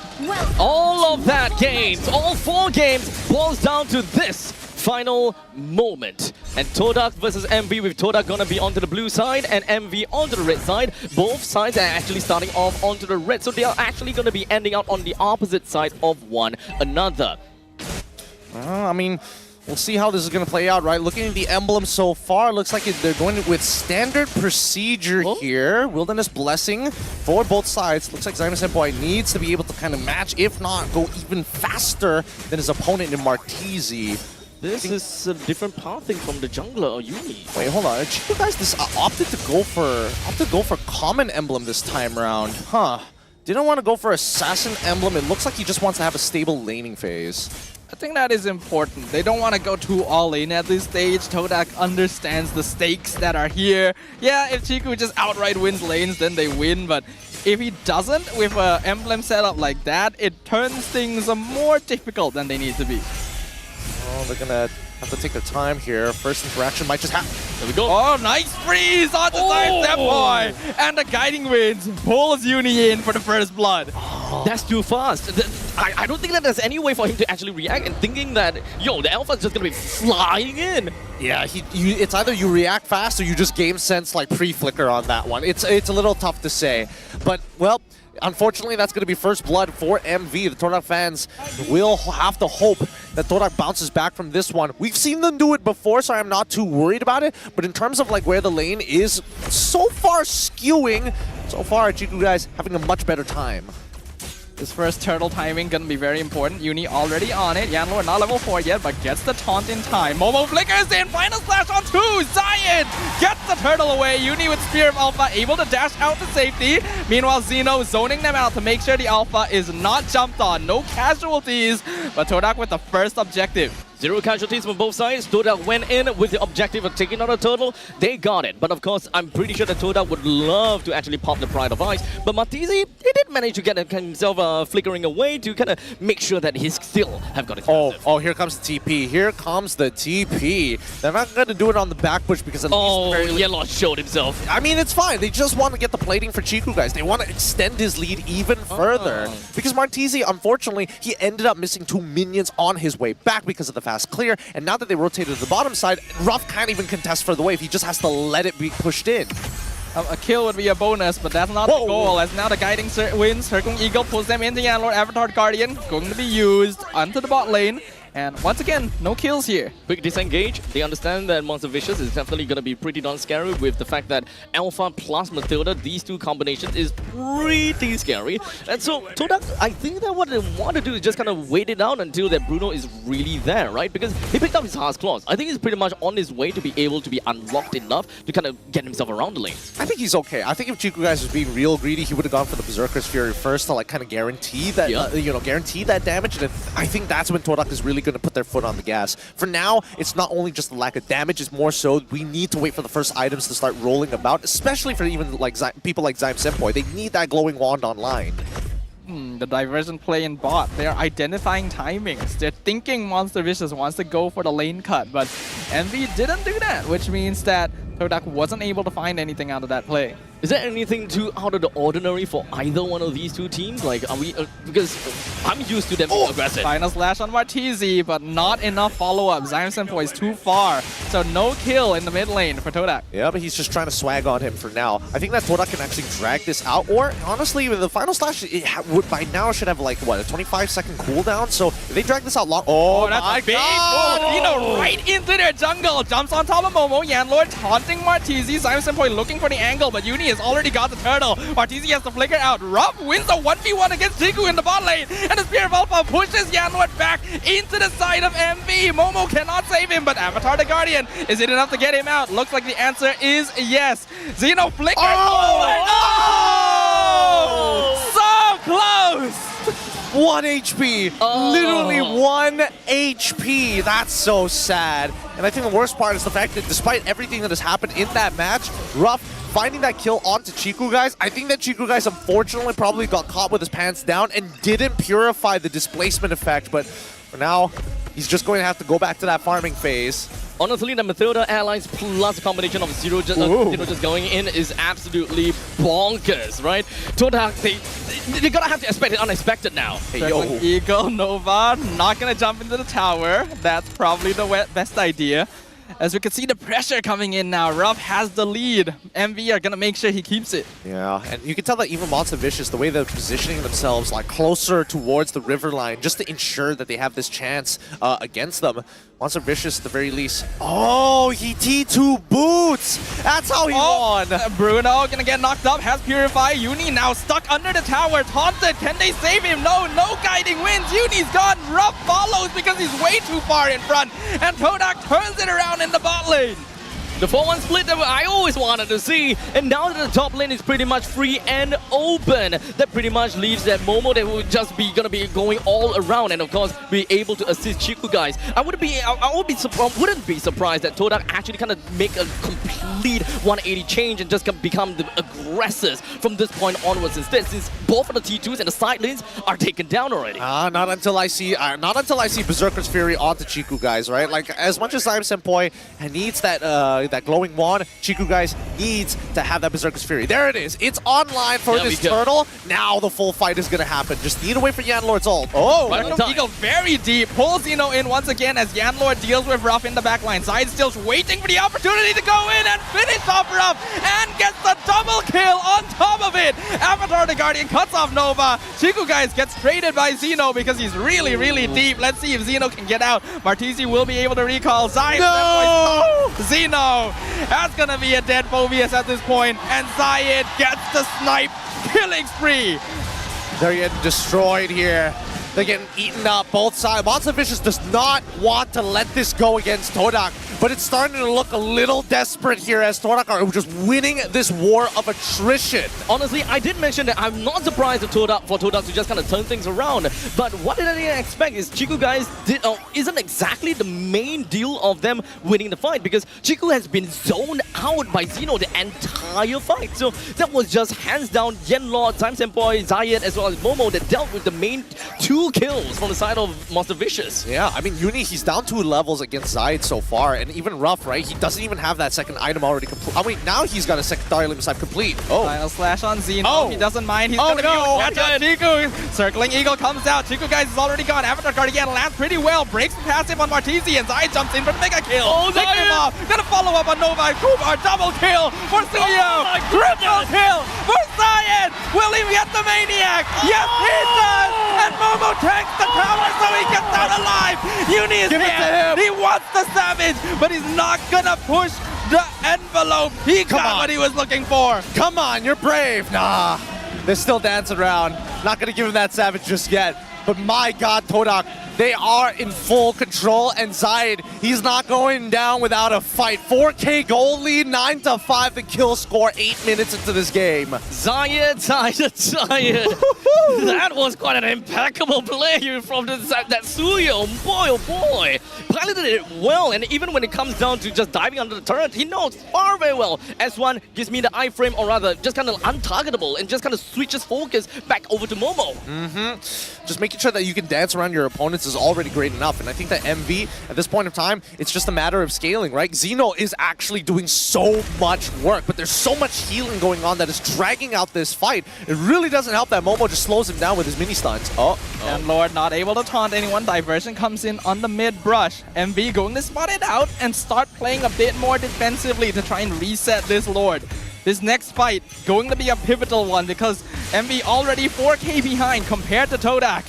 They're gonna scout things out. Circling Eagle on top of Zion Simpoy. Pulls in Xeno once again on top of Loyi, but he's being caught out by Zayed. Stopped. Uni versus Yan Lord. Oh, beautiful fight! A slash flicker backline. Catches Ruff and Martisi, but now Todak is too separated. They're getting disemboweled one by one. These guys finally finishes off Xeno in the backline, but they've already lost too much. Purify gonna be used. Zayed! Zayed stops them. Double kill for Chiku, but he gets shut down, and now Uni catching up. Double kill for both junglers.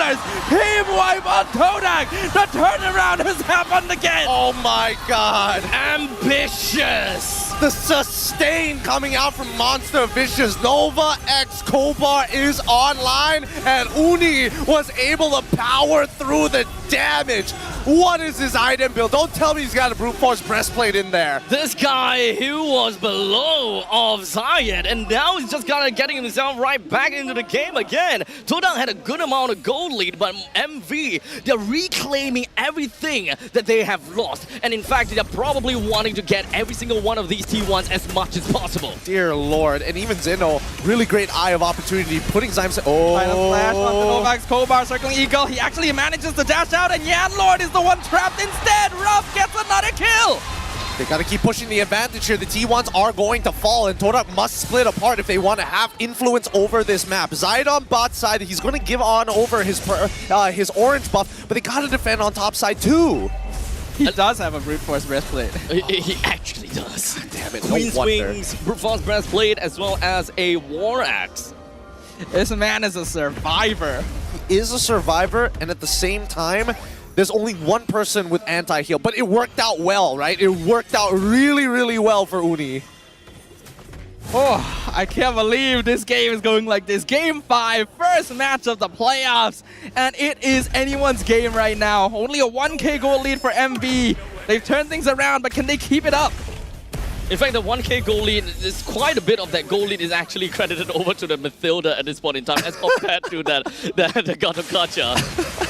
I don't think he's earning passive gold anymore. I think that Martisi might be the lowest in terms of gold income. There we go. There we go. The Winter Crown already purchased. Like, it really... Oh, what? He misses the Spear of Alpha. Oh, God. Atari guarding to cut things off. Zayed doing a lot of damage, but not quite enough to finish off Uni. He's got Queen's Wings. Get out! Can they get away? Oh! A 4-man teleport Good save by Siam Sempoi. Jeez. You have always seen the aggression from the diversions, but it's not always and not every day you get to see them retreating with it. Beam me up. Tractor beam me out of here.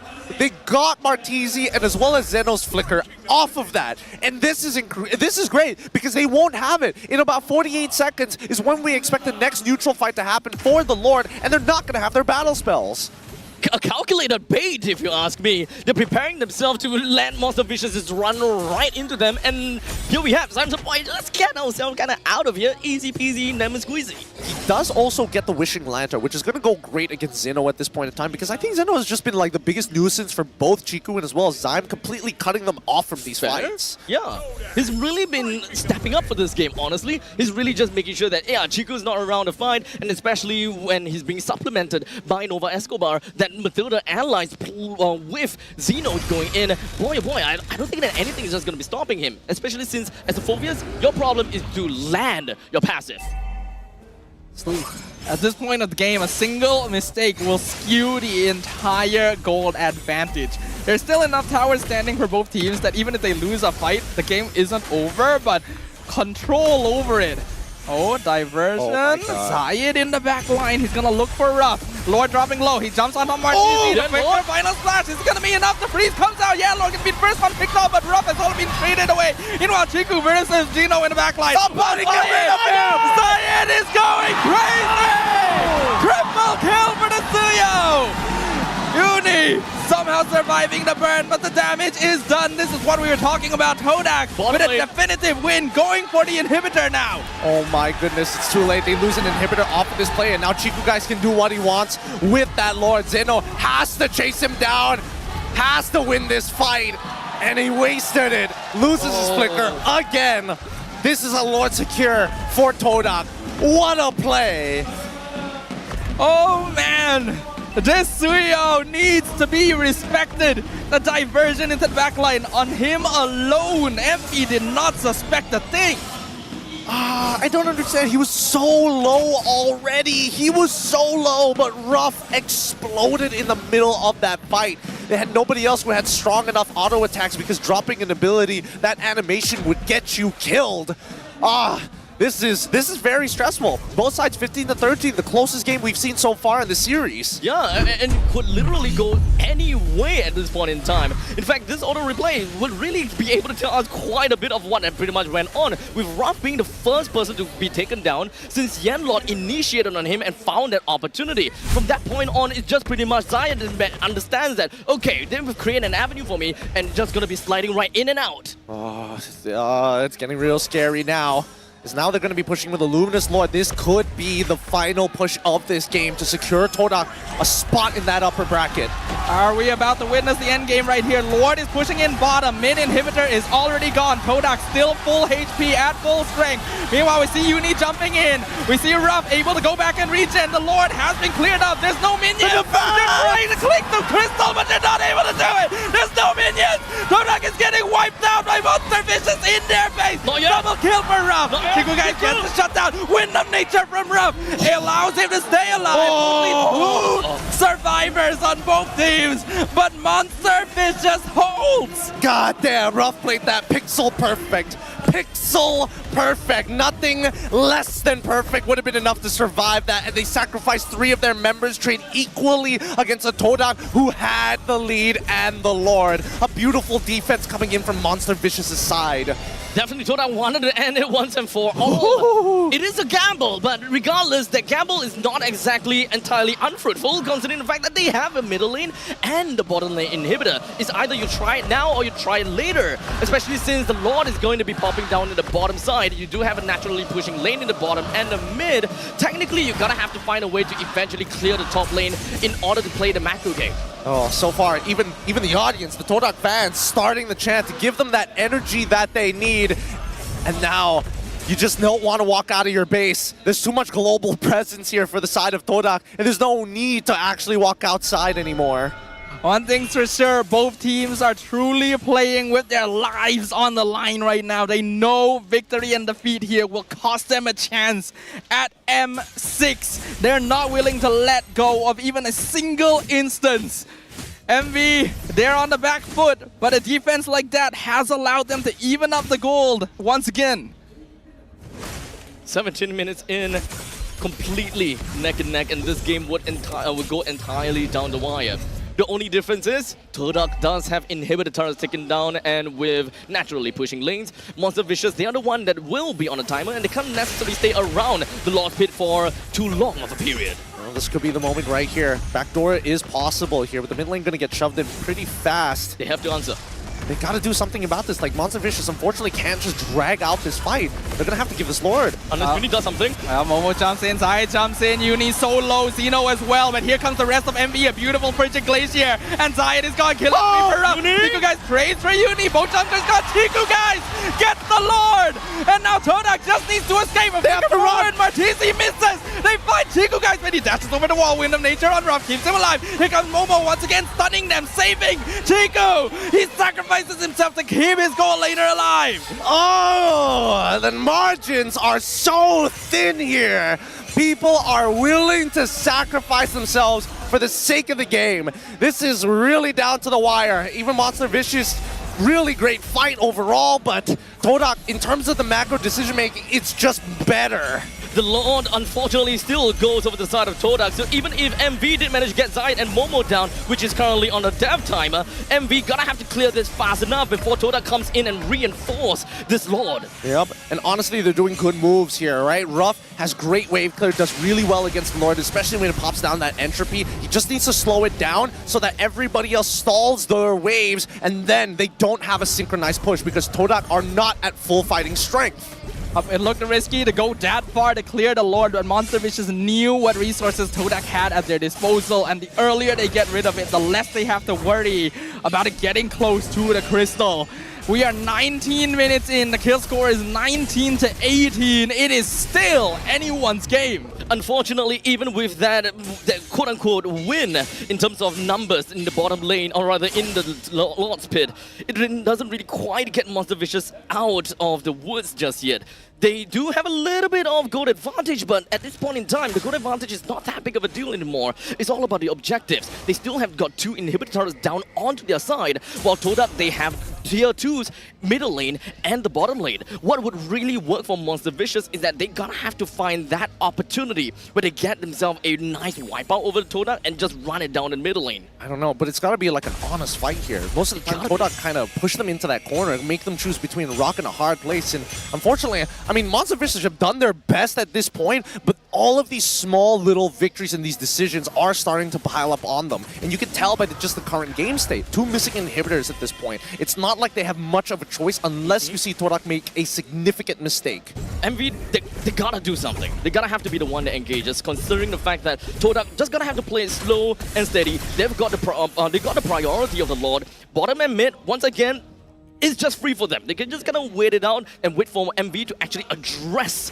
these lanes. And then, boom, we can just pretty much go in with a numbers advantage. One thing's for sure, the gold laners are in very crucial positions right now. And everyone else is just a body to throw in front of the opponent to let Ruff or Chiku continue dishing out their DPS. Zayed and Uni are good sources of secondary damage, but theirs don't really add up to too much at this point. Their only goal is to secure the Lord. And speaking of, it just came back. Yeah, but now they've got a bit of a push here. Notice that Zayed is on that top side. He wants to break that very last inhibitor, but Monster Vicious has a choice to make. They're gonna try and blitz it here. They know Zai's not around. Final slash finds Zeno. He doesn't mind too much. He's just buying time. Diversion play into the base. Chiku is in the base. He got teleported with the minion wave. It's the backdoor play by Todak. And the crystal is wide open. The longer. The backdoor returns once again to deny Monster Vicious a chance at moving forward. The veterans have done it! Oh, what a way to go down. What a victory coming in for Todak to reinvigorate the fan base. But God, at what cost was it? MV dropping the game. It's not because they weren't skilled enough. It's just their comp couldn't TP into the base. This, honestly, at this point in time, this is just heartbreaking for MV. to bow out like this. Let's throw it over to our host for a winner's interview. Atas kemenangan 3 berbalas 2, Todak berjaya ke peringkat seterusnya dan akan jumpa Selangor Red Giants esok. First of all, boys,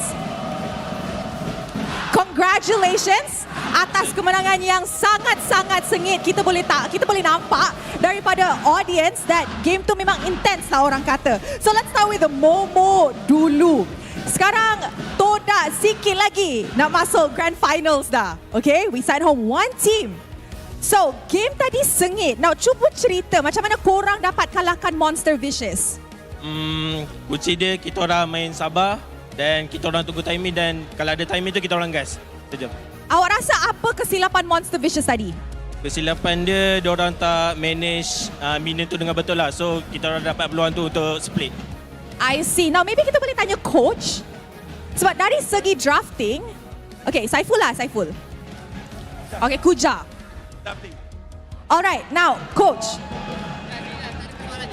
Alright.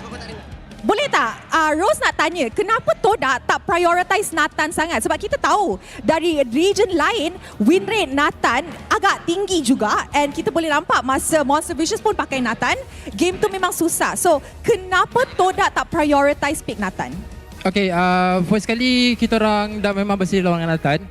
Dan bagi saya Nathan ni dia high risk high reward punya hero. Kalau dia tak dapat snowball early agak susah untuk dia nak main. Dan lagi satu untuk cara tutup game menentang Nathan, kita orang dah memahami dan dah tahu lah macam mana nak punish dia.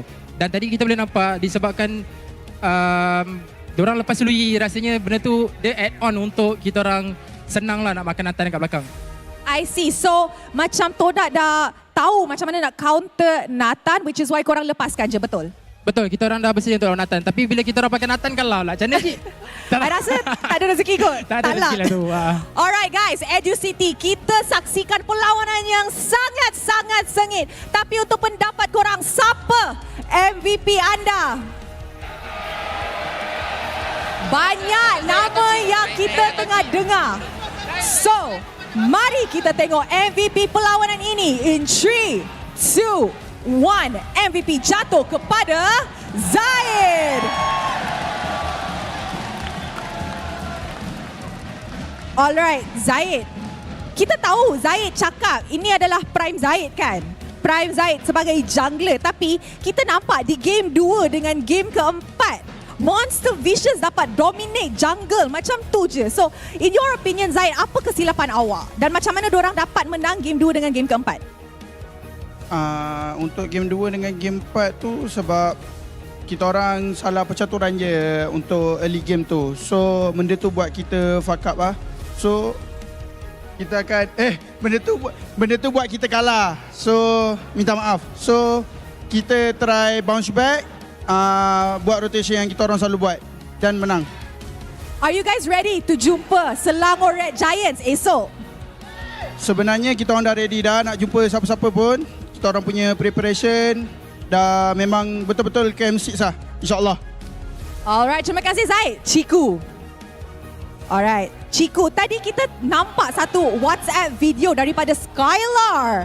Sebab Skylar cakap RRQ nak sangat jumpa Todak di M6 because as we all know, korang dua memang macam destiny lah kan jumpa dekat M series. Dan dia cakap dekat Ciku jangan marah-marah dekat lane. So apa Ciku nak respond kepada Skylar? Dia cakap jangan marah-marah dekat lane. Marah-marah. So apa awak nak cakap kepada Skylar? Saya rasa tak ada apa kot. Sebab dia dah ke MC. So saya kena fokus dulu lah untuk dapat slot ke MC lah. Baru saya balas lah. But okay. So kalau Todak menang, Ciku akan balas ke Skylar, ya? InsyaAllah. Promise? Promise. Alright, I like that. Okay, maybe kita boleh bagi mic kepada Zaim Sempoy. Hello. Alright, Zaim. Apa perasaan Zaim selepas Todak keluar daripada zon bahaya? Sebab play ni memang zon bahaya. It's technically one life, kalah balik. So sekarang korang ada 2 nyawa untuk perlawanan esok. Rasa lega ke? Happy ke?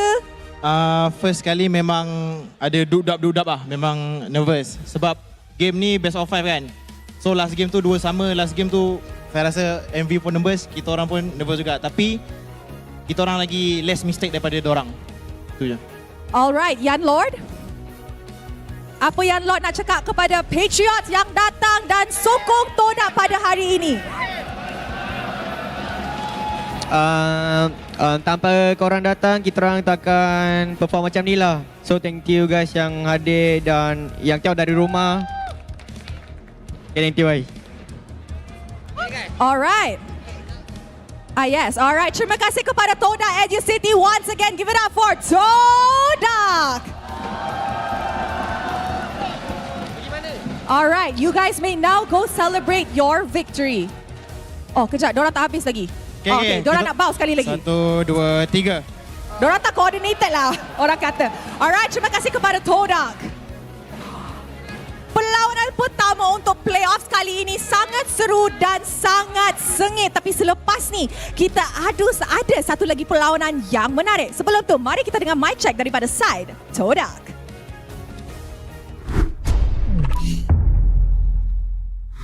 Datang nak flick. Tengok. Ya. Tak boleh. Balik base guys. Base. Banyak base tau. Minum. Baik. Balik lu. Aman. Singa. Base tau, okay? Hantai, aman. Dorang lot ni. Tak ada flicker nak tanya. Ketuk ada guys. Mati Gatot, nice. Mati. Hari jauh guys. Maju. Minum. Boleh. Go, maju. Kejar je. Kejar.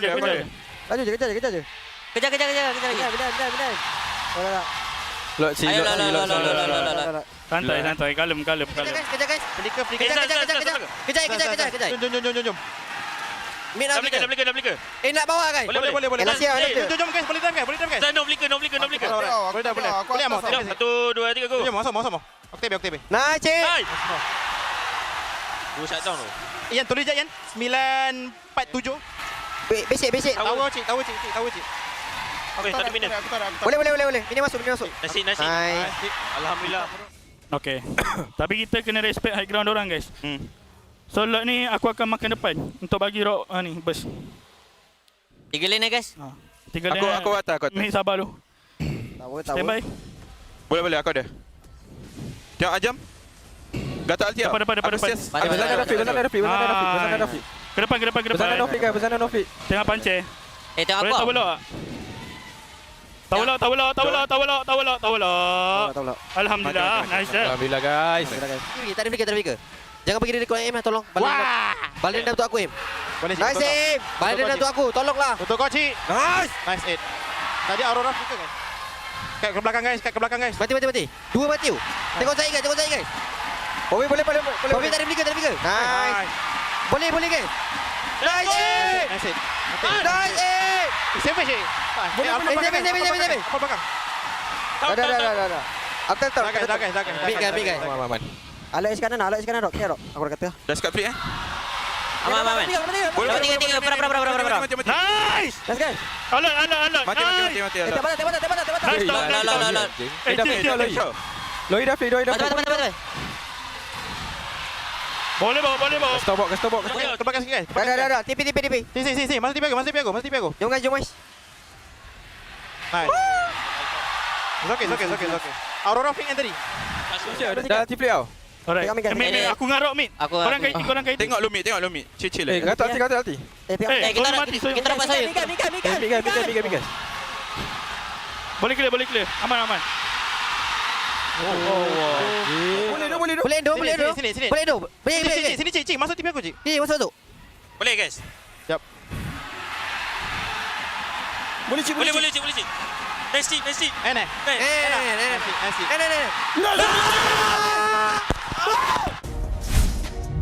Man, playoffs is just different here at MPL MY. After a regular season of some of the most, games that are kind of on the spectrum, we finally get to see teams at their full potential. And man, does it hurt.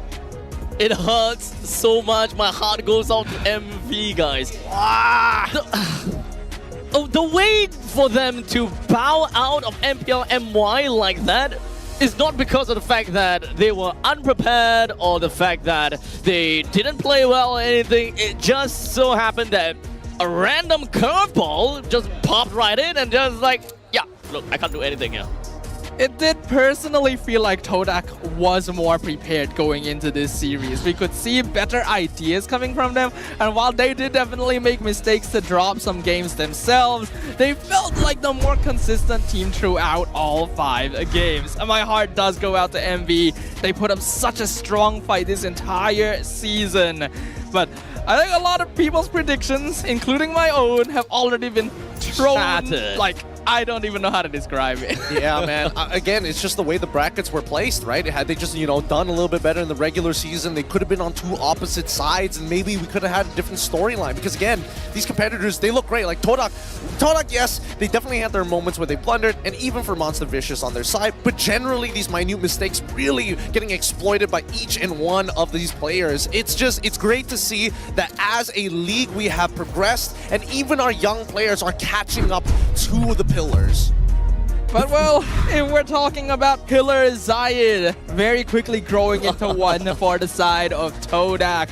His Suyo gameplay is just on another level. Absolutely impeccable. I mean, 26-7-11 for the entirety of the match. I gotta have to say, looking at him on Suyo, boy oh boy, that is just a masterclass of it. From this point onwards, I think that it makes very good sense that Suyo, priority.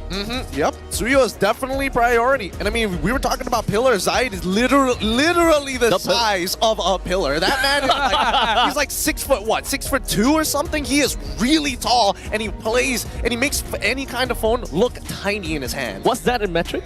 What's that? What do you mean? What's that in CM? 100.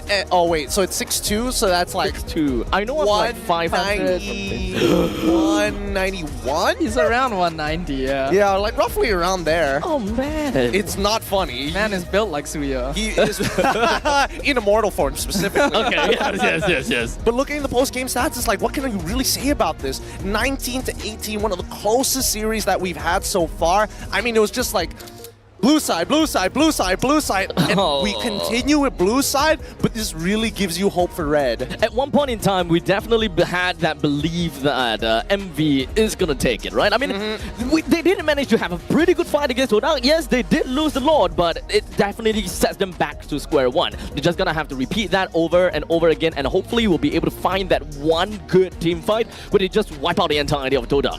Yeah, they had so many good ideas here, and even the fights that they were winning, a lot of it, I feel like, Zeno, he really wanted to win this game. He did everything in his power to slow down Todak's backline, and unfortunately, it's just one of the scenarios of like, we're missing 2 inhibitors, and you guys still have your inhibitors. I think that there's a very nice progression for Zeno, actually, all the way from game 1 to game 5. He's slowly starting to progress, and I can definitely see that the amount of impact that he managed to pour in from 1 to 5. Yeah.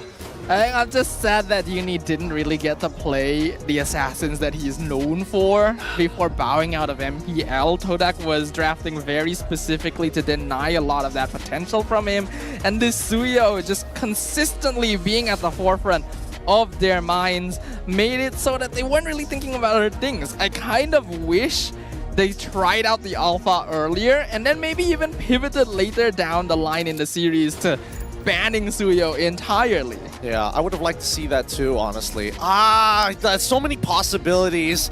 But I mean, at the end of the day, it's still a 3-2 victory for Todak, and we congratulate them as they move on into the playoffs. It just hurts to see another team have to bow out this early. Look at the total damage dealt. I mean, even Rough out-damaging Chiku guys throughout the games and even the series sometimes. But really, Zyme Senpai, the head, the lead, the brains, the fights that they are winning, Zyme Senpai is with the teams. The fights that Todak are losing is when we see Zyme Senpai getting zoned out. Definitely the main guy that kind of changes the entire way of how MV want to kind of coagulate together. They gotta have to be really careful as to how do I go here, how do I do that. Although I gotta have to say, in the early stages of the game, MV did have a pretty good idea of bringing Nova and Zeno just kind of running right down to the back lines, whereby Zyme Senpai just gonna have to focus on the front lines, right? But ultimately, as time goes on, MV couldn't do the same thing as before, as they were just completely being shoved away by Yenlord as well as Momo.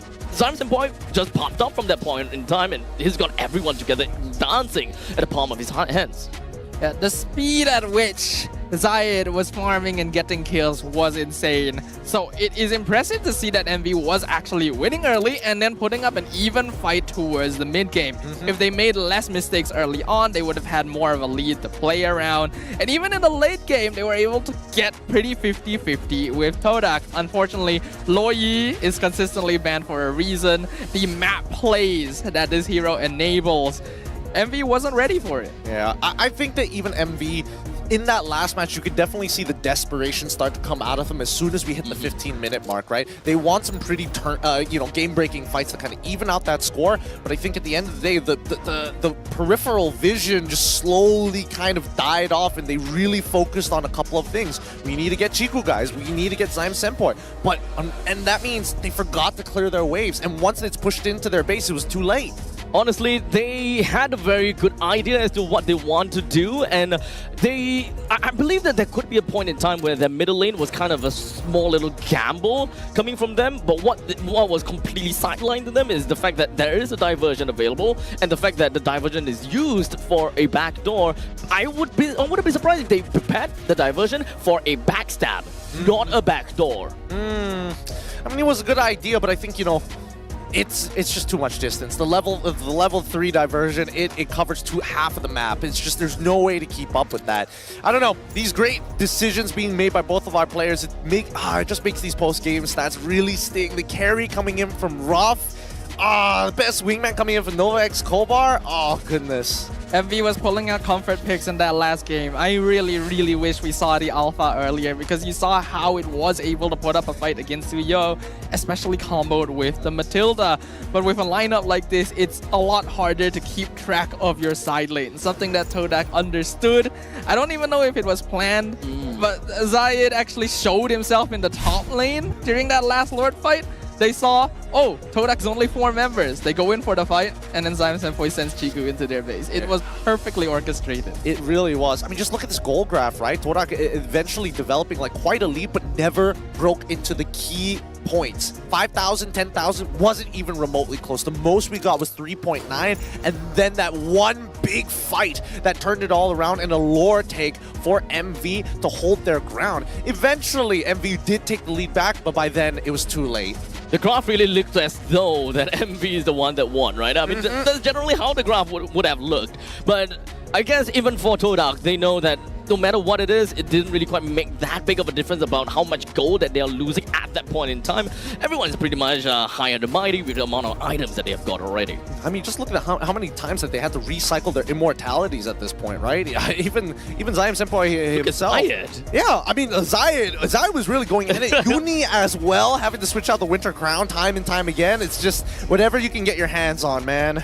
We're even seeing the switching out of roam spells at the end to try and min-max things. That's just how close it got. But here we have the updated brackets, and it is so sad to see MV drop out on day 1 of the playoff. It really is. But that just means that Todak moves on, and it's not like the competition is getting any easier. They now will have to face off against SRG in the upper bracket semifinals, and the best part about it is that they have a second life. Even if they win, ideally they would like to win, but even if they lose, they still have a chance. I mean, they faced a tough game today, and yet they have to face a tough opponent tomorrow. Definitely hats out over to Todak. I wish them absolutely all the best, right? Today, we see the bow of, we see MV bow out, but unfortunately, that is not all. Yep, it's not over. We still have one more. Somehow, get me out of this. I don't want to see another team who got bow out. There's a second series. Yeah. It feels like we've been through so much already. It's an emotional roller coaster here. We still have another game, so make sure that you stick around for the JP Niners versus Red, but don't forget that United 4-11-11 Mega Double 11 sale with 20 billion promo diamonds will be up for grabs, and all you gotta do is complete the task from November 9th to all the way up till November 12th to claim the promo diamonds and earn navigation compass tokens for the Navigators event. The promo diamonds can be used from November 11th to November 16th and also be used to redeem the exclusive Double 11 Nolan skin, the Navigator. 20 billion, huh? Wow. Hey, we have a lot of players. Look, I thought it was just 20 billion. Look, I'm telling you, there's a lot of players worldwide playing MLB, Fair. so I think 20 million is a little short, to be fair. Yeah, honestly, we could use a little more. Why not? Yeah, why make it a nice round number and make it 200 billion. 11 trillion, you know? Add another zero.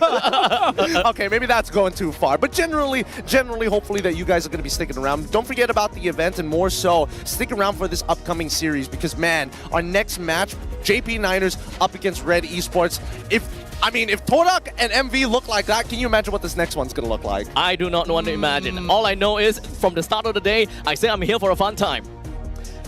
What about you, Mustafa? He's having fun. Except for the last game, probably not that fun. It's entertaining for sure. We've had good games so far, really seeing what the teams are capable of and just falling slightly short. I think it'll send a message to everyone else.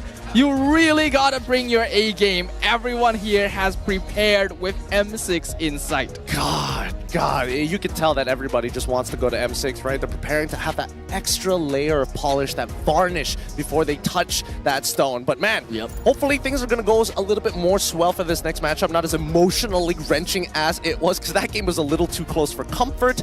Maybe, I don't know, I feel like maybe these teams are going to evolve. Like Red Esports specifically, I mean, we saw JP continuously get better and better and better, but Red, I'm a little concerned for them. I mean, they have got the most unique playstyles out of the entire MPL teams out there, right? They are the one team that still sticks onto Ube, and they're the one team that kind of like hyper focuses onto Owl, right? So it's all kind of up to Owl. I see. Well, there's more to talk about for the upcoming matchup. Hopefully you guys are going to stick around, but first we're going to go on a break, and when we come back, it's going to be more MLBB action.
Jago sukan apa jua?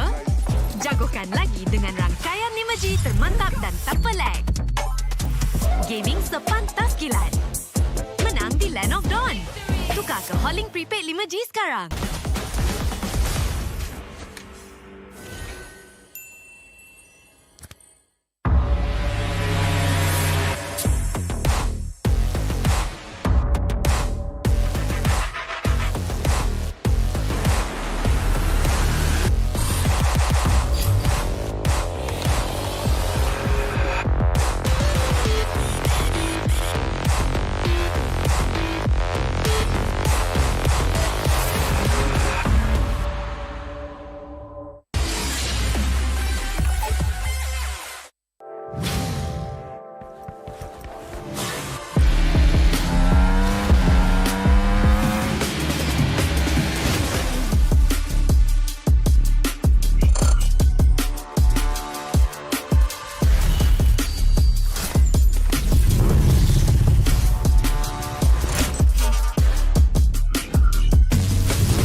Tangan aku kenapa ni? Aduh, 5 lagi gatal sangat. Gunalah Head and Shoulders. 100% keyakinan, kelomomo dan kegatalan. White out. Unstoppable.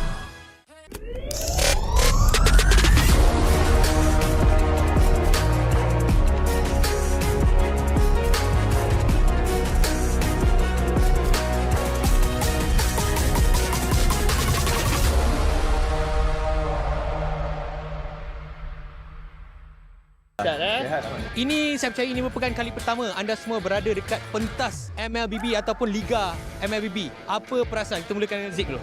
Sangat teruja. Ini first time tengok face to face game yang sangat best pula tu.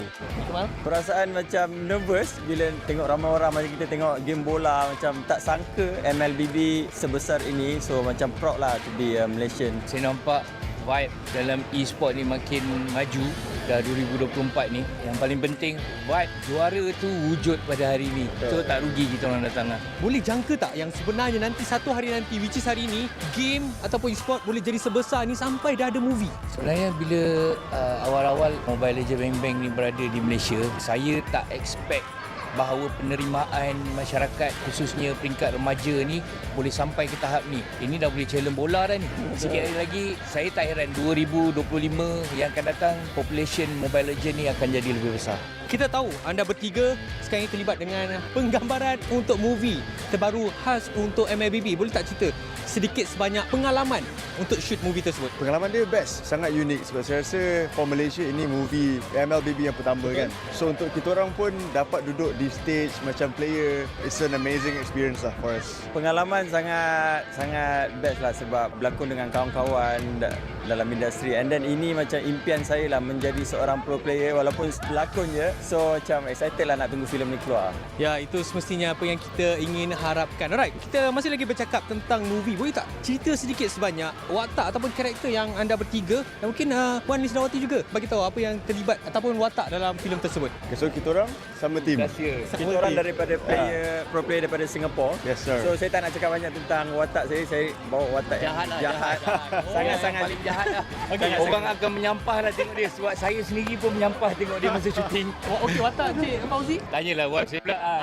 Ibu kepada watak hero dalam story. So, dia sebenarnya ada true story yang telah di-plan untuk jadi lebih menarik untuk tayangan filem Mobile Legends. Alright, jadi anda semua dah dengar daripada pelakon-pelakon sendiri. Terima kasih diucapkan kepada Zik, Iqmah dan juga Fauzunawi bersama dengan isi Puan Lisdawati. Jadi stay tune, keep in touch dengan kita orang punya social media untuk saksikan movie terbaru untuk MLBB. Nak tahu dengan lebih lanjut, stay tune dekat kita punya social media. Bye-bye. Alright, Assalamualaikum, anda bersama saya Sid dan sekarang ni kita ada tetamu istimewa iaitu pelakon terkenal daripada Pascal. Iaitu saudara Hairul Azrin. Apa khabar Hairul? Alhamdulillah, sihat bro. Okay, so apa perkembangan terbaru? Ada filem ke ataupun ada drama ke upcoming? Sekarang saya dah tak berlakon. So, saya sekarang tengah cari tim lah untuk nak main ML. Faham. Okay, alright. Bercakap tentang cari tim. Saya dah tengok awak pun ada bermain sama dengan pasukan Selangor Giant. Tapi berlakon cerita-cerita yang gempak. Tapi kenapa pakai Nana bro? Ni banyak baca komen Salah sebab saya tahu pakai tank, saya tahu pakai mage je. Yang lain saya tak tahu. Faham. So kalau tanya saya, Nana paling senang nak ni lah. Sebab sebelum ni saya biasa pakai Cyclops, lepas tu Zaz. Tapi sekarang Nana macam dia kena dengan jiwa lah. Sebab Sky sebagai itu saya, kalau nak jadi jungler yang terbaik, kena training pada Nana. Itu dia punya skill dia. Permulaan Nana barulah boleh jadi macam Sky. Yeah. Okey, tadi dah kita tengok pasukan Selangor Giant dapatkan kemenangan 2-0.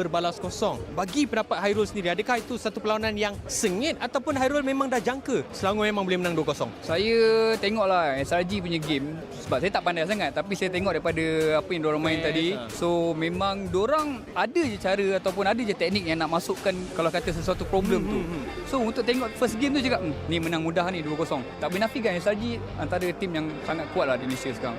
Ya, kita pun memang dah boleh nampak sebab mereka pun dah menang untuk kejuaraan dunia pada tempoh hari. Alright, tadi Hairul Azrin pun ini kali pertama datang dekat venue MPL. Saya first time sebab saya tak pernah sangka macam tengok perlawanan bola sepak di final tau. Ini bukan final kan? Ini bukan final. Bukan final tapi dah macam final tadi. Dia ada tukang sorak daripada tim SRG. So best lah. Best lah. Memang ini vibe. Benda ni dah berlaku dah few season dan kita boleh nampak lepas kemenangan Selangor Giant dekat tempoh hari tambah lagi vibe tersebut. Right, sebelum saya nak lepaskan Hairul, mungkin ada kata-kata terakhir ataupun kata-kata semangat kepada pasukan Selangor Giant sebab kita ada beberapa minggu sebelum kita pergi ke peringkat playoff. Betul. Okay, untuk tim SRG kat dalam tu semua kebanyakannya yang saya kenal dan diorang kenal saya. So saya nak wish korang good luck. Dan untuk Mobile Legend ataupun Montun, saya rasa sekarang ni artis ramai main Mobile Legend. So mungkin kita boleh buat satu tournament ke. Come on lah Montun. Sebab kita ada ramai. Fat, Aceh, Challenge Zero, Fauzina Wawi, ya Iqmal, semua boleh main Mobile Legend. So kita boleh fight lah. Saya rasa untuk nak lawan tim pro player tak susah kot untuk kami. Tapi diorang tak boleh nak berlakon. Nanti diorang tak ada job. Korang dah boleh berlakon, korang boleh main game. Alright, thank you so much Hairul. InsyaAllah kita akan jumpa lagi dekat playoff. InsyaAllah. Okay, alright. Alright, thank you so much. Jadi apa-apa, stay tune dengan MPL Malaysia. Semua orang boleh menyarung jersey kebangsaan. Jadi once you pakai menyarung jersey kebangsaan, you rasa sangat-sangat berbangga, you dipilih atau diberi tanggungjawab untuk mewakili negara. Perasaan bangga tu you tak terangkan dekat semua orang. Cuma feeling you pakai saja, once you pakai saja jersey tu, you akan rasa macam you want to give something to Malaysia. I think if you guys have any issues, so make sure lean onto each other, talk to each other as much. I want to say thank you for being who you are. Thank you for fighting every day. Thank you for competing for Malaysia, because it's something that I can never do. And I live vicariously through you bila I tengok atlet Malaysia compete, because what you do is very, very amazing. And I wish you all the best. Deliver for Malaysia, because wherever I am on the day when you win for Malaysia, I'll be proud to raise the Malaysian flag and play the negara.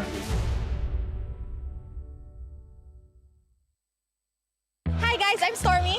Hi, and I'm Rose. And I'm Yum.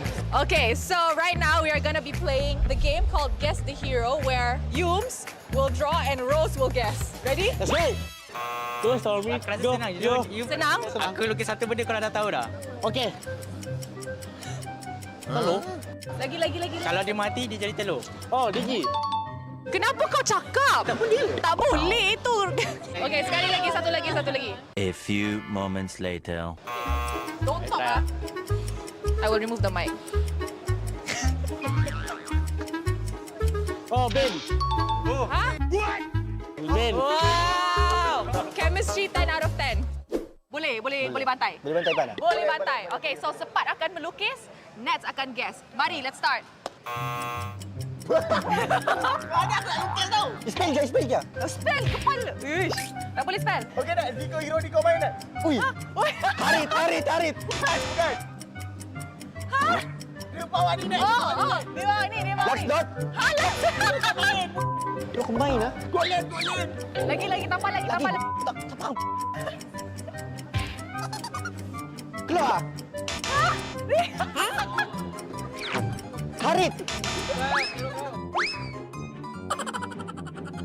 Ruby. Ni Ruby ke? Macam tak Ruby. Macam Algus.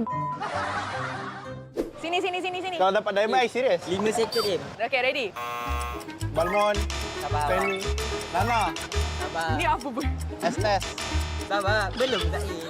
Ni apa siap? Macam kucing. Klorin. Tangan, kaki. Ni weapon apa? Rafa. Salah.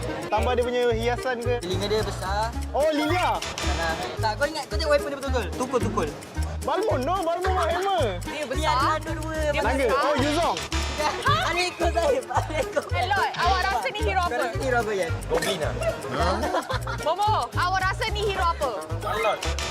Bang, kau punya susah dong. Sini. Aiman ke? Sini, Zahid. Hero apa ni? Minotaur. Oh. Bagi air lukis. Badan ni buat tough sikit. Tak juga, kepala bulat. Sama punya lukisan lagi cantik. Okay guys, so selepas kita cabar 3 pasukan which is Selangor Red Giants, Todak dan juga Vamos, kita dah ada pemenang iaitu Selangor Red Giants lah kan. So kita nampak chemistry diorang memang tip-top. And that is it. I hope you guys enjoy this video and jumpa korang dekat playoff. Tak kisah jago sukan apa jua, jagokan lagi dengan rangkaian 5G termantap dan tanpa lag. Gaming sepantas kilat. Menang di Land of Dawn. Tukar ke Holling Prepaid 5G sekarang.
MPLMY Season 14 Playoffs is happening in Indoor Arena, Educity Sports Complex, Iskandar Puteri, Johor. Powered by Moonton and APRJ. Official 5G mobile internet hotline. Best for 5G lightning fast MLBB gaming. Official gaming phone ROG Phone 8. King of performance for mobile gaming. Official lifestyle fashion partner. Up your game with JD Sports.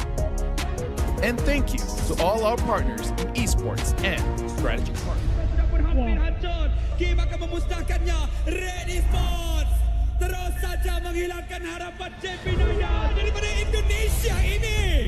Pria daripada Indonesia ini yang harus kita utamakan. Line up JP9 Squad, so kami ada line up penuh dengan champion lah, iaitu saya, champion season 7, antagonis champion season 12 dan Sakiti champion season 13. Champion full house. Pada mulanya saya fikir orang kan daripada blacklist, pada CPM World. Saya ingatkan mereka macam pandang rendah bila datang Malaysia, tapi orang banyak ajar kita orang Player-player lokal ni macam mana nak main cara dorang, ubay strat semua tu. Ubay yang apa yang kita orang masukkan tu dia sama je macam dulu. Cuma dulu tu jungle tank. Sekarang ni kita tukar sikit kepada assassin untuk lebih damage lah. Ubay strat tu jadi makin kuat lah. Ancam. Do you miss me? Kalau pasal borak kan, kau bagi je Fox Jacung jadi coach. Borak ni lah, strat tu lah. Aku pakai, kau menang lawan aku baru borak. Aku dah cakap, aku dah strat lah ni nak buat Max jadi Kyrie. Aku dah strat lah ni nak buat Nolias jadi Super Marco. Borak, semua orang boleh deh. DP9S dia bukan tim atas macam SRG, MV. Kat playoff ni kita orang boleh menang 3-0. Siapa? Kim. Oh tak kenal, sorry. Dia je seorang yang menang kita, lepas tu jerit-jerit macam menang final. Bapak beria ni kan. Kau playoff, memang kita tak bagi muka. Kau pakailah strat-strat UB apa benda lah tu. Pakai. Orang kita goyang ke? Tak. Pakai. It will be a different result because they show all of their cards, but we still have so many tricks up in our sleeves. If we fight them against playoffs, it will be a same result, 3-0. Kalau yang saya respect, saya Sensui dengan Owl lah. Dia Sensui one man army lah. Owl dia ada carry lah sikit lah. Sensui dengan Owl dia sama-sama carry lah. Yang lain tiga tu bagi saya dark system. Adalah hero pool sikit, gameplay barai. Kau memang playoff pulang hari pertama je. You're just shocked sendiri. Dengan kebanggaan UB dia, UB korang tak cukup kuat lah. Memang kau bawa player blacklist, tapi kau main tak macam blacklist pun. Saya rasa UB strat ni strong, tapi dia paling strong bila Wise dengan Venus main lah. Kalau orang lain main, masih boleh lawan. Terus saja Crystal diberikan tumpuan. Lihat kepada Crystal sudah pun hampir hancur. Kim akan memusnahkannya. Red. Kalau kat rank korang recall sampai kat base kita orang. So dekat playoff hati korang akan recall sampai balik KL. Kita akan jumpa Red di hari pertama. Lepas tu kita bagi Red tu menangis, pergi Johor buat bercuti lah. That's it, antagonis mastermind.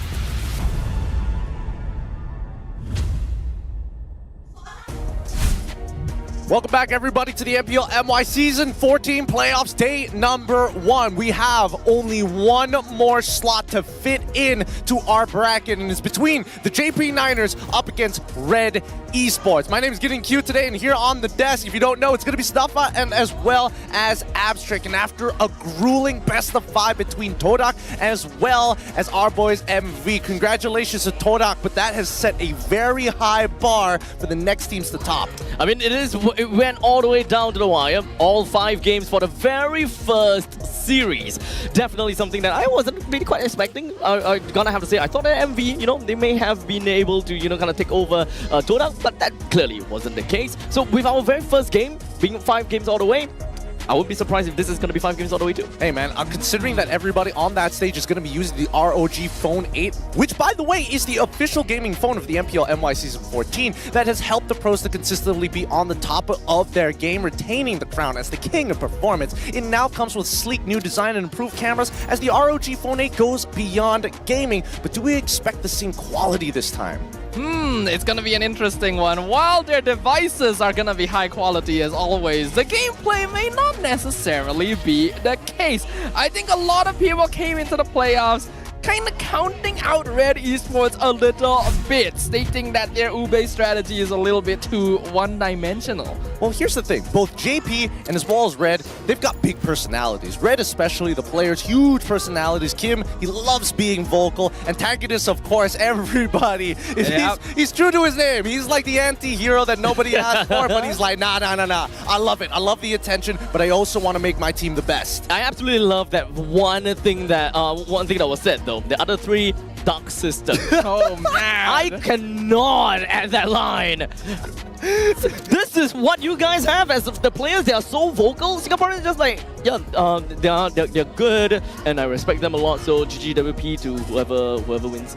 That's like Singaporean. That's Singaporean. We are too respectful. They are. I mean, I would say that your players are very, very meek. They don't want to deal with that kind of attention. But here in Malaysia, we love it big. We love it bold. That's why we're the most entertaining region.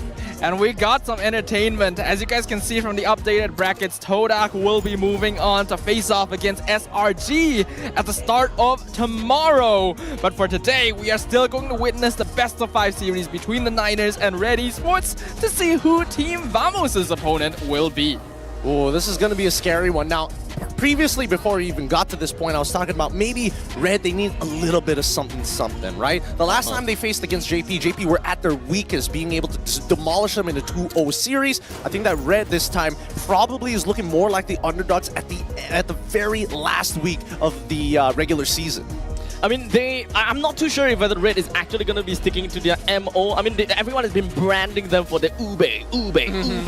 But I think that they might actually come off with a little bit of a surprise by not exactly moving with their MO and just be telling you, look, JP Niners, we can play the way that you play. I don't know. I feel like they might just double down on the Ube and be like, oh yeah, this is how we do it. Yeah, this is how we do it. But instead, we're actually going to incorporate like the classics, like Estes for an example. Ooh. My issue with that is I think Niners is one of the teams that can really handle Ube quite well. They're probably one of the better late game scaling teams we have in MPL Malaysia. So if you play safe early and just farm, they'll be happy to match you. Absolutely. And let's not forget, even though Red likes to play as a team, Rossi as a player is somebody that they probably have to keep their eyes out for. His Tigreal is really, really good. His Gatot is really, really good. And the big combination is the fact that both of these heroes incorporate large AoE ults, right? And that's the big issue. If you want to Ube, there's got to be a lot of mobility. I'm thinking the Matildas here as our players come up for their ping test, brought to you by the Hotlink Prepaid 5G, the unmatched 5G network with no lag for MLBB Gaming. I mean, since we are on the topic of Ube, and then we are talking about Matilda as well. Whenever I look at Ube, whenever I think about Ube, of course, Wise as well as Oh My Venus comes into mind. And whenever I look at Ube, okay, Estes is the way, Rafaela is the way. But to be honest, is there any other things? Because you mentioned about the Matilda. What really classify as an Ube that really works as an Ube? Like team fighting. Farm is for an example. But this is why even Safa has mentioned that the JP Niners are pretty good at handling it. With ZaQT, Ye3, Max, Rossi, and as well as Loliels, they know how to team fight. But at the same time, in terms of priority and macro decision making, I think JP Niners have grown so much. I like the way that the Niners move around the map. I like the focus that they give to specific players since they can identify win conditions. Max takes a lot upon himself. And a lot of people mentioned that he was basically carrying the lineup at the start of the season, but everyone else has really come on into their own. We're seeing way more discipline. In comparison to Red Esports with Kim, Iris, and Sui, Grayson, as well as Owl, a lot of the driving force goes in towards Owl's side of the map. And you can definitely tell that Red Esports have protocols set up for every scenario, and sometimes that makes them look really, really passive. At this point in time, I mean, looking at all of the stats over here, I just want to know, right? Since we have always been hyping up Sensui as well as Owl, how exactly do they fare against JP Niners in this case? Well, I would only imagine that, you know, the big difference makers are going to be Rossi and as well as Grace. Both of them highlighted heroes being Gatot Kacha here. Not to mention that even in the EXP matchup, Iris, he gives up a lot to make sure that his team is going to come up on top in neutral objectives. I want to see that change. He needs to be able to play like Smooth or even Momo by saying, I don't mind sacrificing, but I know exactly what I need to make sure I can carry this game with enough resources. But that does result in a variation of how Ube is meant to be played, because a lot of the time the EXP lane is meant to be that utility role, setting things up, sacrificing yourself if necessary. So if Red Esports wants to shift in that direction, it means changing up their gameplay. And it's gonna create a question. Are they really 100% sticking to Ube, even if maybe they're not playing like supports, right? Because they mentioned that they still have secrets they haven't shown. Because honestly, this really boils down to the quest for sweet, sweet revenge. In the group stage, as JP Niners dropped 0-2 against Red Esports, but this time on playoffs with such high stakes, they just need to win this best of 5 to secure their revenge, or Red is going to continue to laugh at it and be like, it wasn't even close in the first place. 3 O's are the predictions. I honestly really thought that JP Niners, they are one of the teams that we gotta have to look out for. And with the fact that Red Esports, I will say that their gameplays are rather telegraphing, whereby you understand what exactly they're trying to do. While JP Niners, you know, sometimes they may be kind of have some curveball every now and then. So to see that, the fact that in the group stage, 0-2 in favor for Red Esports is actually kind of a surprise to me. Funny you bring that up, actually. I wanted to talk about Red Esports in terms of chemistry in comparison to JP Niners, because as we see JP Niners progressively get better, you can definitely tell that there are off-tempo plays that not even all players expect, but when the call is made and the fight is already beginning, it feels like JP Niners are much better at handling that mess compared to Red Esports. I think so, because the Niners have gotten better playing together as a team, but they have built off of a foundation of each player being quite strong individually, while Red Esports is building off of the foundation of Ube with Owl and Sensui, so maybe not quite as individually gifted in terms of micro. Now, I'm going to hold your opinion about our current topic, because Abstract, I need to explain to you what burrito means. And no, it is not a taco, okay, that you dip in great, delicious beef sauce, but... Sweet revenge, I mean... No, we're not going there. Burrito is an idea, how do I explain this? Is somebody who is overly confident, likes to make a lot of noise in a sense, you know, a little cocky, a little noisy as they do it. And you saw the video just now, and you saw the opinions of both. So who do you think, JP or Red, is more burrito? I mean, it kind of goes both ways, right? I mean, JP Niners, when it comes down to, you know, leaderboard, they are top. But then Red, they did beat JP Niners, so it kind of like, they're both fair for them. So in terms of who is more Beria, I'll call it Red. You're going for Red? Oh, okay. What about you, Stapa? 100% Niners. 100% Niners? I don't feel like there's any competition. Look, I think it's a little unfair, because Antagonist is in a position where he can take that heat compared to like Kim, who's just he's been doing this all his entire career. He loves making that noise. Guys, don't forget, join the fight, claim that QR code, or just type in the code in-game to get some in-game rewards. Now, after I'll tell you, in terms of Beria, right, you saw like the clips right there. That's the only thing that Abstract is working off of. That's why he thinks it's Red, right? But I'll tell you, they had to specifically find those clips and ask Red those questions. Whereas Niners, they were just having a regular conversation. That's also true. And not to mention that the Red Esports, their import players, actually kind of, you know, is pretty chill about it overall.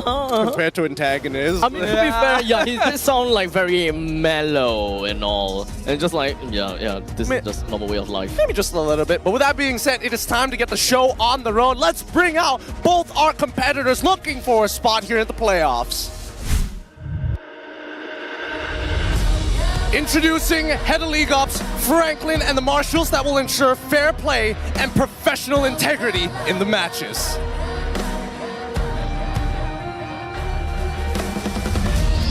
JP Niners. Fueled by discipline and focus, the Niners play with one goal in mind: to rise and conquer.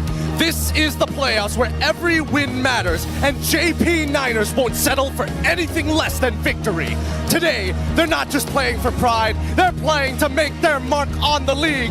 Give us a huge welcome for the JP Niners!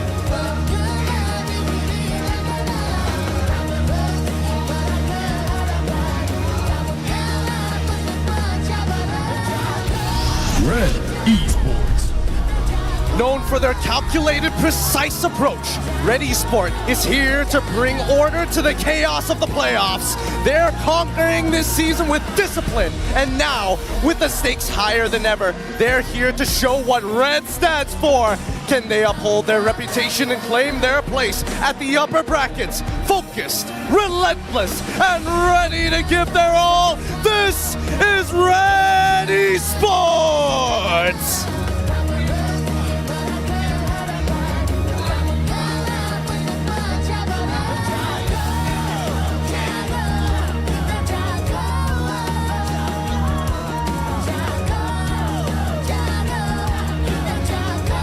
Now introducing the coaches and analysts of the two teams. Coach Chico and antagonist from JP Niners, and also Coach Bam and Ausch from Red Esports.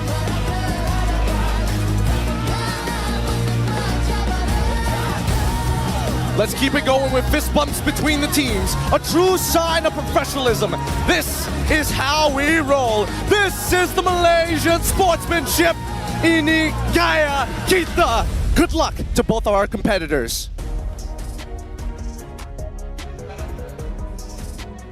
A match to determine which of these two teams get to move on to the next stage of the competition. The playoffs have already defied expectations here in Johor. Oh my goodness, we've got some visitors from all the way from MPL Indonesia. Al has flown all the way down here to go and check out the Niners, as once again Coach Chico gonna be making sure that the whole team is going to be prepared. With that being said, actually we did have a little bit of MY insiders. We talked to antagonists. We asked them, how do you feel getting to meet Red again? And he said, dreams do come true. We're going to beat them because they're noisy. Our playoff target is surely second place. I know my opponent's level. SRG still way too strong, but as for Red, they won't go far. Both are Red Giants, but this Red is going home early. God, he's got away with words. Yeah, this is the antagonist, alright. But he did mention that they are noisy, so technically the barrier one is. That is specifically, I think, on Kim, because he just is naturally quite noisy. Okay. That's actually so true. I love antagonist so much. He really is the true branding to his name. He lives up to that IGN. Okay, so at least when it comes down to, you know, that one person that like to stir things up, at least MPLSG, we have that same person. We have one. That's also true, but keeping it real here, let's look at Matilda's pick rate, because so far after patch 20, so many things have changed. Amongst MPL Malaysia, Indonesia, and as well as the Philippines, a huge surge, more than 10%, with the only exception being MPL PH with a 4% increase. Interesting statistics here. It's from all regions, Yeah, all the important regions, clearly. Are we missing any, Gideon? I don't think so. Right? Yeah, I don't think we're missing any. Don't worry. No, not at all. Not at all. Don't worry, the camera can't see your tears. But talk to me about it. This has been a bit of a resurgence of Matilda. Even in MPL MY, we didn't pick it as often, and I think only MPL PH had that sort of foresight. Yeah, because utility roam is always available, right? It's always a possibility that can pop out. But you need to balance it around your team. You gotta make sure you still have other forms of frontlining. And because with the meta shift, we're seeing EXP lane go more and more into the sandbag style instead of straight up duelists like Benedetta, for example, we get to take a bit of the heat off of the roam position, especially if you're going for like a fighter jungler and want to make things happen quickly. Well, hopefully that is going to be kept in mind by both the coaches here. It is time to get this best of 5 on the road. Yes, you heard me correct. It is a best of 5 between these two teams as we head on over to the drafting phase. JP Niners on blue up against Red Esports to their name on red. Okay, so right off the bat, we are finally seeing a link ban. But to be fair, it is Max on the other side, so you will be griefing if you don't go for the ban. But one thing that's fresh is the Suyo ban. You're seeing that. I don't think anybody really likes dealing with Suyo. There's no real answer to it. I mean, come on, we saw how much devastation he's done in many different MPLs. But this first pick from JP, they've got a lot of options, right? The Matilda is still up for grabs. We saw how Loyi was dangerous in the previous best of 5, but it looks like they're going to double down and go for the flex pick in Gatot Kaca. Gatot is going to be a highly contested pick in this matchup in particular. It is one of the few support roamers that Grace is very comfortable on, and Rasi does a pretty good job as well. But that means Hayabusa and Eve will be locked in by Red Esports. Well, that's kind of interesting because I know Kim is a nasty Eve player. Did Chico make a hard read on it? Because Gato can, like, I mean, you drop that RWM, AOG is coming pretty quickly after. I mean, I'm pretty sure that even when that does happen, it doesn't really quite, I mean, You can definitely expect a couple of blows right in your face as a Yi, but I think that he should be able to still kind of keep to the RWM, and hopefully someone will come to the Yi rescue despite all that. Besides that, Sensui has been really leaning away from Assassins this entire season, so locking in Hayabusa this early for him is a surprise. It's kind of interesting, right? But then, let's see, the response happens to be Khalid as well as Irithel. Super early on, right? Like, I expect you to play Natan, you play anything else, I don't know, because we have a lot of strong AoE, so even if we don't have Avatar of the Guardian, at least you have Raging Sandstorm. Actually, what I'm looking at here is, how about this? CC, is that one of those number of heroes? Is that part of the 34, or would that make 35? I can't remember if they've ever picked it before, no, yes, but they have. Is not common. Yes, it is not common, but Iris definitely has picked up CC before. He played it into it to Rizla before this. He also played it into the Gatot prior to it, which is why they got why they were having so much success in the early stages of the MPL. But now we go into that second phase, right? We're seeing the Nolan already banned out, followed up by the Valentina, rather interesting. They also get rid of Harith from the side of JP. We're waiting for that follow-up. Yeah, banning Valentina is just to make sure that JP Niners can't match and steal the RWM so that you have two zones to deal with. When you have Eve, you ideally want to be controlling the team fight, so not having another one to deal with is easier for you. Dude, the audience here at JP, they're pretty funny. I gotta give it to them. Yeah, one of the signs was like, hey, we got the twins from Indonesia, 3-1, 3-1 on both sides. That's the prediction. And we have people who came down to MPL knowing that they gotta study for finals exams. Wait, that's what it was written on their phone? Yeah, he's just like, I told my teacher I'll be back to study for my exams. So funny, so funny. But now to conclude the draft, we see that Harathan as well as Tigreal getting banned out for the side of JP, Beatrix being the pick for red. Beatrix is the fallback for Owl. If he is in a tricky situation, this hero will come out, and if he gets a couple items, just absolutely destroys the mid to late game. So what will Niners do to respond? At this point in time, all I'm looking out for is what is that assassin that Max is going to be picking up. Wait, Fanny is open. You're right. You're right. Wait, is it actually good to play Fanny into this? I mean, right now... They don't have a lot of CC. Yeah, I don't see anything. I mean, they have a CC. Get it? I get you. Whoa. Dad jokes are not... No. I do not accept this, but... I'm a dad now. Man, I knew you're actually correct. Yeah. Oh... And I'm supposed to be the old one on this desk. JP, at this point of time, Julian as well as Aurora, I think this is a much safer approach. However, Julian is one of those heroes where it's like, it does well against the assassins in the earlier stages of the game, but you kind of have to snowball it out of control. And that's what I was worried about. I was thinking maybe the Cho, maybe something would pick up. Instead, they go for Kaja. They're playing more around this Yi. Ooh, I do really like this Kaja pick. I mean, picking up as Beatrix as well as CC, given the Hayabusa itself, they're really going to be making full advantage of the Divine Judgment.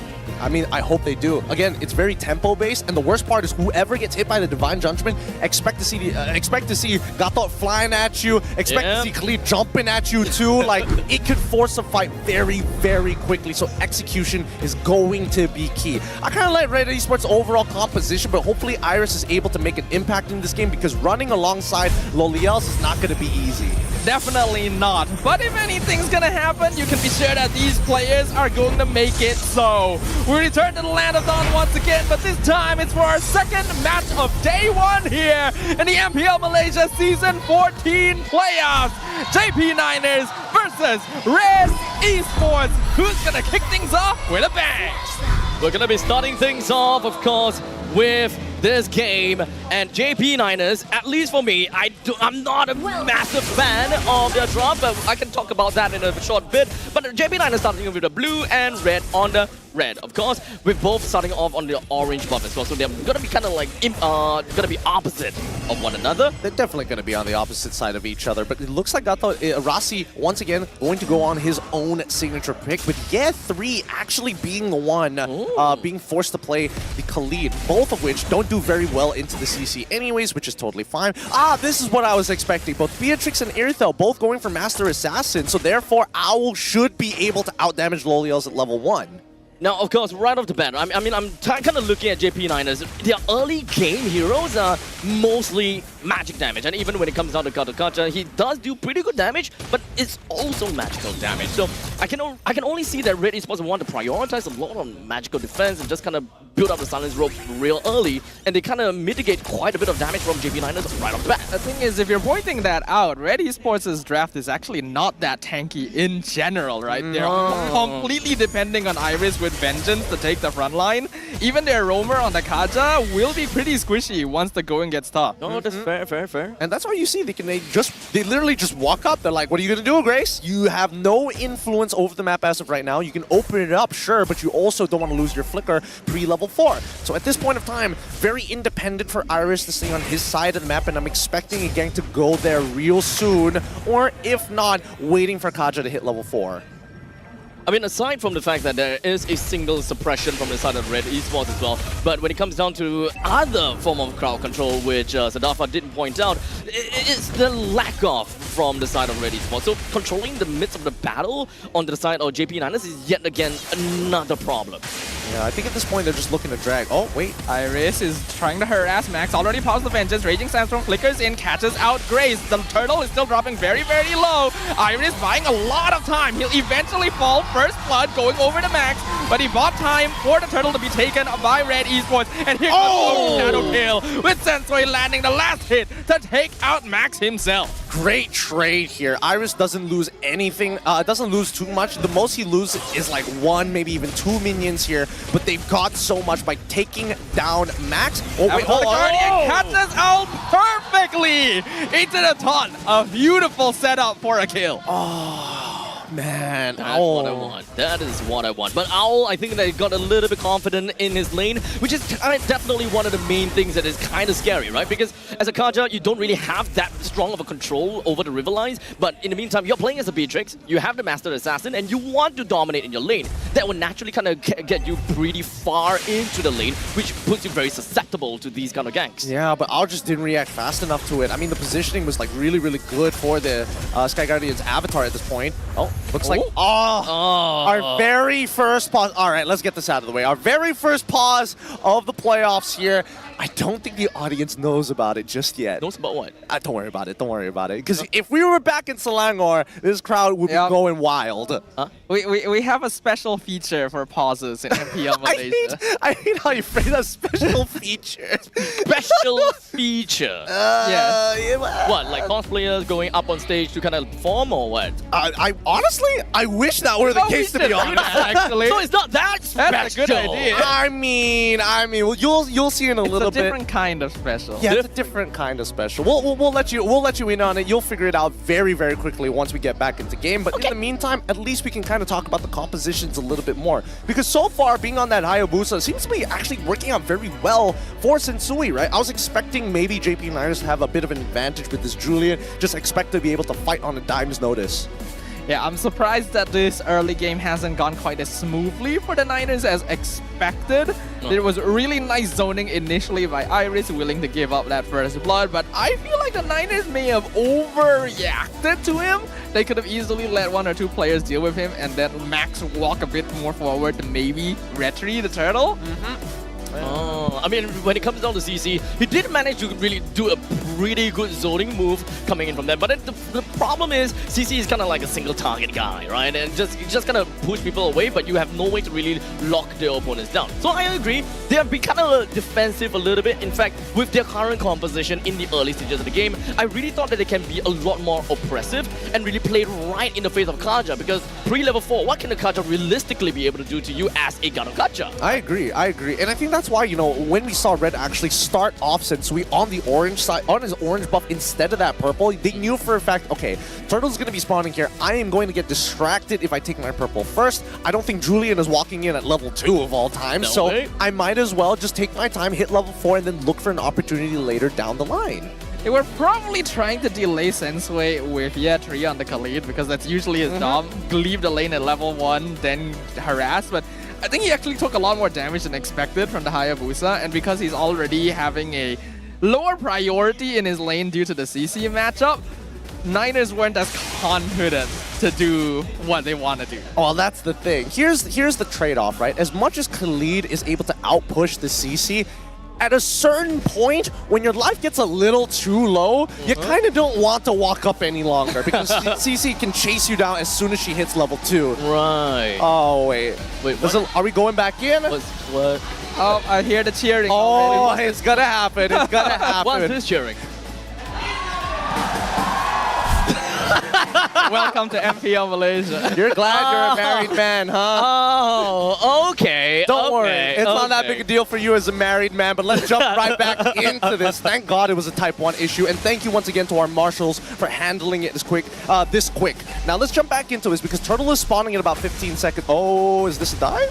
Arasi was able to dash away from Grace, so no Divine Judgment there. Yeah, I think that's fine, especially since the turtle is coming up now. Grace just got his flicker back up at the same time too, and yeah, 3. Wow, he is fast. He's got his sand plus the fact that there's the moving waters. I don't have any idea what this feature means. Oh, Divine Judgment onto Yetri. He's gonna get suppressed. Revitalize comes out from Rasi. Raging Sandstorm flickers backwards. Catches two. The turnaround from Yetri. Bennett's Rage whips completely into New Passion, but there's not enough damage yet on Owl. So Lolil gets the double kill. And it's gonna be a free turtle for the Niners. Iris doing a good amount of damage to Rasi, but he's 1v3 right now. He will be able to jump away, resetting the turtle.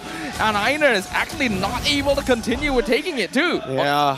Honestly, that is kind of what I expected from the side of JP Niners, to be able to just play it right in the face of Esports. Absolutely. I mean, that's the first failed team fight so far, but technically Iris has somewhat recovered, has a level lead onto Yetri, but Sensui's a full level. Oh, wait, hold on. Sensui earlier was a full level ahead of Max, so at this point there is a slight disparity in EXP, but it's too minute. Raging Sandstorm misses point blank. Yetri not realizing there's still a delay there, so Kim able to walk out. This is still awkward timing for the Niners. And even a lane swap coming in from JP. Macro-wise, really good stuff. I mean, it makes sense, absolutely. The fact that they will be able to kind of like clear the wave in the top lane by the hands of Yetri, but it seems like they do want to have this turtle right now. Turtle dropping the 30%. Who is gonna get it? Real Woman Edison comes out. Max secures the turtle. Nibiru's Passion doing a lot of damage as the Yogi Shadow Kill finishes off the Julian in the backline. Rasi uses the Avatar the Guardian to get away himself. And only one casualty, but an important one. Yeah, but they will be trading a bot tier 1 in the process here. Red Esports, they are going to be playing very cool, calm, collected, but most importantly, they make sacrifices, right? It's going to be a constant trade and a back and forth between the two. However, in terms of timings, both Kim and as well as Owls, their flickers are about to come offline, and Grace still hasn't used this flicker just yet. So far, we also didn't really quite manage to see too much of a play from the side of Grace just yet. I mean, to be fair, this is definitely not the time for him to shine, but I do want to see more of the fact that when Sensui picks up more of the item and really get themselves that power spike, and perhaps even for the side of Owl, which he should probably get something real soon, then there's only the point in time where Grace will be able to kind of yoink someone in. Yeah, I would imagine that Sensui has also got his... oh, wait, hold on. Grace gets spotted, but they don't realize everyone is in the brush. Sensui gets a killing spree on Guitar. The Raging Central Flicker catches two, but they're behind their tier 1. The knockout from Julian will secure a killing spree onto Grace. Given over to Lolil, who actually takes quite a lot of damage from the Renner's Apathy. Sensui, does he still have his ult? No, but he will do some poke damage. Force out more resources from the Niners. It's going to be a 1-for-1. Dang, Max, real nasty with it. Not only able to kind of go toe-to-toe despite being, despite having to try and catch up against a 3-0-1 Sensui on this Hayabusa. Honestly, I can only imagine that the Sky Piercer is already done for Sensui, but at this point, oh, Yetri, this takes no damage from Owl. JP Niners, they are not exactly responding to Owl's push. I definitely did not expect that, especially losing the tier 2 this early. Although it's not that big of a deal as compared to losing a tier 1 this early, but still giving free money over to some Red Esports? I mean, it's only it's only a 300 gold lead for Red Esports, and as you can see, it's continuously going to fluctuating, right? Yeah. So I think the JP... Oh, hold on. Rasi in danger. Revitalize use. Raging Sandstorm cancelled by the Divine Judgment. Rasi's already gone. Yetri's already gone. Red Esports is doing so much damage. Shut down. Double kill for Owl. And Red Esports are hitting their power spike. Literally perfect timing. tactically rolls forward, rips out the Nibiru's passion, buys Malefic Roar right in the middle of it. Now, of course, not to forget, Red Esports have got a pretty good answer to the counter-engage from the side of Rassi, making sure that Rassi just don't have that time to just really fly up into the sky and just deal with him immediately. I think also just how generous Red Esports is with their battle spells, right? Every single time they want to execute, they execute extremely hard. I think that JP, at this point, the biggest problem is it's really scary to open up the map. Yeah, that's always been kind of an impressive characteristic of PH teams. They're willing to spend their battle spells because they know it can trade them up for better resources. And we can see 9 minutes in, a 3K net worth lead for Red Esports. They have taken control of the early game, and the Niners going to need a lot more time to scale up. Losing the T1 is also going to be a pretty big deal. Red Esports makes their way down to the bottom lane, and that's all T1's taken down. JP Niners definitely going to have a lot of a problem to actually just kind of reclaim their own jungle from this point onwards. And to make matters worse, in a minute, the Lord will eventually be pushing in. Let's not forget, Red Esports has got pretty good ways to split push with their Hayabusa on their hand. Well, JP Niners, the only one that can really just expand out or expand away to kind of deal with such split pushes is really realistically Khalid, but it's kind of valuable in team fights. It is. I think Red Esports understands a couple of things. Number one, Zach QT is going to be the main anchor for the JP Niners, right? You disrupt his position, everybody else is going to have a tough time. Like Lolios won't know how to play around without his anchor, and more so that both Rassi and Ye3 aren't designed to peel for Lolios. They want to dive hard and pull all the attention to them. I think that at this point in time, it's relatively fair to say that in mostly every team fight, when Rassi wants to open up the map, it's fair to say he's going to be bursting out almost immediately. So looking out for a secondary tank from the side of JP Niners, being the Khalid himself, is going to be super important. So you can't exactly just pluck him away from the main team fights and just kind of deploy him over to the sidelines, which is, or rather the side lanes, which is something that I think is going to be pretty darn important. Iris, he's fine. He's able to jump away, but we can see how Ye3 can't really open up the map either. The frontliners for the Niners have been put so far behind that Red Esports, despite being the squishier lineup, are able to control the map more easily. Concealed play, Divine Judgment onto the Julian, Raging Tantrum cancels it out, but Max has already gone killing spree for Owl, and he's dealing with 1v2 in the backline. Rassi, will he be able to finally finish him off? We will see. Sensui gets the mega kill onto Lolil in the meantime. 4-0-4 on the Hayabusa, and Gatot Kacha stuck between a rock and a hard place.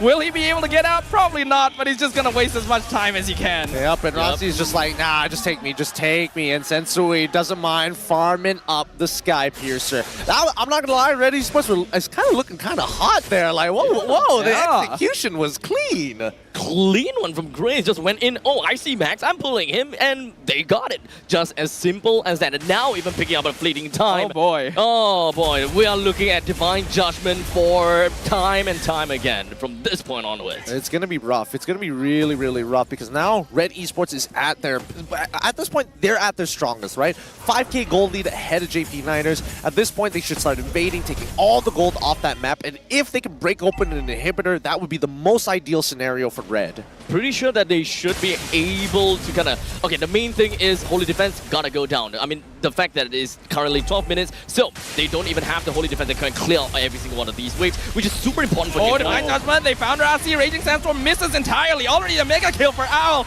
and Ye3 is just caught. He has immortality, but he's just gonna fall to Nibiru's passion. And here comes Sensui in the backline. He's getting Sky Piercer monster kill. Oh, Lolil. Niners can do nothing against Red Esports. Wow. God, it feels so good to see Sensui back on an assassin, man. Now the team, it looks like Red is... Oh! Zach Cuties hates Pico! His passive isn't popped. Vengeance used by Iris. They're just chasing them down. They're just diving near Crystal. Red Esports. They don't care about the Niners. Game 1 just swept entirely by Red Esports. Dang, what was that? Well, wait, where was the damage all coming from? Owl was just hitting all of his shots. He just hit the shot after the shot, and you can see Red. It's not. This is game day. Wait, was that a Renner shot? That was a Renner shot. Halfway across the map, 2 screens away. Oh, yuck. Oh, man, that's a wake-up call for JP. It's like, hey, Red ain't the same. Red ain't looking the same. They look better than ever. This is looking like a much, much better Red Esports. They were doing pretty consistently in the regular season, but it felt like they had stagnated. But I feel like we're seeing an evolution of this now. This isn't really truly Ube. It's close, but it's not quite there. And they executed on it excellently. Quick little thing. Red Esports, red side, no longer 100%. Red side no longer 100% no more. Wow. I mean, I think that so far in terms of the draft, it really is just, I mean, both compositions so execution heavy, right? You'll miss an ability, it's like the whole pyramid starts crumbling down.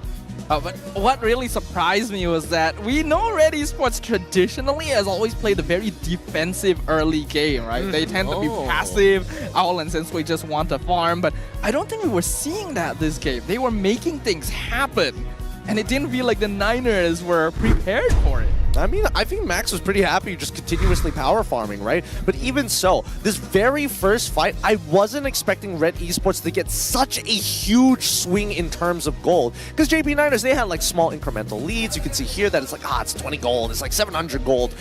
And after one significant fight, 3,000, boom, out of nowhere. Honestly, at this point in time, right, JP Niners, the only thing I would say is that it's kind of a huge waste that they didn't really quite manage to make full use of their early game and really just kind of shove Red Esports in. Yeah, I was expecting, them to like kite towards Loliel's side of the map, maybe, catch out Kim on those rotations, maybe punish Grace very early on. Because our MVP of this game, you gotta give it over to your man, the myth, the legend, Sensui, 6-0-5, 73% kill participation with an 813 GPM. He probably maxed out his guy. Well, no, wait, no, he was too off from maxing out his Sky Piercer. But that is more than close enough for a Hayabusa. This is not a hero you can allow to snowball nowadays. And that is exactly what happened. Sensui, he'd been leaning towards fighters the entire regular season, playing main, playing alpha, not really touching much else. Playoff start, Hayabusa, and he does this. Looks like the revenge is not looking all that great for our guys over on the opposite side, huh? It's true. It just means I have to work a little bit harder this time. It felt like JP may have underestimated them. And I feel like Red Esports took full advantage of the scenarios, because even when we talked about like early execution, you could see that clearly Red, like maybe this is a bit of a warm-up game. It's not 100% the cleanest from beginning to the end, but you could see they progressively just got better and better and better.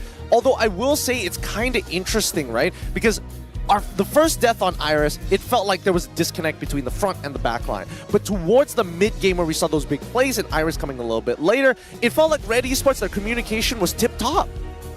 The coordination was excellent, actually, from Red Esports. I don't even think that Iris's first death was a bad thing. It felt like they were prepared and expected it to happen to secure that first turtle, because they knew it would be an objective that would propel them forward, especially against a hero like Julian, who is supposed to be ahead in the first few levels. Honestly, now I kind of can really understand what Gideon was saying about Iris willing to kind of like throw body just for the betterment of the team. That initial fight, yeah, sure. I believe that it gives so much lead over to the side of Red, not necessarily on the economical side, but really just puts them in a pretty good foothold around the map. Yeah, a huge foothold, but even so, I do think that JP didn't play the best game this time round, and their execution could have been a little bit better, especially with the ideas, but you can see that even Ye3, he was trying his best to like really negate the effectiveness of the RWM. He had some pretty good Raging Sandstorms, 3-man, even 3-man, and consistently hitting Kim. I think 4 out of the 5 times he unleashed the RWM. In addition to that, I feel like the Niners drafted a bit too quickly. Starting, they had Gatot, Khalid, and Iritel in their first phase, if I'm not wrong, right? And you're not only taking away the flexibility of Gatot, you are showing Red that a pick like CC will immediately counter either option, not to mention revealing Iritel this early on when it's not really a contested hero besides Chiku. Fair. We can definitely see some changes into the lineup, I guess. Okay, so at least for JP, right? So they went for Julian and the Aurora for the second last pick. I mean, personally, I'm not really too big on understanding the Julian pick, to be very honest here. Well, I mean, Julian is just a really good enabler, right? It doesn't matter who goes in, as long as Julian is able to like land the chains, he can follow up and he can also initiate. I think that's the flexibility. It's kind of the glue that makes this entire composition kind of work, right? Because you have two big ultimates. You have Zach QT, who's like, I want to go forward, but at the same time, I need the enemy to come towards me, so my team needs to fall back to me when that initial push fails. Right. Flexibility. He's got burst in the early stages of the game, later stages of the game. If he wants to go for enhanced chains, at least if he's got that, he can become the initiator, and then everyone else comes in for the follow-up. Exactly. Similarly to Suyo too, he hits his power spike at level 3, which is way earlier than any other jungler. So they were trying to have the Khalid slow down Hayabusa, then let Max slowly take the EXP lead. But since that first step didn't work already, it kind of snowballed from there.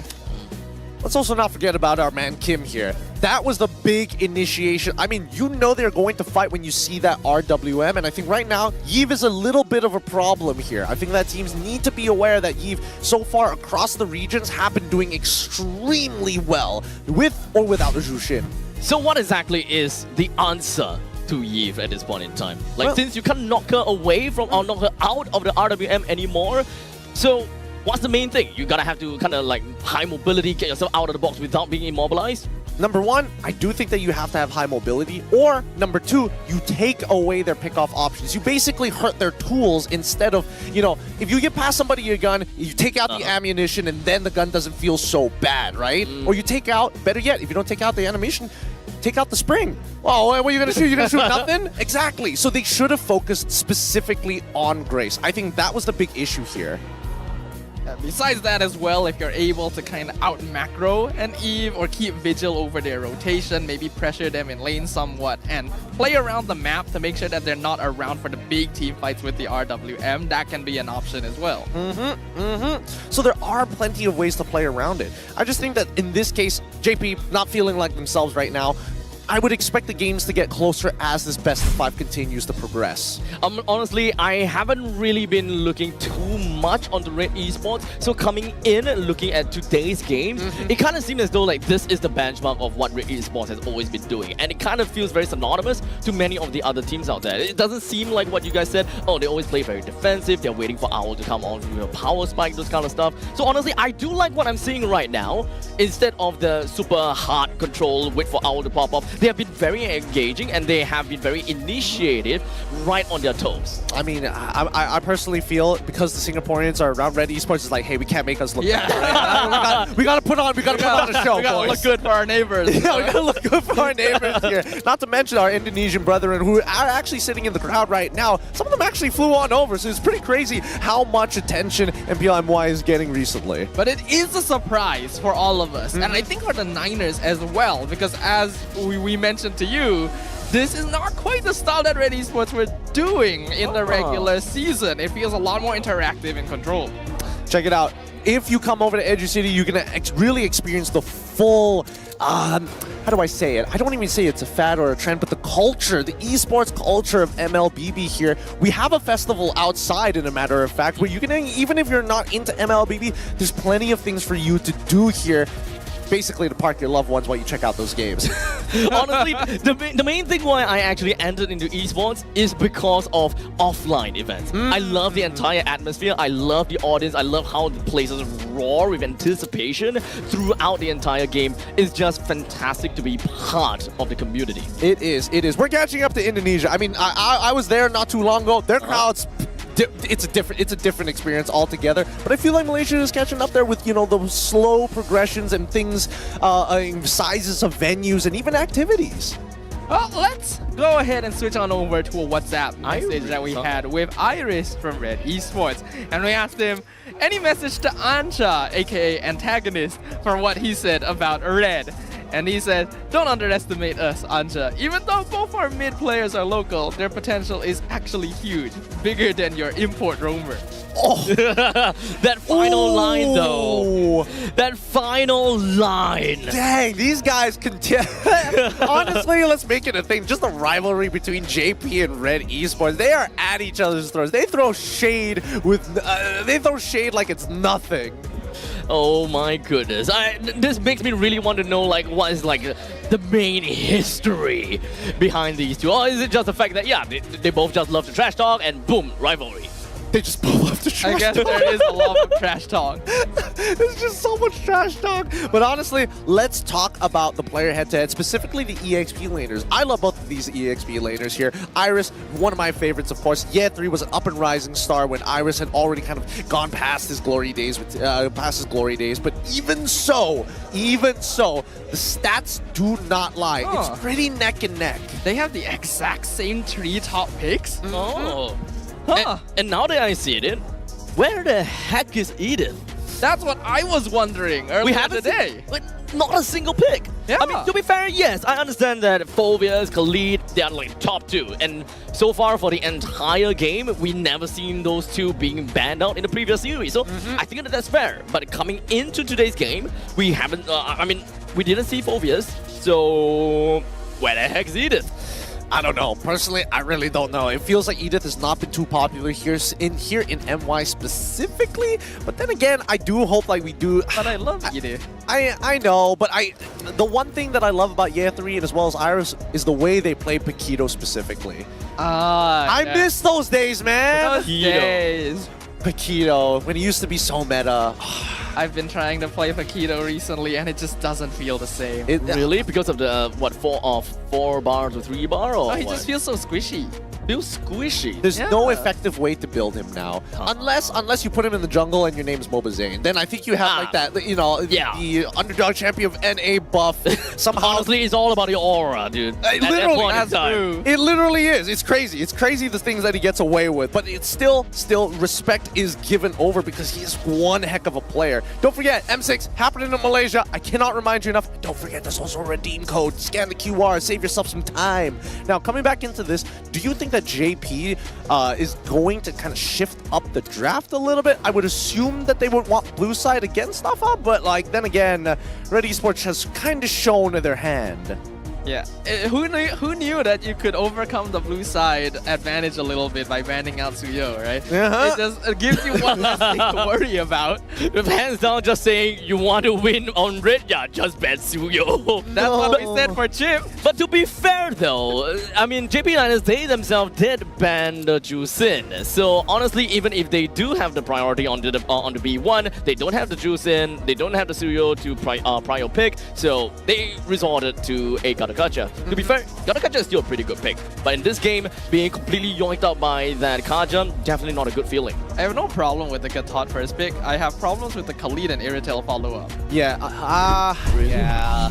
The Khalid, I mean, if you are showing both the Gatot and as well as the Khalid, you need to expect that somebody is going to play more lane dominant because there's no way you're winning those team fights with like big AoEs like that unless you are behind in terms of gold. So let's jump back into it. It looks like Red Esports is on the blue side this time round and have already completed the bans of Hayabusa, Ling, and as well as Eve, while JP have decided Suyo, Chip, and Phobias. So Jusin Open, definitely first pick coming from the side of Red Esports. Ball is now on the court of on the side of JP this time. And personally for me, I feel that JP's draft in the previous game was pretty A-okay, but it all boils down to the execution. So if they are unable to kind of work on that aggression in the previous game, perhaps they can play something a little bit more towards the mid stages of the game kind of thing, more onto the tempo instead of trying to aggress right off the start. Oh, I suppose we'll see, because right now Matilda is kind of that like flexible, can do a lot of stuff in the early game, still relevant in mid, and definitely has some options in the late game with her mobility and able to pull people out of tough scenarios. But JP, what is this final pick as the opener? Gatot once again. Interesting. It's crazy how Gatot is being such a priority just because of this one play, or rather this one time, and then everyone's just really started up to pick up the Gato more and more and more. That is how trends start. That is true. That is true. But I don't know, into the Jushin as well, like Gato can't really do much, right? Unless it's just like dropping your ult, sure, fine, but like you can't really close the distance against the Jushin. You don't have an effective way of keeping her away, and most of the time Jushin just completely just outranges you. It's range into melee, so that's to be expected. So Khalid and as well as the Natang going to be the lock-ins for Red Esports to finish off of the first half of the drafting phase.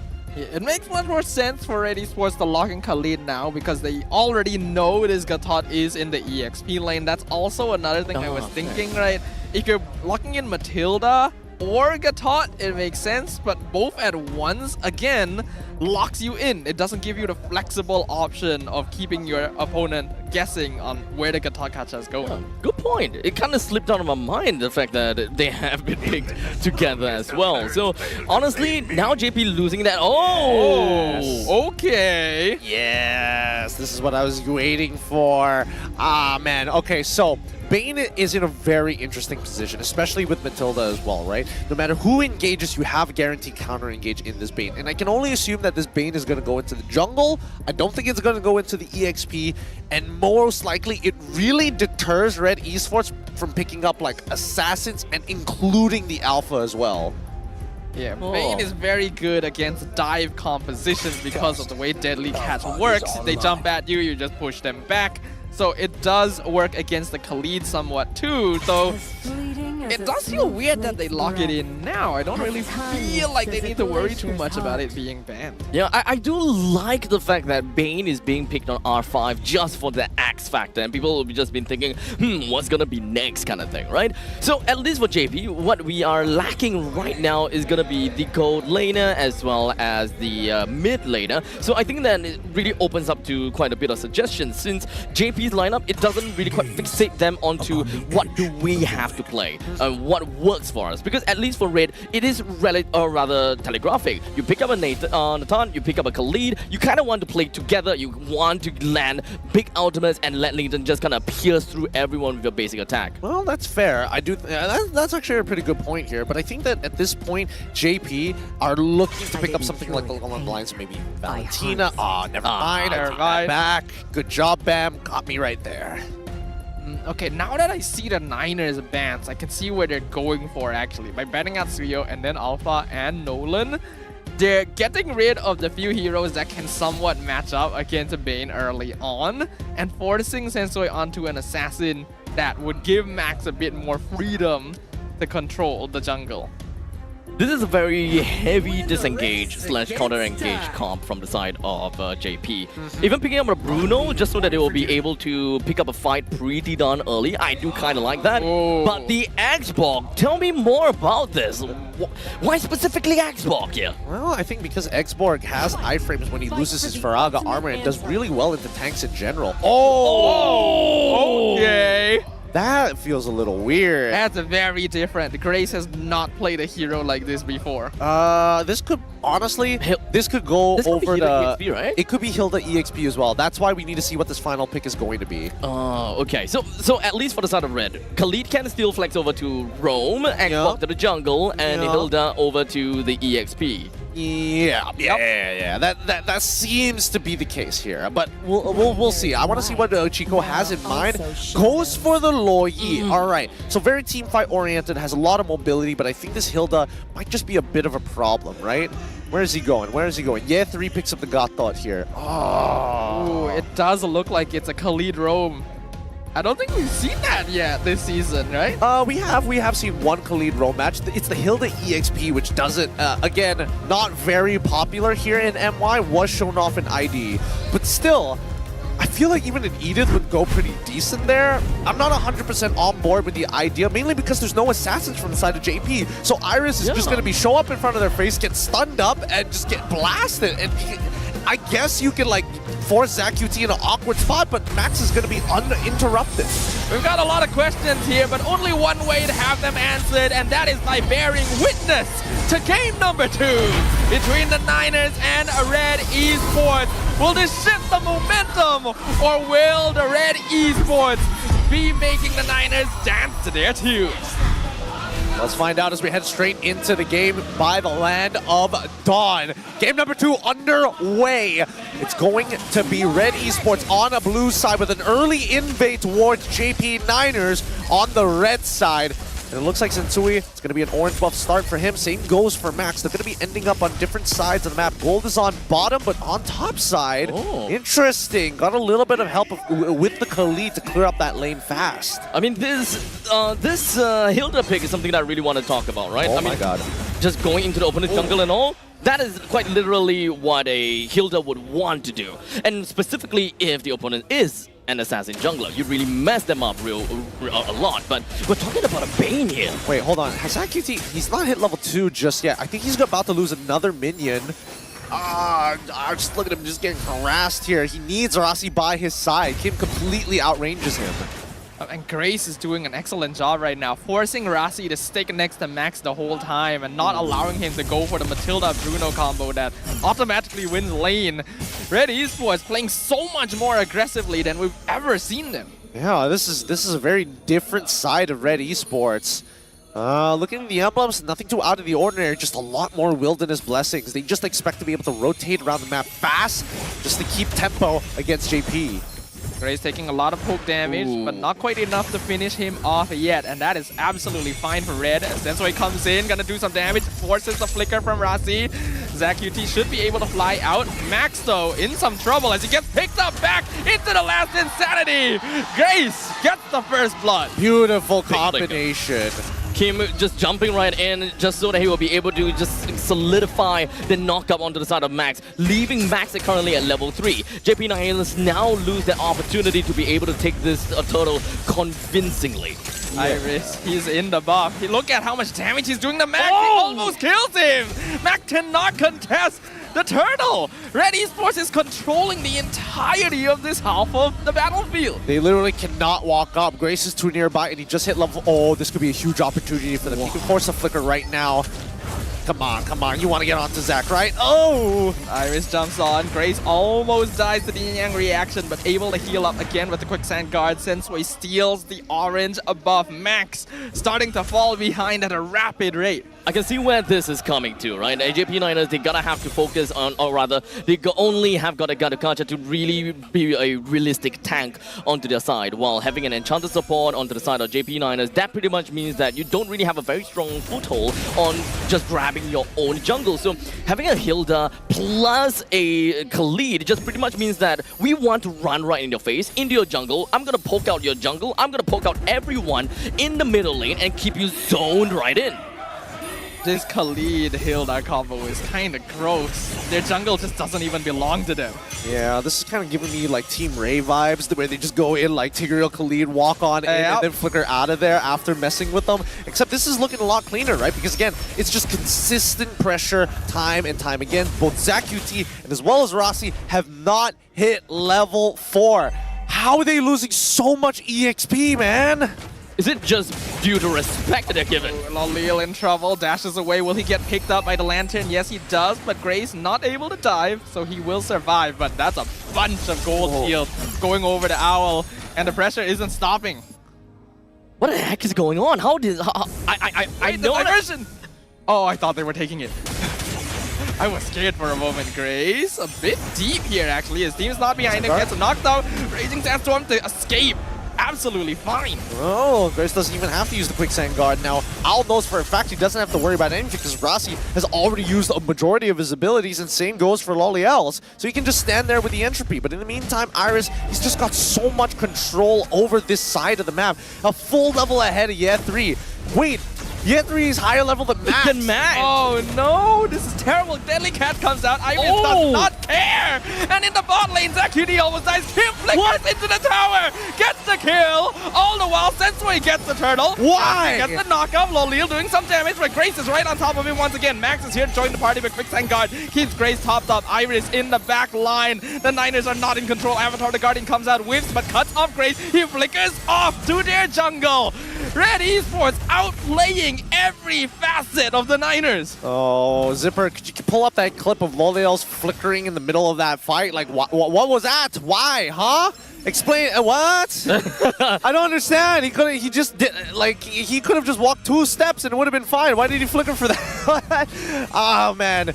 Right now, it's just not looking good. JP Niners, despite the kill score only being 2-0, Red Esports is absolutely demolishing the Niners. Are you guys sure that they don't usually play this aggressive? Because it feels as though they have 10 years of experience playing like this.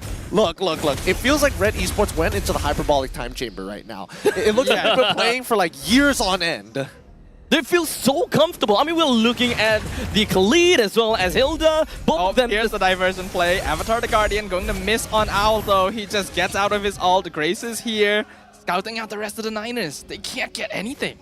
Max is still at level 6, guys. Sensui is level close to double of an EXP.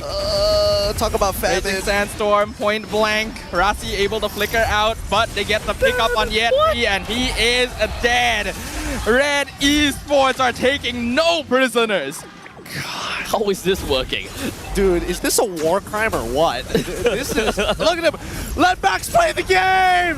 He can't play the game at all. I mean, he did manage to get the buff, so at least we've got that. He finally hit level 7, and you know what's level 7? That's the level of Red Esports Roma. I mean, sure, but he's not going to have Deadly Catch for the upcoming Turtle, and Red Tree is up at 9. Not that it matters anyway, because Sensui's that big. I don't think that Sensui even needs to bother doing a retry onto this at this point in time. If JP Niners were to just run right in the face of Red Esports, they'll be happy to receive them. Oh, the poor guy. It's for 6K gold. Sad. I've never seen this happen before. We've seen huge gold leads, but EXP leads like this is something else entirely. Are you having fun? Pull him back. Oh! Raging Sandstorm comes in. Oh! To the tower! Avatar the Guardian to escape. But look at the damage coming out from Red Esports. JP Niners, the DPS members are not even here. Lalil almost drops Kim, but he's able to flicker out. Niners, no casualties.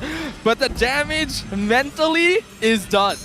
This is super oppressive. I haven't, honestly, if there was any kind of evolution, I was expecting, wait, where's that TP going? Oh, a nice diversion, but Iris just runs off. The Niners, they're not ready. They're so far behind that they don't do anything. All I'm curious about is just how far ahead Owl really is. Because at least for Red Esports, there is this very big gap in terms of power spike within of Red Esports lineup, which is the mid game. They don't really have that big of a damage to really deal with JP Niners. But at this point in time, it doesn't feel like it matters all that much because JP Niners is just so far behind. Yeah, it's true, but Lolios just got his Berserker's Fury, so those crits probably might be able to help him sneak away.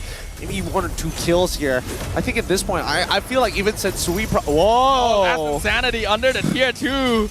It's not gonna do too much, but Sensui does not mind. Free tier 1. Iris just zoning out the Niners by himself, standing on the left side. Dude, that's so funny. Sensui's willing to like just flex on him, right? Check me doing donuts real quick. Oh, how do you even play this game? Like, JP Niners, they walk up, right? Now they're forced to stick as 5 throughout the entirety of the match, but they're losing so much influence. When we look at the damage rankings, Kim as well as Grace is doing well. Lolios is actually not too far behind because, honestly, there hasn't been too much fighting. It's just been a lot of poking. The irony that JP Niners now is playing together as a massive 5, kind of reminiscent of being the ultimate bonding experience now.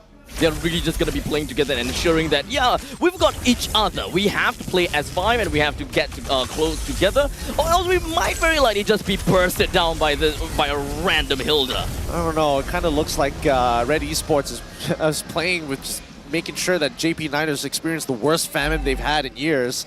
This is a 9.5k gold lead. They can't play the game. This is completely unexpected. So many of us counted Red Esports as one of the weaker teams here in the playoffs. And they show us these 2 weeks in between the regular season and now they have been through some training. Yeah, this isn't even their final form. They're going to continue to push up to these tier 2s and I don't know. Considering how low the kill count is, I don't even think they're going to take that risk. They just want to continue the oppression and let Lord do its thing. Holy crap, now that you mention it, 3 kills in 9 minutes. Yeah. And yet they're looking at about, what, 10,000 gold lead? This is the most unlike MPL MY it is. If you just hide the logos, you would assume this is MPL PH. Well, it is ready. Oh my god! Where did Yetri go? Racing Sandstorm goes in the backline, hits Tree! And Kim is already back there as well! He doesn't care about the crystal at all! The Lord has already taken an inhibitor. 11,000! 12,000 gold lead in 10 minutes! Sensui finally loses his immortality for the first time.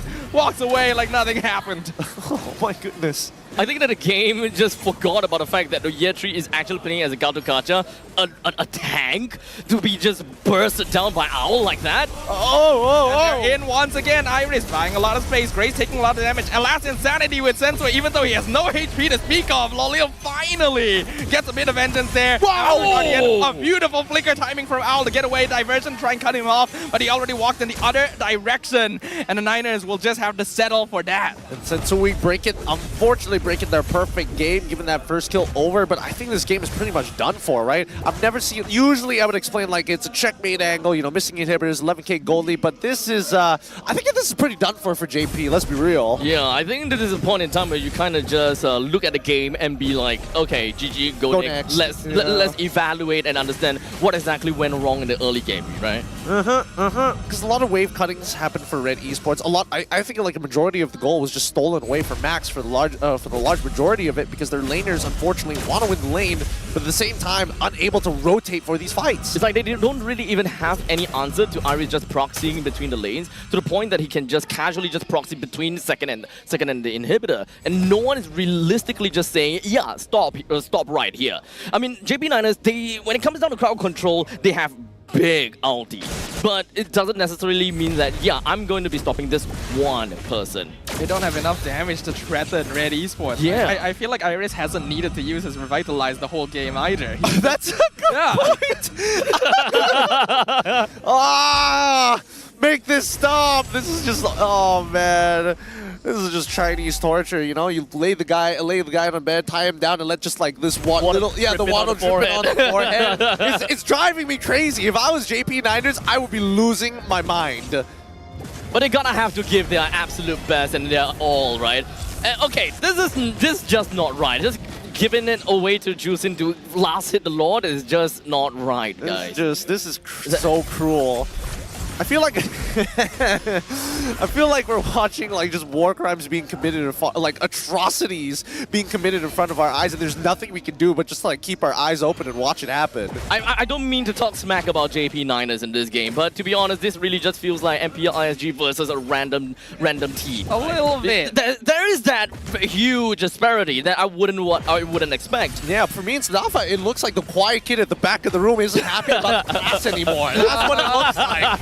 Well, okay. Here comes the Lord. Will they end? Daily Catch comes out. Raging Sandstorm flickers. Jumps onto Max. A lot of time. Grace actually being finished off. Look at Owl as well by ZachUD. Kim with the killing spree. But Niners are still holding strong. They are 4v3 currently. Red Esports will finish off the final inhibitor. Will they try to continue? They don't have minions anymore. So probably not.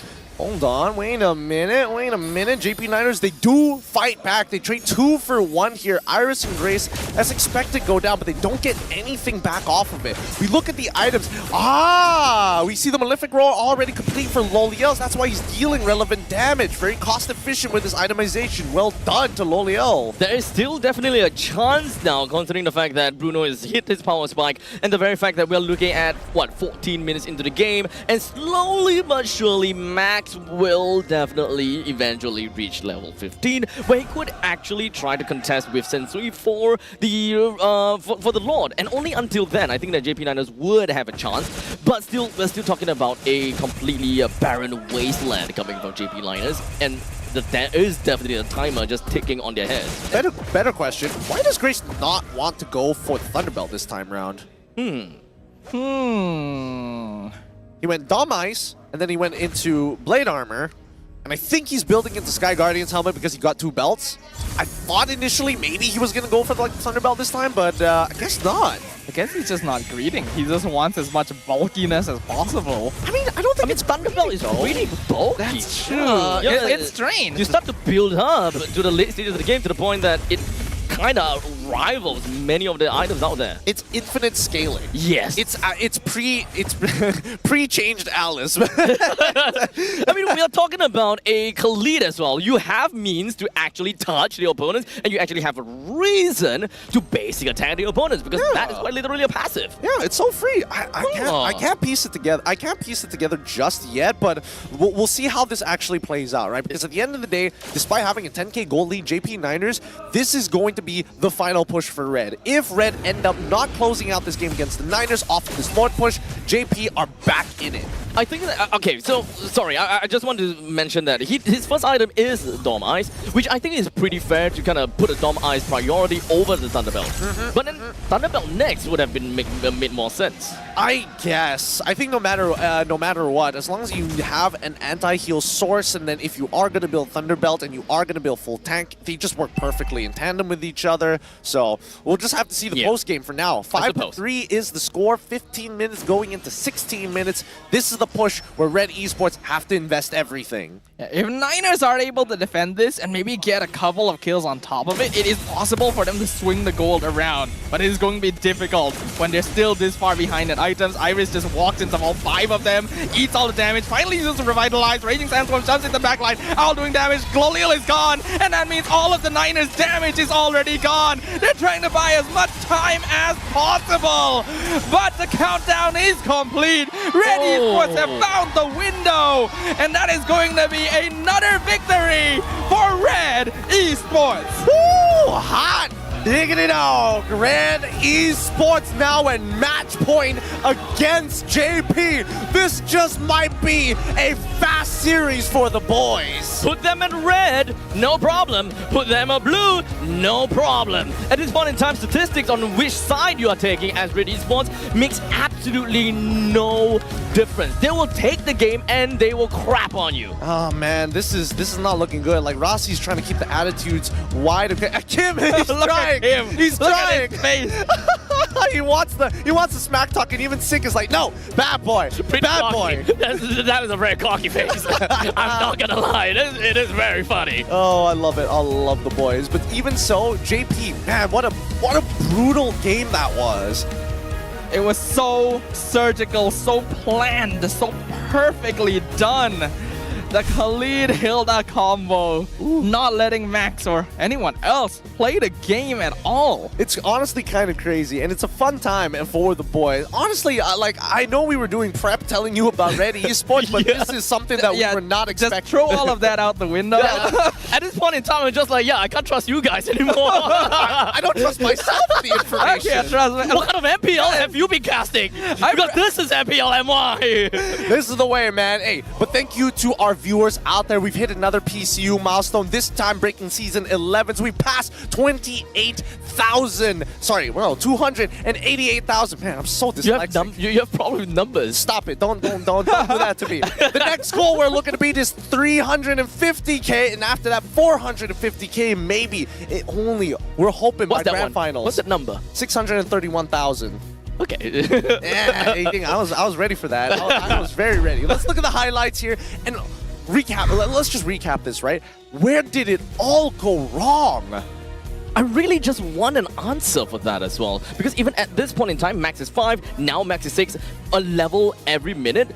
Red Esports, they're really just doing their absolute best to kind of choke out JP Niners. And honestly, I can definitely feel the aggression coming from Iris, cutting in the wave, Grace constantly just showing where the opponents is. But it doesn't really quite explicitly tell me why Zach Cutie and Rassi is just stuck at level 3. Like, if we're looking at Iris just cutting the wave, in the mid lane, it makes sense. But in the meantime, Kim, MVP of the game. Man, he can't be cocky and still love his mother like that. Like, come on, there's got to be something wrong with this kid, man. Something wrong with I'm telling you, he is loud. He is very proud. He is proud of where he comes from. He is proud of his roots, and he's a really good player. I just think that this time around with Red, they finally unlocked something within him, and I think a lot of it just comes down to proxying waves. A lot of it just happens to be Kim is able to control that mid lane, especially against the Loyi. Terrible matchup without your support. And even if it's 2v2, Matilda doesn't do anything to Khalid, who's able to outpush her 9 out of 10 times. They're gonna have to deal with a Khalid, right? So pulling the Matilda out of the middle lane, and in the meantime, oh crap, Matilda is not helping mid lane, and then now mid lane needs help. Everywhere that Matilda goes, it doesn't really quite help the other lanes. Exactly. Like, Matilda and Bruno is supposed to be a really powerful gold lane duo, but because you're dealing with Hilda and Khalid invading your jungle, you have to stay with Max, but that also means that your mid lane is not going all that well. Kim is a rare example of the aggressive mid laner archetype. We don't see a lot of those anymore now that you shift into utility, but you can still see that sense, that tendency to want to make things happen. And Red Esports, the coordination has just reached a brand new level during the break. Oh my goodness, no objectives, 0 towers, 0 lords, 0 turtles, 15 purple buffs to 13 orange buffs. I mean, Max did not play this game at all. He could have sat this one out and it wouldn't have made a difference. I think the Niners actually did 0 damage to towers. I feel like they did. We'll get to see that in a moment, but I don't think they landed a single hit on Red Esports' structures. Not only that, 3 purple plus 2 orange buff. That pretty much just means that Max only played and managed to get his jungle for like, what, 2.5 minutes? Actually, well, 3 minutes roughly. 3 minutes. Yeah, that's just, that is not fair. It's not fair, the amount of influence that they had, right?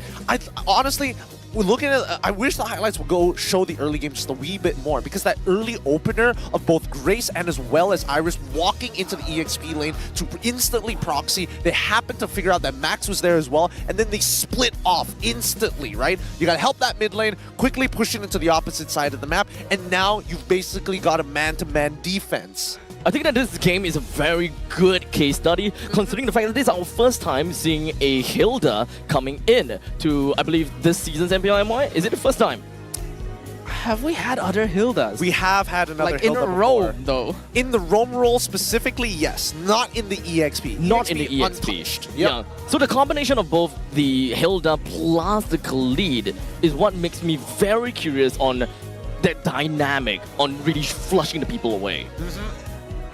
At his base, Iris is a playmaker. Ever since his debut at MPLMY, he is the playmaker type. He wants to start fights, he wants to be the front line. He wants to sacrifice. Yeah, but the sacrifice is a more recent thing because he's had to shift more into utility sandbag. Right. So now that he can do this on a Hilda, I think he's having a great time. True to the name, he is the sandbag this time. 111,000 total damage taken while Al gets the free farm. But even so, Loliel's nearly pulled it out. That defense, that second Lord defense was pretty good from Loliel's when he just got his Berserker's Fury as well as his Malefic Roar. I gotta give it to Grace though, at the very least, him on that Khalid, he is sharp, and most importantly, he just opens the map wide open.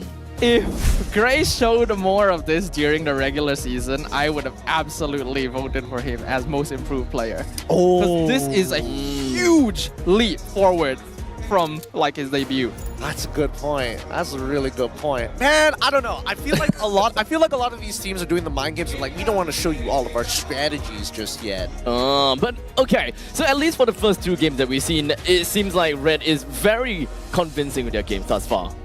It does. But with that being said, it looks like we have a off stage by our hotlink, this time with Rose and Cheryl.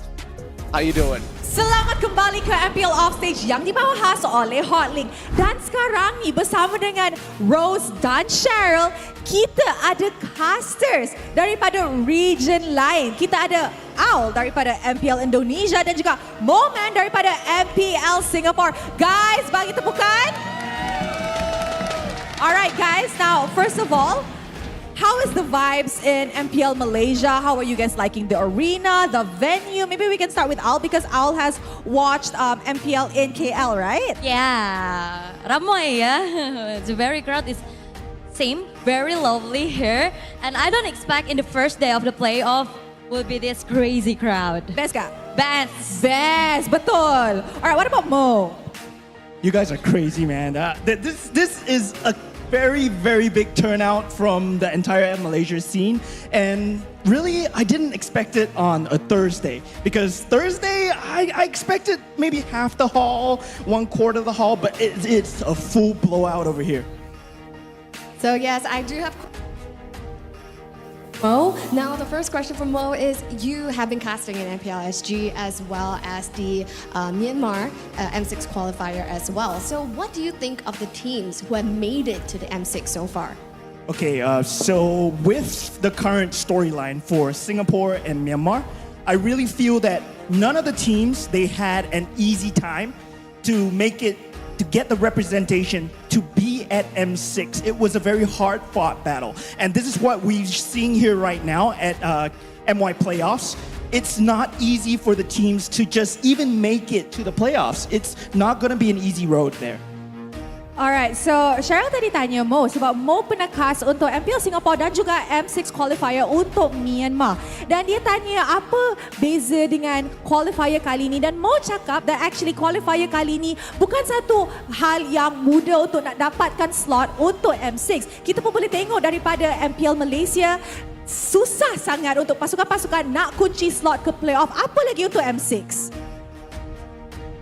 Alright, now Aul, kita boleh tahu that dari MPL ID actually, Fnatic Onyx dapat mendominasi 4 season berturut-turut. Yes. Dan sekarang ni MPL ID ada representative baru untuk M6, which is TLID dan juga RRQ Hoshi. So apa pendapat Aul? Is it the new Indo era?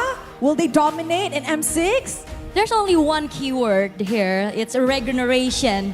The young player is very, very ambitious, is very, very strong and high mechanic.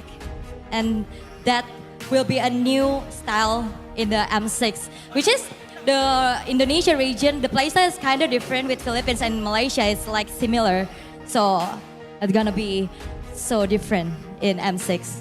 Alright, Aul kata dia boleh nampak daripada segi prestasi mereka daripada Indonesia, that playstyle dengan the young blood, the fresher blood will definitely bring a new flavor to M6, and I honestly cannot wait for M6 to start. So we're so excited, and of course we had to cut this interview short because we're going to jump straight into the game. But finally, before we throw it, we would like to just check with you guys, what are your predictions?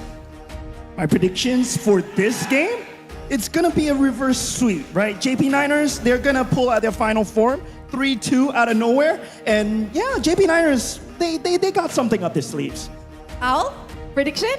King Max, please bring Assassin. Chico and Acha, please hear me. The reverse sweep for JP Niners, 3-2 for JP Niners. Alright, kita boleh tahu that Aul is obviously all in untuk pasukan JP Niners. And with that, mari let's throw it back to the panelists untuk start game ketiga dalam Best of 5 series ni. Casters, take it away.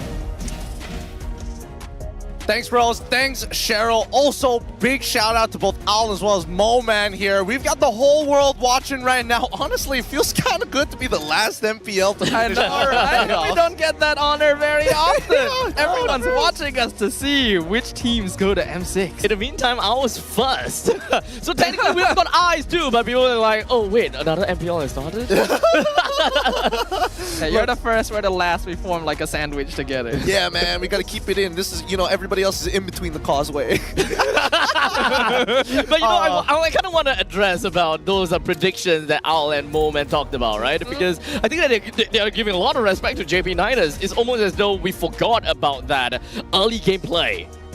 I mean, look, we quickly asked Red Bam, the coach, who has been your biggest inspiration as a coach? And he said, when I was in the amateur tier 2 or tier 3 scene in the Philippines, I became a coach because of Coach Arcadia. I watched his videos on YouTube, which explains the fundamentals of MLBB. And honestly, he's taking it, he's kind of finding his own way. And I think that Red Bam, for the longest time, I was questioning whether or not this team was going to be able to kind of find that style, find that way of playing that game, and to see the complete opposite of what was being built up from the regular season is very interesting. I think it's also interesting that he looks up to Coach Arcadia, has followed his coaching journey, and now both of them are coaching a team with red in its name in MPL Malaysia. So ironic. Honestly, so very ironic. But I want to ask you, how do you feel, Abstract, about both Rasi and as well as Grace so far? Honestly, when it comes down to Rasi, I didn't really quite manage to get too much of a glimpse from Rasi. He's mostly been playing from behind, and he didn't really quite manage to play off those big plays or being able to, you know, help his team out all that much, because Grace definitely stood out the most when it comes down to playing as a Khalid. So much vision, so much oppression to the point that Rassi could have zero answers to Grace, and that is just very sad to see from the side of Rassi. I mean, you say sad to see, and you're like, yeah, his Khalid is great. His 3 picks are Gatot, Matilda, Rafael, which is like the complete opposite. That's the thing, right? It kind of seems as though they have changed it around so big that his initial identity is just... Yeah, sure. Just play what you have played thus far.